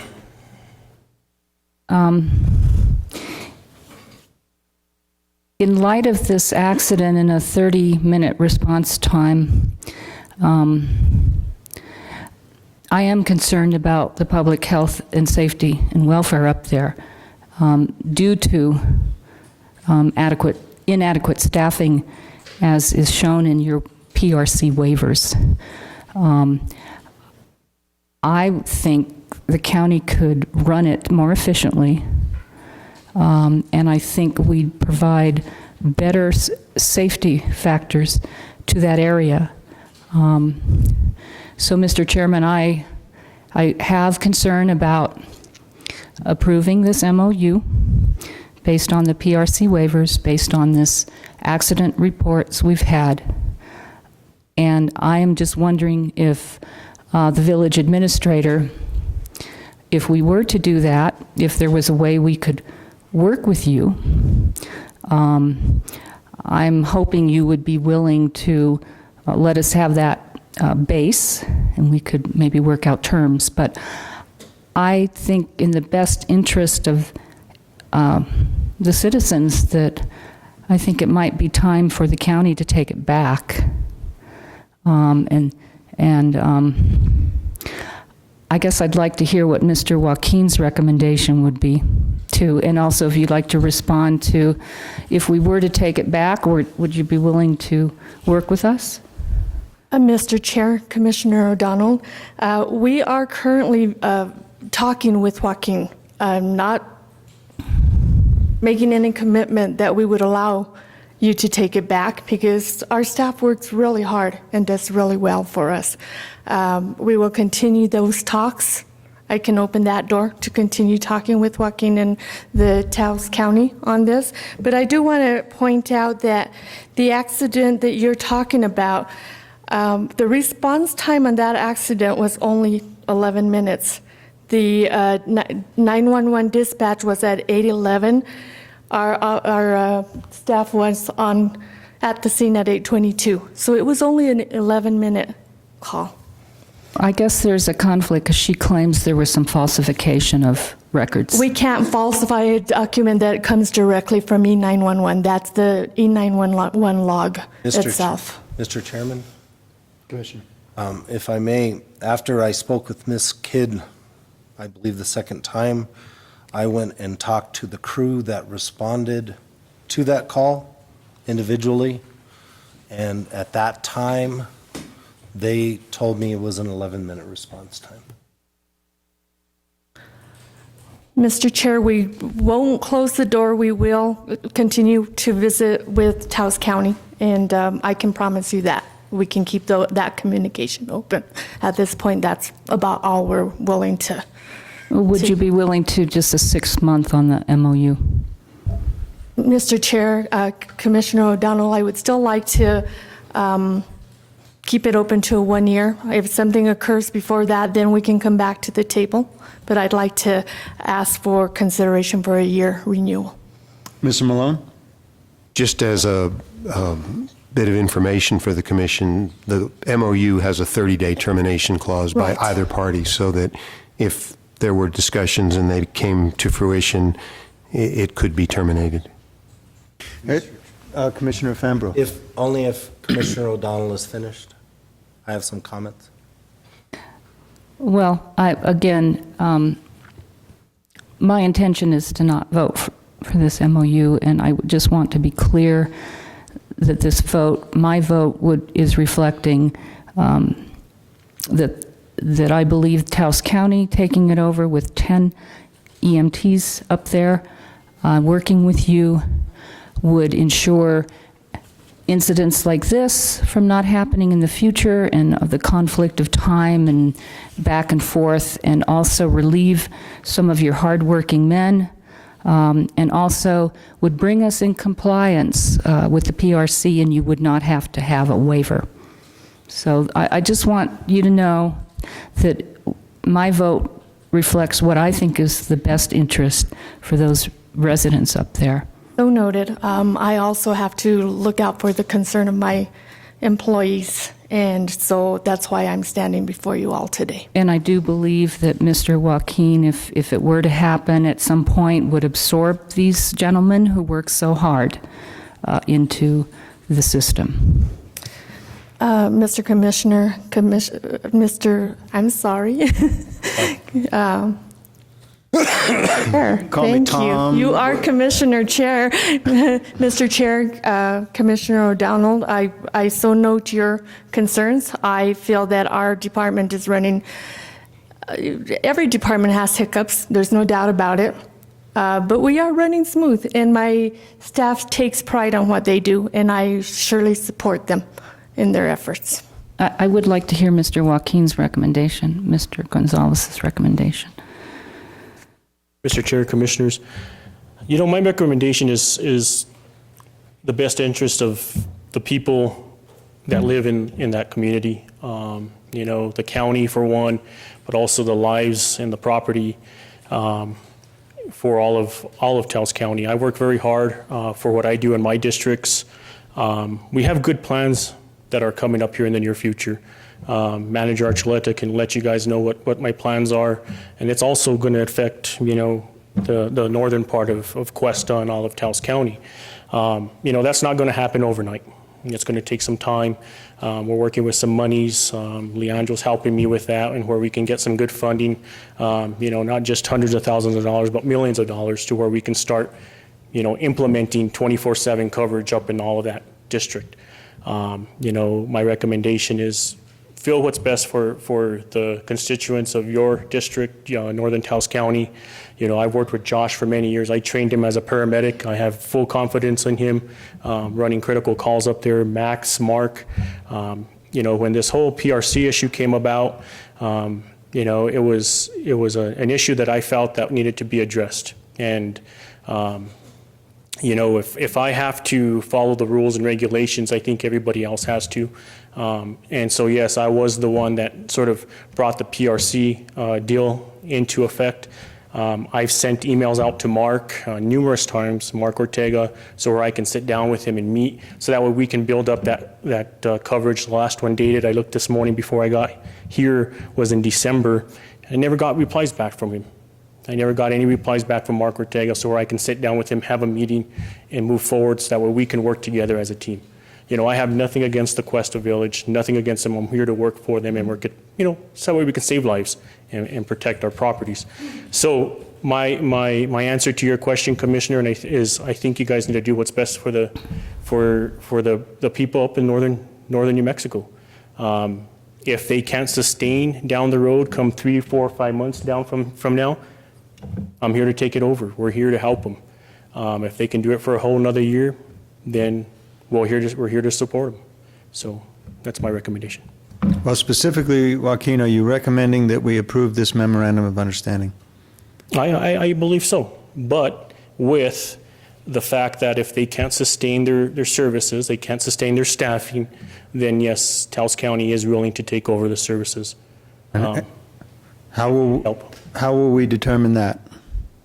That would have to come from the administrator from the village when they request their assistance. Mr. Chairman, and I would come forward to Joaquin if we find that we're not in a position where we can't sustain the service. I have the whole village to look out for, and I need to make sure that our budget can sustain all our services. So I would be the first one to come forward if that were the case.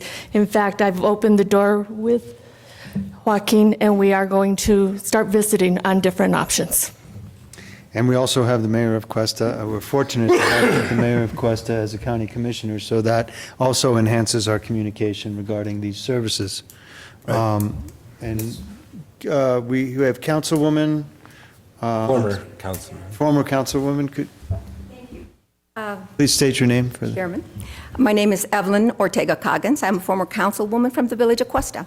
I truly appreciate Commissioner O'Donnell's concern for the residents of Cuesta and y'all's, but I am a resident of Cuesta. I am a lifelong resident of the village. And I will tell you that our ambulance and our fire department does probably the best job that has ever been done.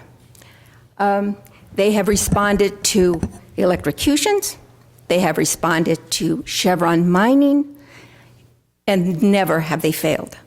This 11-minute response time that keeps being dragged around is just that. Bad press, but it's not true. So the fact that people here sit and say that we're willing to talk to county, I will tell you, I am a resident of Cuesta, and I am not willing to talk to county.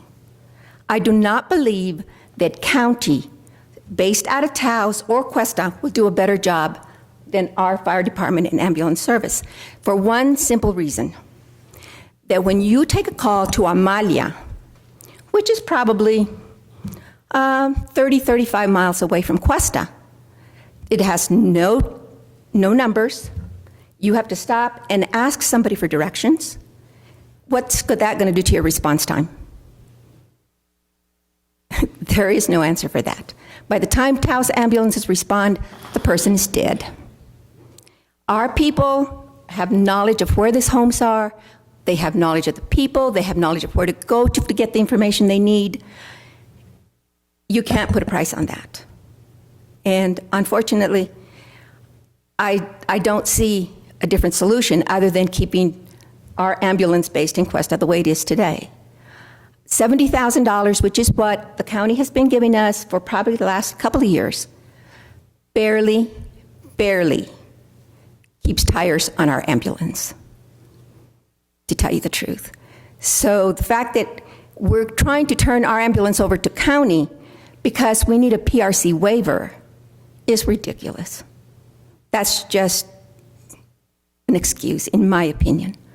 So I say, I am sure that if we put out a call in our village for more EMTs, more paramedics. We will get them. I personally have a brother-in-law who is now in Cuesta, who was a paramedic for the village of Cuesta for the longest time. And he has clearly told me that he is willing to continue if it needs to be. So that is just an excuse. I really believe that the county is just looking to further their reach.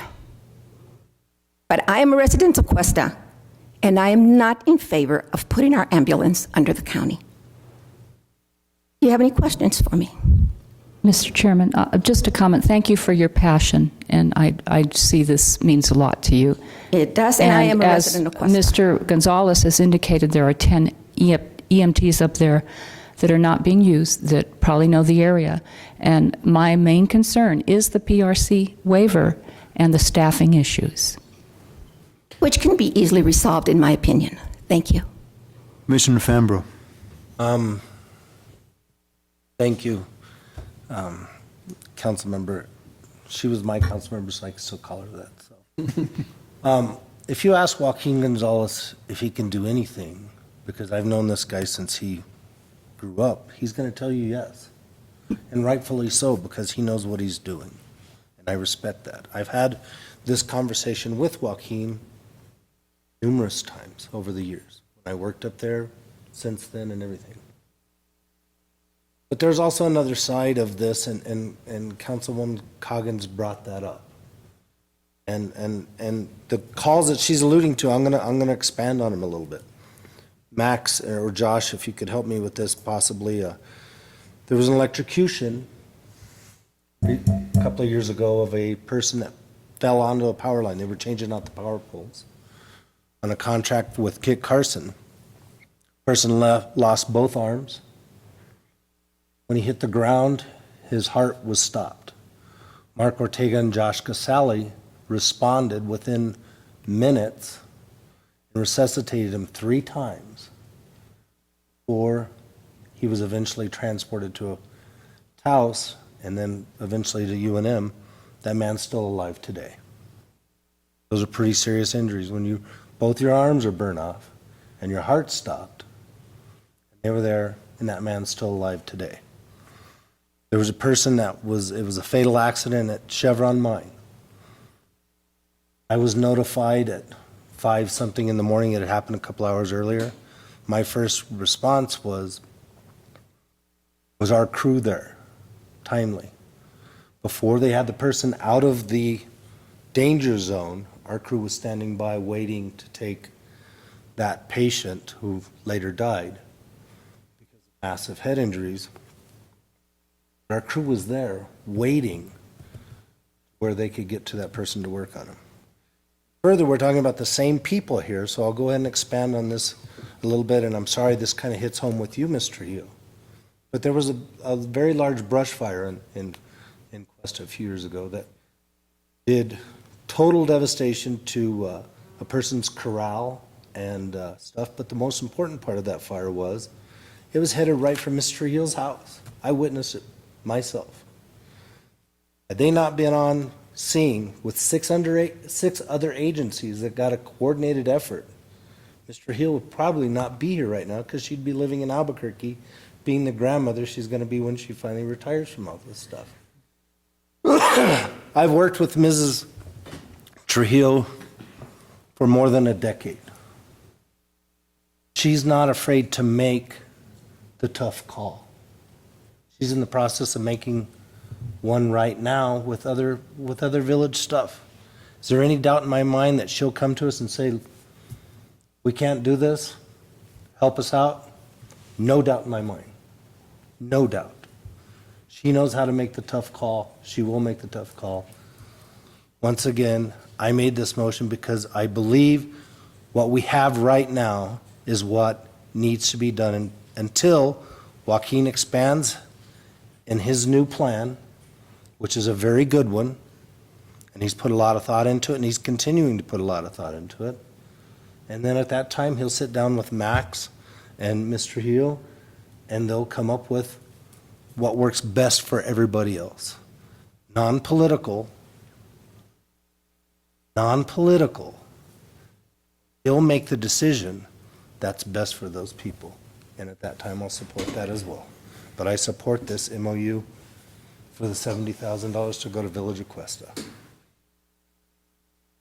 Well, I think it's a good partnership, and I'm encouraged by what I hear. I guess I did have one concern when Joaquin said that he had called somebody and didn't get a response, but I don't know what the details of that are. We have a lot of serious Cuesta connections here, obviously, in Taos County government, and so I'm sure that we'll use them to make the most of this partnership, and anything that the county can do to help, in addition to the $70,000, we're there to work together to save lives. So it's not about overreaching, it's just about strengthening the partnership. Thank you. And Mr. Chairman, echo that if my proposal or my thoughts would not eliminate any of the good people who are on EMT or paramedics currently, that they would still desperately be needed. It was just an issue to bring on more staff so you don't have to go with PRC waivers. Thank you. Great. We have a motion, we have a second, and if there's no further discussion, please call for the vote. Yes. Yes. Yes. No. Yes. Thank you. We appreciate it. Thank you. Next is item E, and this is a discussion regarding approval of a cooperative educational services contract renewal. And this is for the full year 2016, Taos County Senior Program. We have Amanda. Good morning, Chairman, Commissioners. I'm coming before you today to seek approval for our cooperative education service contract. They're our current provider for our food service for our senior program. This is going to be the contract that we enter into for FY 2016. The amount of the contract currently stands at $133,000. And for any questions. I'll move, Mr. Chair. We have a motion on the table to approve the contract. Is there a second? Second. No further discussion. Call for the vote. Yes. Yes. Yes. Yes. Yes. Thank you. Thank you. On to department matters. 12A is a discussion regarding aging and long-term services. In the debarment form, Mike Trujillo. Mr. Chairman, could I chime in very quickly? This is a long list of items that the commission is ultimately going to have to consider. It might make sense to let Mr. Trujillo address them as a group and then vote separately on the contracts. It all has to do with the annual renewal of the documents that have to be signed with the long-term and aging and AAA. Sounds good. Thank you for that suggestion. Mike, if you want to follow that, if that makes sense to you, then let's do it that way. Perfectly all right, Mr. Chairman. It's a good idea, Bob. I yield for Bob, so. But, Mr. Chairman, members of the commission, just to give you a quick update, we're at currently 6,117.83 units above last year at this time of the end of May. So we've increased our units quite a bit. And this program seems to be thriving. We're increasing units. Our staff is working hard to ensure that we get the services out. But just to give you an idea that these programs are sorely needed in our community, and people are responding. We're starting to get new assessments, new people on board every day. So just to let you know, this program will continue to grow at the rate that it's growing. It's going to get pretty big. So hopefully we'll be able to acquire some more funding from the state to ensure that we can meet the services of our constituents. So the first one on the agenda is discussion and consideration of the Aging and Long-Term Services Department suspension and debarment form. And you want me to just read them on down, Bob? Is that what you wanted me to do? Well, we'll just do each one, talk about it a little bit, or however you want to do it. If you can just inform us about the general. Okay, the debarment form is a requirement by statute to see if the agency, which is us, is not debarred or suspended or proposed for debarment by the federal department or agency, by any federal department or agency. So in other words, and correct me if I'm wrong, Bob, but we just need to make sure that the county is eligible to receive funding from the federal agencies and, programs. This is a representation to aging and long-term services that we've not been suspended or debarred. So. Motion to approve. We have a motion to approve the debarment form. Do we have a second? I'll second, Mr. Chairman. Call for the vote. Yes. Yes. Yes. Yes. Yes. Now on to the disclosure form. Okay, we have on, the second one is a campaign contribution disclosure form, and it's a form that is a general form that to ensure that we are not indulging in anything that would be considered ineligible for utilizing campaign contributions as part of requesting funding or so on, or trying to attain funding. So it's a general form, and Bob, you might want to elaborate a little bit if you'd like, but it's a general form that's usually signed by every agency. Yeah, there's no real elaboration that's necessary. As a county, we wouldn't have made campaign contributions. They have these forms designed for both government entities and non-governmental entities, and this is really simply us saying, no, we didn't make any campaign contributions. Move for approval. I'm familiar. Second. Call for the vote. Yes. Yes. Yes. Yes. Yes. On to the certification form. This form is just a certification form between the contractor, which is Taos County, and which would be Department of Finance and Administration agency certification. And again, it's a general form that is signed every year by the vendors and the Department of Finance and Administration to comply with the governor's guidelines for contract review and reevaluation. Move for approval. Second. Call for the vote. Yes. Yes. Yes. Yes. Yes. On to the intergovernmental agreement. Mr. Chairman, we have a contract here with, which is a direct purchase of service vendor agreement between Taos County and AAA, which is Area Non-Metro Agency on Aging. And this is a direct purchase of service, which is different from what we did last year or this year. The state is going to purchase units from us. We've contracted with the state. This contract we will contract with the state 83,900 units. So in essence, they will purchase our units from us once we turn in our certification forms and our proper documentation. But if we don't meet our units, then we won't get this funding. It's a little different than cost reimbursement. So in essence, it's imperative that we meet our units that are contracted. So what I did, because we've never done this before, the previous contracted units that we had this fiscal year was 86,500 and some. So we cut it down a bit because we've lost some units in transportation services, some respite, and some homemakers, but we've made them up in Meals on Wheels, congregate meals, and home delivered meals. So I just wanted to make sure that we didn't overextend ourselves and not be able to meet our unit requirements in order to receive our funding. So this contract is basically that they're going to purchase our units from us. And it's a standard contract that Bob went over thoroughly and Quayla. But the ones that we're going to do, the scope of services that we're going to provide are congregate meals, home delivered meals, homemaker and housekeeping services, transportation, and a respite program, which we currently do now. So, Mr. Chairman, one quick comment on this. You'll all see that there's on that first page initials. The non-metro area agency on aging folks didn't want to revise the contract. They said just scratch through the things you're not providing and have whoever signs the contract initial it. So just as a reminder, Chairman, if this is approved, you need to initial those. Mr. Chairman, Commission, the reason that was done is because we had never run a senior citizens program in the past, and so we weren't sure how they were going to run the units and how those units were going to be reimbursed.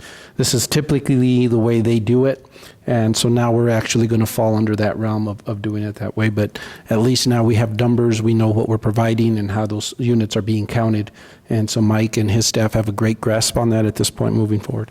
Move for approval. Second. And to the extent that we provide more services than the $220,000 covers, then we'll either look for other funding or? Yes, and usually, let's say, for example, we went over our units, which I'm sure we're going to do. They have a reevaluation period in March where they usually, and this has been historical, so they usually pay you for those extra units. What they won't pay you for is anything short of what your contract is. Good. So that's why it's imperative that we maintain the units that we're contracted for. But our goal is what I'm trying to implement this fiscal year is a chore service program. And it's a program that will help the elderly. As being out in the field and going to the homes and stuff, you see a lot of elderly people that can't fend for themselves. They can't clean their porches, they can't clean their windows, they can't fix their doors or their screen doors or certain things. They can't chop wood. So what we want to do is provide chore services to hire contractors to go help these people out. They have to meet the criteria, of course, but those are the things that we want to do to enhance the program.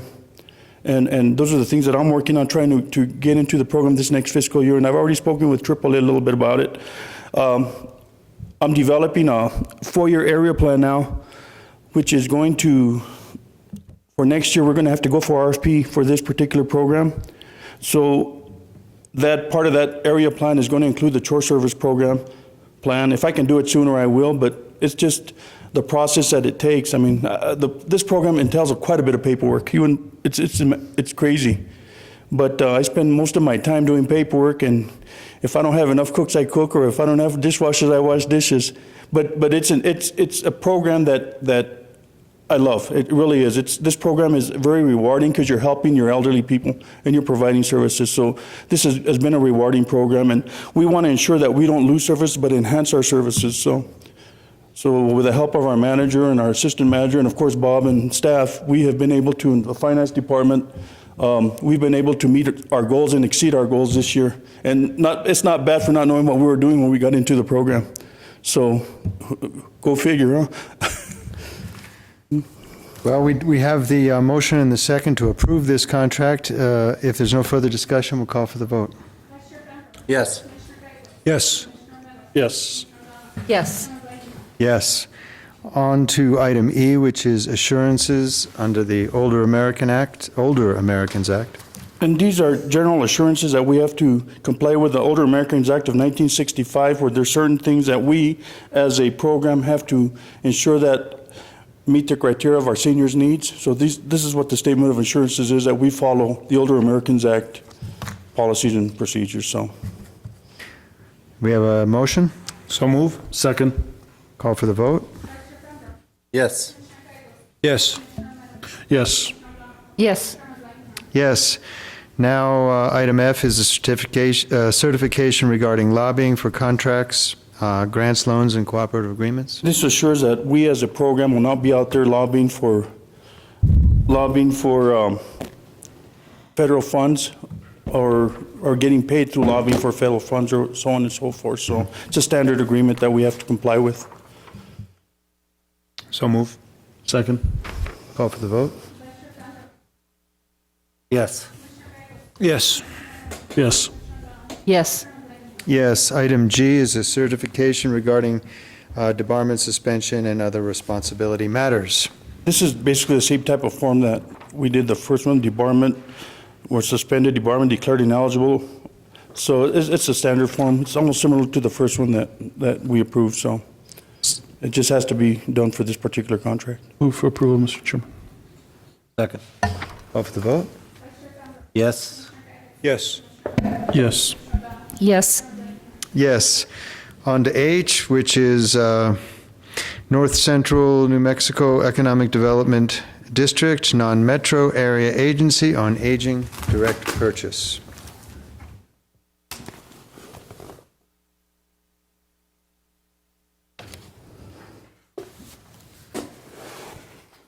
Did you say direct purchase?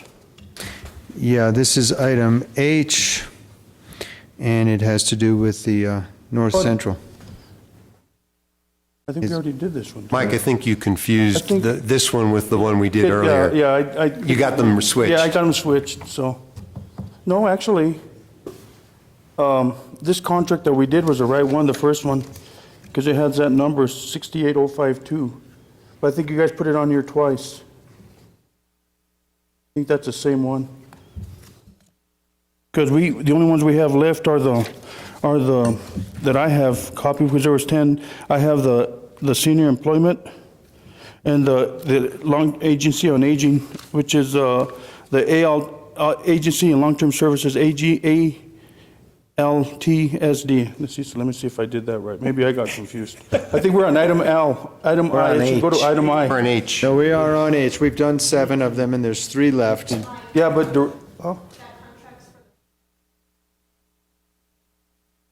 yeah, but that's item I.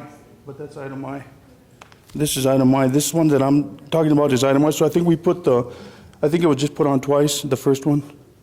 So what we got to go to is item I, which is this one, which is the aging and long-term services for the foster grandparent and senior companion. Mr. Chairman, I make a motion that we amend the agenda and eliminate item 12H as being a duplicate. Commissioner, it isn't a duplicate. It's a it's a separate I withdraw my contract. motion. Hold on, Mr. Chairman, because those are the only ones I have on my file, unless I'm missing one. Somebody's missing one. Come to the front. Tom, help us out. We have the senior employment, which is one. We have the NSIP, then we have the aging and long-term services contract. This one for aging and long-term is relating to our foster grandparent and Yes. senior companion program. The one for non-triple metro is relating to our senior program. So they have basically the same forms for each different program. But this is the one that. Could you get him number I and have him present I? Oh, I don't. This is the one. I don't have I that. believe it's H. I don't have that one. Otherwise, we'll have. Mike just didn't have one of the I copies. didn't have one. That's what threw me off, sorry. Oh, we got it. Good job, Mike. All right, good job. Thank you, Amanda. Good job. Okay. Good job, Amanda. Well, I thought my eyes were painted on, so forgive me. Okay, this is just for our foster grandparent and senior companion program. We provide foster grandparents for the schools. They go out and help the kids. Foster grandparents go out and help the children in the schools and the teachers. And our senior companions, they provide senior companionship for our elderly at home, our homebound people. And this contract is what we currently have right now, and this is something that is sorely needed. So, we need a motion. yes. So move. Sorry. Standing up. Sorry there. Okay, Mr. Chair. was well done. Do we have a second? I'll second, Mr. Chairman. Please call for the vote. Yes. Yes. Yes. Yes. Yes. On to I, which is the New Mexico Economic Development District Non-Metro Area Agency on Aging Senior Employment Program Agreement. Okay, and this one is a senior employment program. This is a program that we have. We currently have four senior employees that we employ through the senior employment program. They're 55 and older, and we have one in Cuesta. We have one in we have 2 in Taos and one in Chamizal. And these are 4 hour. They work 4 hours a day, and we provide training for these elderly people to, these seniors to assist us with our everyday operations of the program. And I stand for questions, or if any, or if there is a motion for approval. But we currently provide this service at this time. Motion to approve. Second. Call for the vote. Yes. Yes. Yes. Yes. Yes. Need more water. Sorry. Last one for you, Mike, is J, which is about the Aging Nutrition Services Incentive Program. The NSIP agreement, and with this, we purchase food. We can purchase food, but we can't purchase the items that purchased overseas, such as coffee, bananas, chocolate, and other products that aren't in the States. So we have to use these funds to purchase items that were, here in the States. We can't purchase out of state or out of country foods with these money. So, and we currently have this program at this time also. They like chocolate, right? And bananas and all that stuff. It's working. Well, we Can't buy chocolate. can't buy chocolate, huh? They want chocolate, can't they? So move. Can't buy chocolate milk either. So, We have a motion, I'll second. Call for the vote? Yes. Yes. Yes. Yes. Thank you, Michael. Thank you thank for you. all I'm your sorry work. for the mix-up there. I apologize. No problem. I was short one contract, so kind of threw me off. Glad you're doing it, glad you love the program, and keep up the good work. Well, it builds character, I'll tell you. Well, you could always use a little of that, along with the rest of us. Okay. 12K is a discussion regarding the approval of the Community DWI grant application to purchase equipment for law enforcement agencies. Herbert Valdez. Mr. Chairman, board members, I'm here to present to you the Community DWI application for fiscal year 16. The amount of the application is $6,657, and we will be utilizing that to buy equipment for the law enforcement agencies throughout Taos County. Motion to approve? I'll second. Call for the vote? Yes. Yes. Yes. Yes. Yes. Now we have a consideration of a memorandum of understanding between the Village of Cuesta, Town of Red River, Town of Taos, Village of Ski Valley, Taos Pueblos, and Taos County to provide law enforcement support to combat the crime of driving under the influence. Herbert. Board members and Chairman, again, this memorandum of understanding is connected with the CDWI application that I'm submitting. Without this memorandum of understanding, we would have to split the monies within the agencies that are over here or named. So in order for us to get a better bang for our buck, we join all the monies together and then we split them up with the agencies at a better amount for each agency. Move for approval, Mr. Chairman.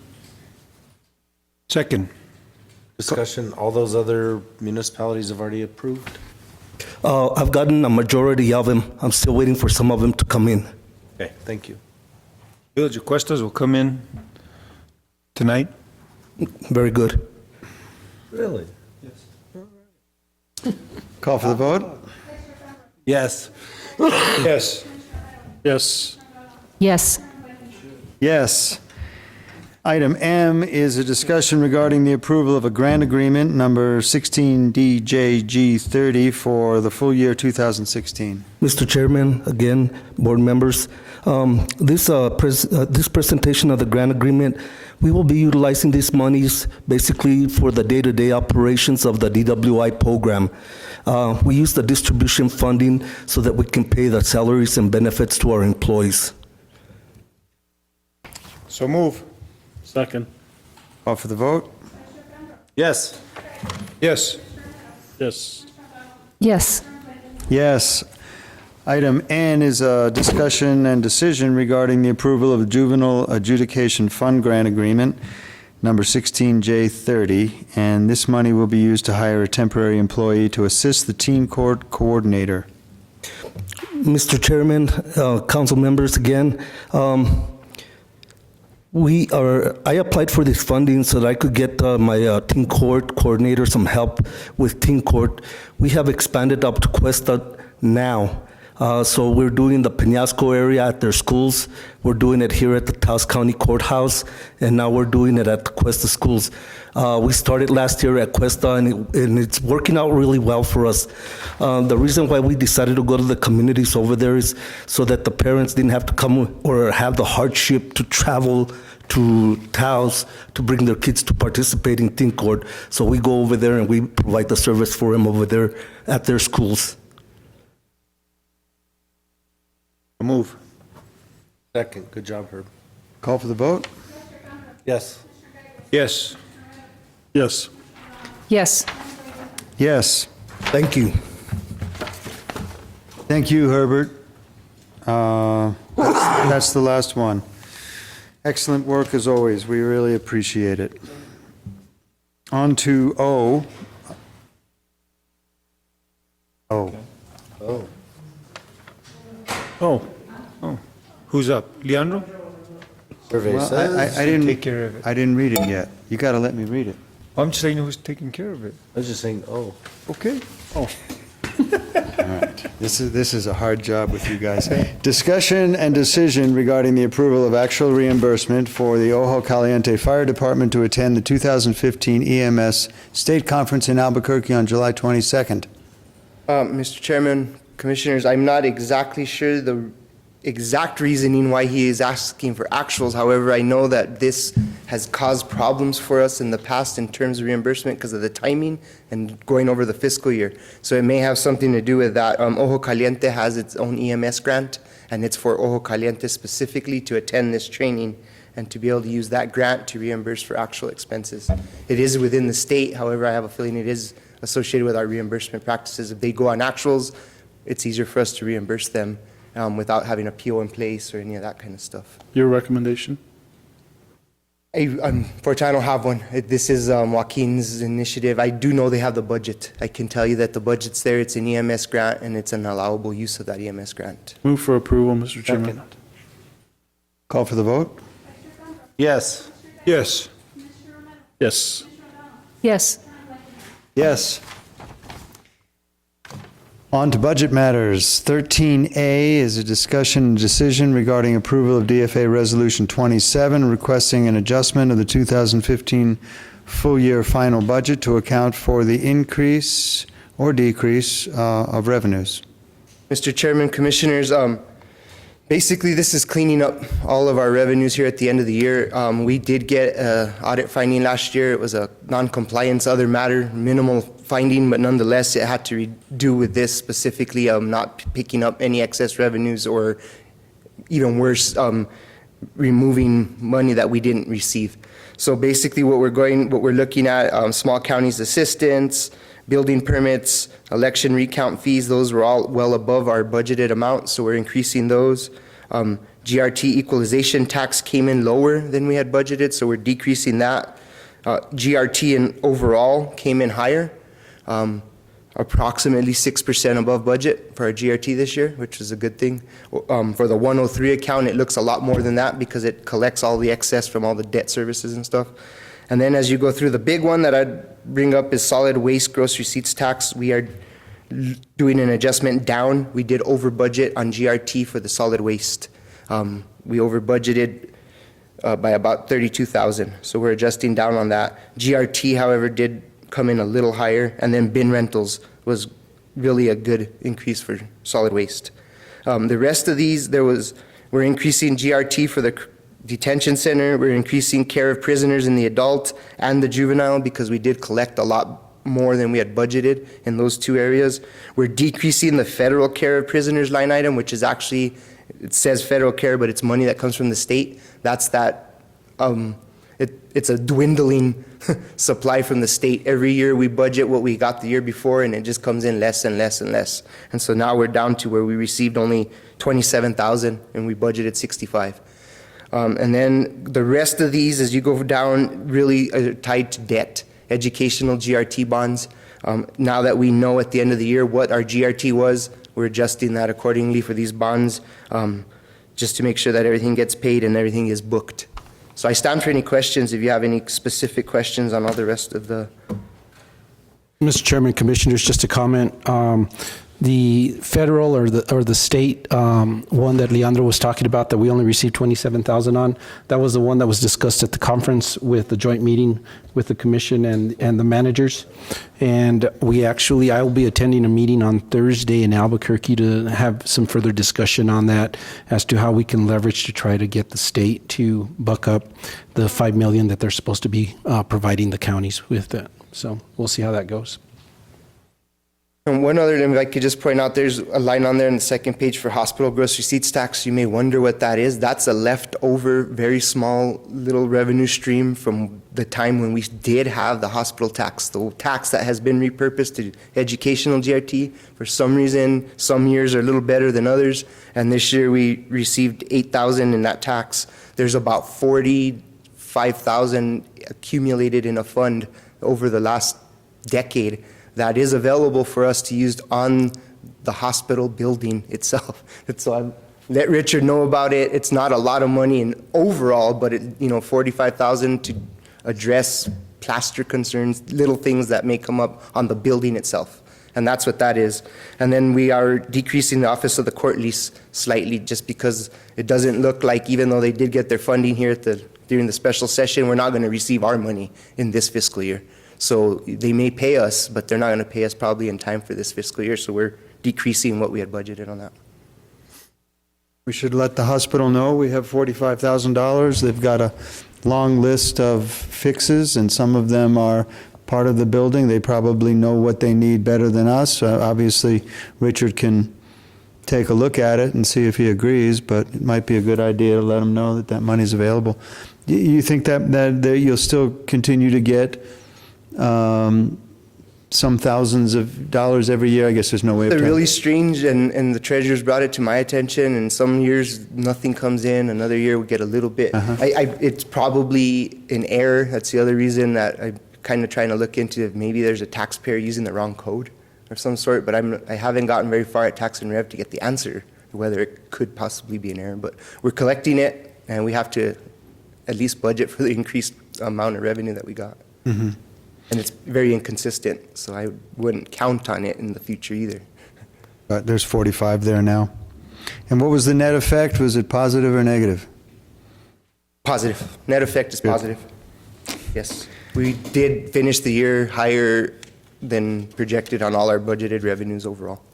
So that'll carry over for road improvements in District 4. It will certainly give us a better beginning cash balance than we had anticipated in our preliminary budget. Great. Good news. Commissioners, this is a decision item. Do we have a motion to approve this resolution? Move for approval. Second. Any further discussion, questions? If not, call for the vote. Yes. Yes. Yes. Yes. Yes. Item B is a discussion decision regarding approval of DFA Resolution 28, which requests a transfer of expenditures to properly account for the pharmaceutical services provided to the Ojo Caliente Fire Department. Mr. Chairman, Commissioners, once again, another cleanup item. Inadvertently, the Ojo Caliente EMS charged their pharmacist against the purchase order that had been created for our Taos County EMS. And so at this time, we do need to be able to make the change and correct that so that the Taos County EMS can make their final payment to the pharmacist. And so this is a cleanup. It's in the amount of $800, and I do recommend approval. Move for approval. Second. Call for the vote. Yes. Yes. Yes. Yes. Yes.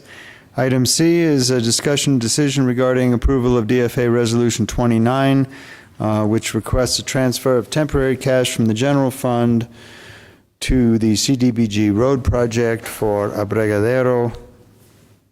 Chairman, Commissioners, another error. For some reason, we shorted ourselves $50,000 in the overall temp loan transfer. So now that the project's complete, in order to make the payment in full, we do need another $50,000 temp cash. We'll pull it over, we'll pay them, and we'll immediately request reimbursement. We should have reimbursement by July of next month. Well, good deal. We're getting to the end of that. I won't have to try to pronounce Abregadero too many more times. Do we have a motion? Move for approval, Mr. Chairman. Second. Call for the vote. Yes. Yes. Yes. Yes. Yes. Item D is discussion decision regarding a budget adjustment for solid waste. Mr. Chairman, Commissioners, we had been real close with solid waste. We thought we were going to be right on. We were off by $2,100 for our tipping fees to the town of Taos. So we're asking to increase the town of Taos tipping fees by $2,150, taking it from employee training and per diem. We were that close. So this is just to be able to make our final payment to the town. Motion to approve. Second. Call for the vote. Yes. Yes. Yes. Yes. Yes. Thank you, Leandro. Thank you. On to 14, Commissioners' Reports. This is A is a discussion regarding road viewers for Tres Lomas Road. It's my item. Last year, we did approve the adoption of Tres Lomas Road, but at this point, I guess because of the time elapsed and statutory requirements, we are looking to appoint a new set of road viewers to send them out for another visit. Mr. Chairman, if I could modify your comment very slightly, the commission in the last October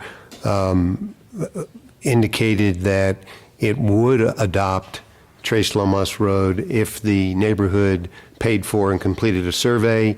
There needs to be a road viewers report to which that survey is attached, and so this would be the commission appointing road viewers. As the commission probably knows, Earl had a death in the family, but he's given me the list of the 3 road viewers he would recommend. It's himself, Earl Salazar, his foreman, Rick Trujillo, and Orlando Peralta. Great. And is the survey available for attachment to their report? It has to be finalized by Scott Crowell, but it's basically available in draft form, and he'll finalize it once I go ahead and give him approval. I want to wait till Earl gets back and takes one more look at the survey to make sure it's correct. Okay, but now you'd like a decision on the recommendation for road viewers? Correct. We need to send this group of road viewers out so that we can attach this survey to their report. Well, I'll make a motion to approve those road viewers. Do we have a second? Second. Any discussion, questions? Not, we'll call for the vote.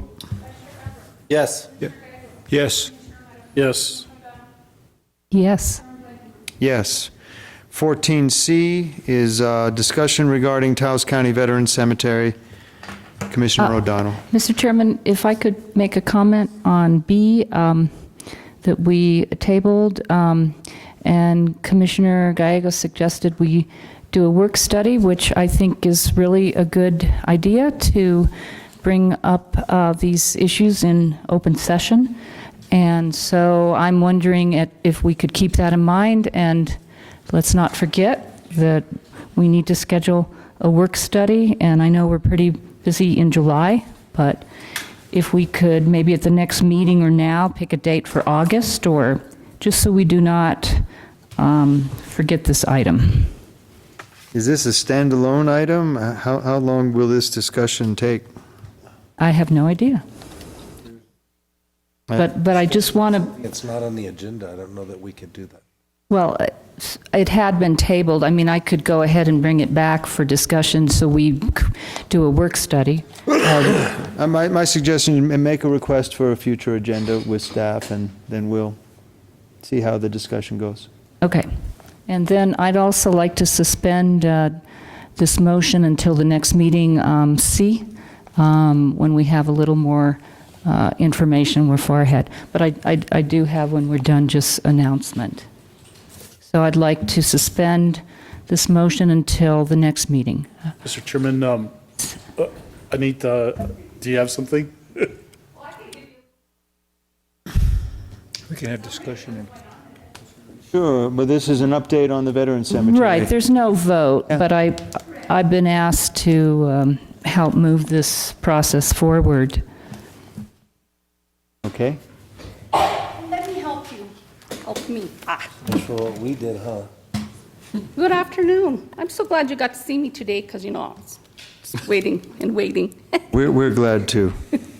So, the Taos County Veterans Cemetery, we have one appropriation that was received and we have currently been spending.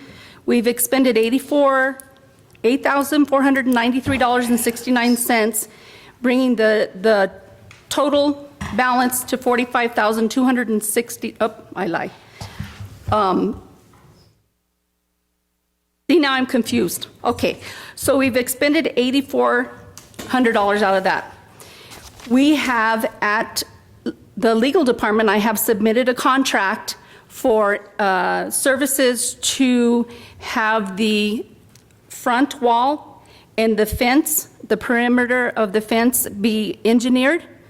The cost of that contract is $45,260.31, bringing the balance down to $21,246.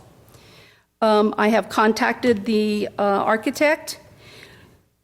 He says that the wall, the front entrance wall, and the perimeter of the fencing will probably use the rest of the $21,000 plus both of the $100,000 awards that we received from the legislature.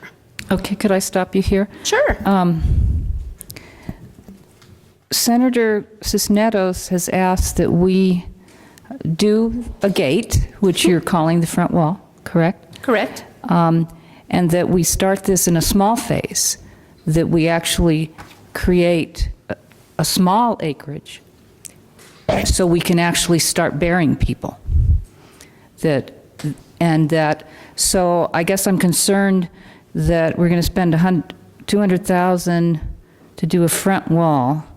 I'm hoping the engineering services would cover the first phase of the cemetery. Say we just get ready an acre, because the senator has suggested we start small and keep moving out the fence, do a nice front gate, front wall.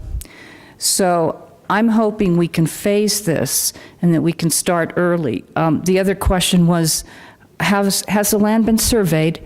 Mr. VIII has asked, has it been separated out from the 40 acres? Mr. Chairman, Commissioner O'Donnell, yes, ma'am, it's already been surveyed, topographical maps, everything has already been done. That was done with the master plan. And I believe everybody got a copy of that master plan. But the survey has been done? Yes. Okay. So Mr. Chairman. I was hoping that with, what do we have, a total of 330 once we get the extra 100,000 that the legislature gave us? What's the total amount? The commission just recently approved a grant agreement from the 2014 allotment of 100,000, and then I just submitted a bond questionnaire on $100,000, which would mean all in total we had $275,000 to spend. Is that bond this current legislative session? Yes, it was. Okay. So my concern is that we try to phase this in small. And Thomas Wagner and Cabinet Fox, they can tell us, what the required issues are. At the site visit, it was drainage, positioning of bodies. And so I'd like to see if we could actually use this money to do the wall, do the gate in a small, and then have, fence that we move over the years, but that we start actually burying people. Mr. Chairman, Commissioner O'Donnell, our architect has been in contact with Thomas Wagner, and they have had a couple of conversations regarding the Veteran Cemetery. So they are both communicating regarding this. I do believe that the front gate or wall, and also some type of fencing, or else you're going to have people in there.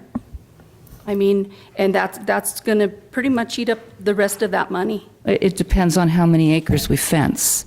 So those are kind of my concerns. We can't fence 20 acres, that we fence a small area, as the senator suggested, and we move out as we get more money. I don't see how this can eat up all the money.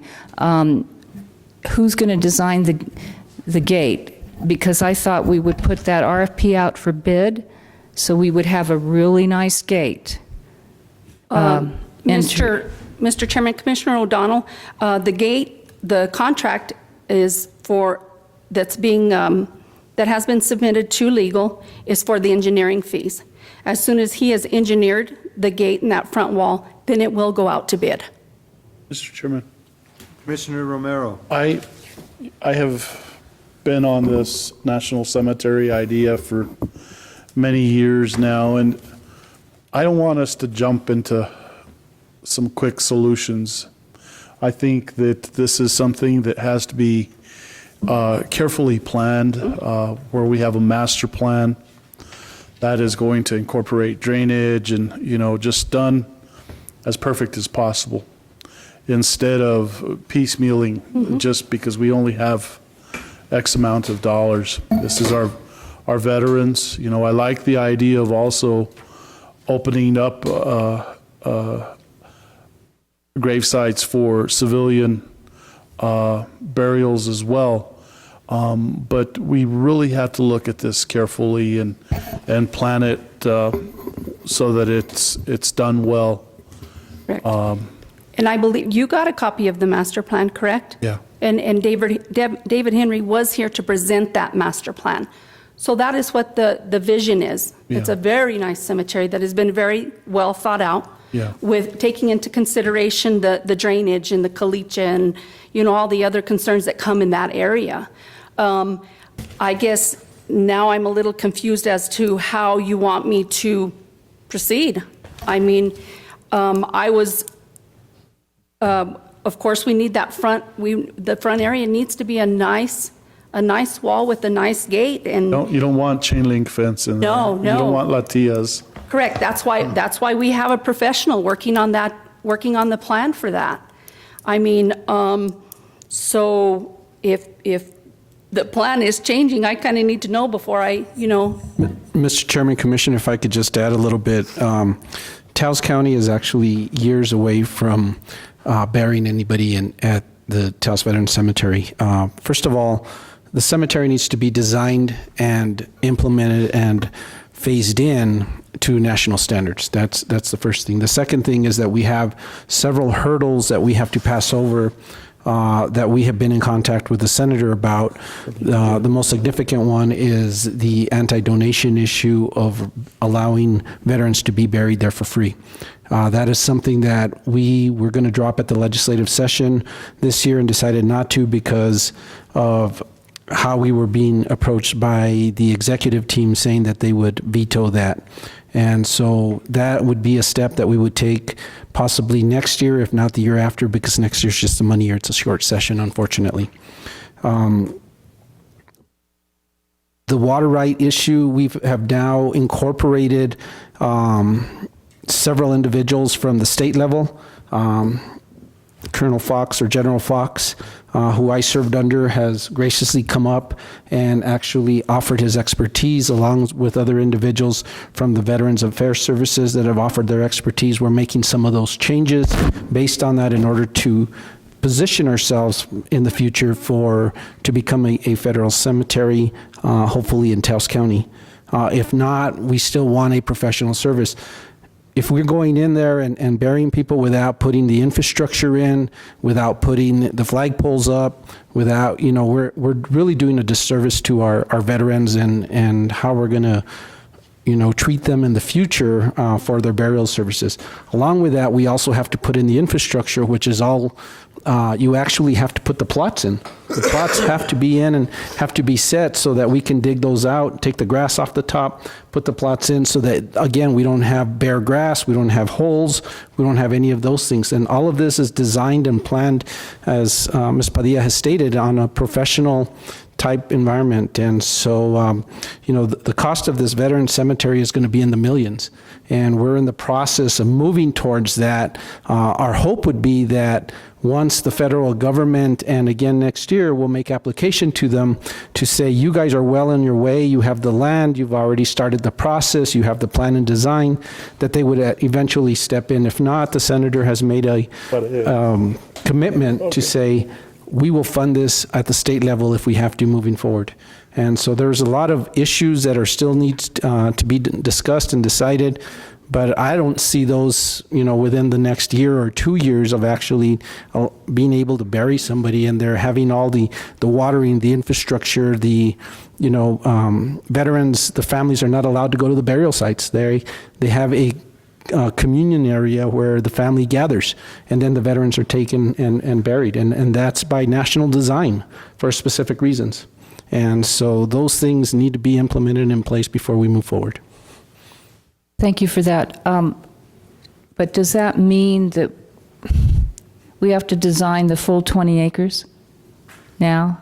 And well, Commissioner, my eyes is we took an estimate of how many veterans are in Taos County and how many people we would be burying, and based on that estimate, part of that would be also the infrastructure that has to be put in.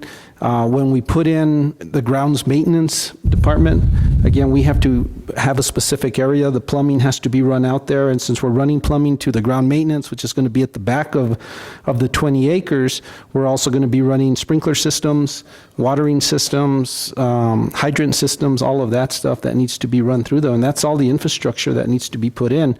I don't see how we could just put in a portion of that and then put the maintenance shack out there without any of the water resources that it needs, and then not have the actual sprinkler systems already throughout the whole system, so that when you go out there, you don't see 20 feet of burial sites and then bare land on the other side. I mean, it has to be respectful. As you see the National Cemetery, as you're driving out of Santa Fe, the whole cemetery is fenced, the whole cemetery is green, and there's ways of putting in these plots that they do where they can remove the grass, bury the individual, and then put the grass back, and it looks like the grass was never even disturbed in those areas.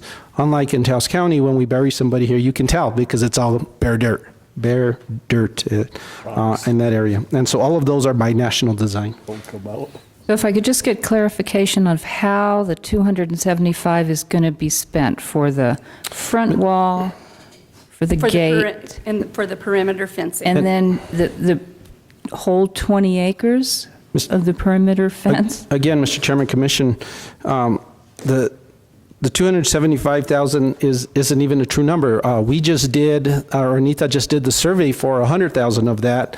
Those bonds haven't even been sold yet. Those bonds won't be sold till probably October timeframe, and maybe we'll have that money available to us a year from now or the following year. So all of those things need to be taken into consideration when looking at it. What we do have that we have to spend this year, I believe, is the 45,000 or the 50,000 that we had available to us that needs to be spent this fiscal year. We have $100,000 above that we've already done the survey. We've already got the grant agreement, I believe, from DFA back.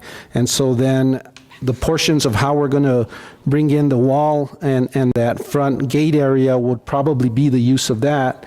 And then the next 100,000 is what we would look at, either a road structure that would go out to the facility, or we would have some kind of fencing. But again, that would be just enough to phase those three items in, but we also have time frames that we have to work with DFA and the sale of the bonds in order to do that. And is the architect going to engineer the whole site? It is engineered. He already has in the master plan. Right, okay. Yeah, the master plans are. Right, yeah, Do you have a I've copy of seen it. I'm just And Mr. trying to see what he's engineering here, is the wall and the gate. Right, as soon as we have a contract, which will come after the first of the fiscal year, he will give us all of that. And Right now, I've just sent it to Mr. Malone for a contract. He'll give us drawings of what is actually going to be erected out there, and then it will come to the commission before it's done. And Mr. Chairman, I'd hate to go against that. What myself and Commissioner Romero presented to our congressional delegation in hopes of getting support for Senator Cisneros' view was that plan, and I would hate to go against what we presented Correct. a couple of months ago when we were in Washington. Mm-hmm. So, Mr. Chairman, Commissioner O'Donnell, you will see pictures of what it's going to look like before we even start, before we send it out for an RFP. He will come up with a plan, and you will get to see it. And then the gate is designed by someone that puts a bid out and does The it? engineer is designing the wall and the gate. Okay. It has to be a professional engineer that does that. Architect. Oh, I'm sorry, architect, sorry. Architect. The engineering that'll be done, Commissioner, will be all the civil work that does the drainage, the roads, where the structures are going to be placed, elevations to use the natural topography, that kind of stuff. So there'll be a lot of civil, it's just like a road project. There'll be a lot of civil engineering. There'll be structural engineering for the maintenance sheds, for the bereavement shelter, for the offices. All those structures are going to be required to be engineered and designed by a licensed design professional. All that will be part of this package. Okay, and why didn't we have our engineer do this? I'm just wondering if we followed RFP requirements, you just automatically awarded this contract to David Henry. I'm just wondering why we didn't use this firm that we've... Mr. Chairman, Commissioners, the firm is an engineer firm. Mr. Henry is an architect. Two different. Correct. Two totally different professions. So who will do the engineering? Will that go out to bid? Generally speaking, an architectural firm has associates, civil engineer, structural engineer, soils engineer, a myriad of different engineering specialties required for each individual project. So he has associates that he works with normally. I don't know all the capacities that are consulting engineer, but I'd be willing to bet it's probably civil, structural, and that nature. They don't do architectural design. So not only does the architect responsible for life safety codes, for ADA compliance, he's also responsible for the engineering of all the structures. So generally speaking, the architect brings in experts for depending on the kind of project that it is. This one will be mostly civil and a little bit of structural. And we didn't need to go out to bid for this? Mr.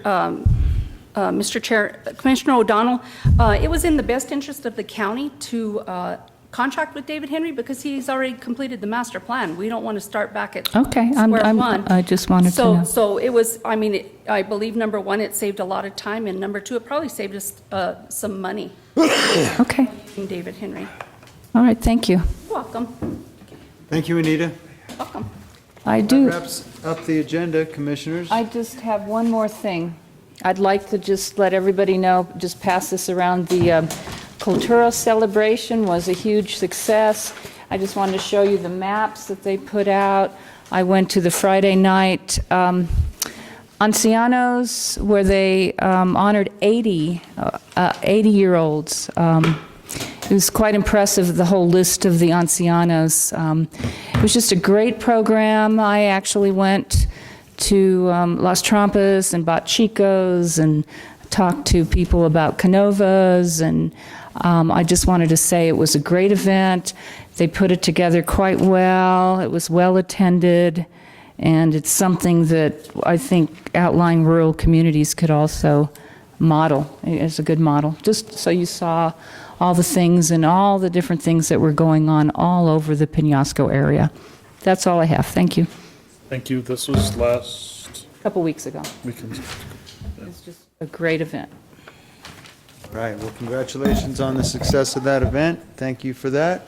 Commissioners, do we have a motion to adjourn? So move. I'll second. Call for the vote? Okay. Yes. Yes. Yes. Yes. Yes. Thank you. Yeah. Yes.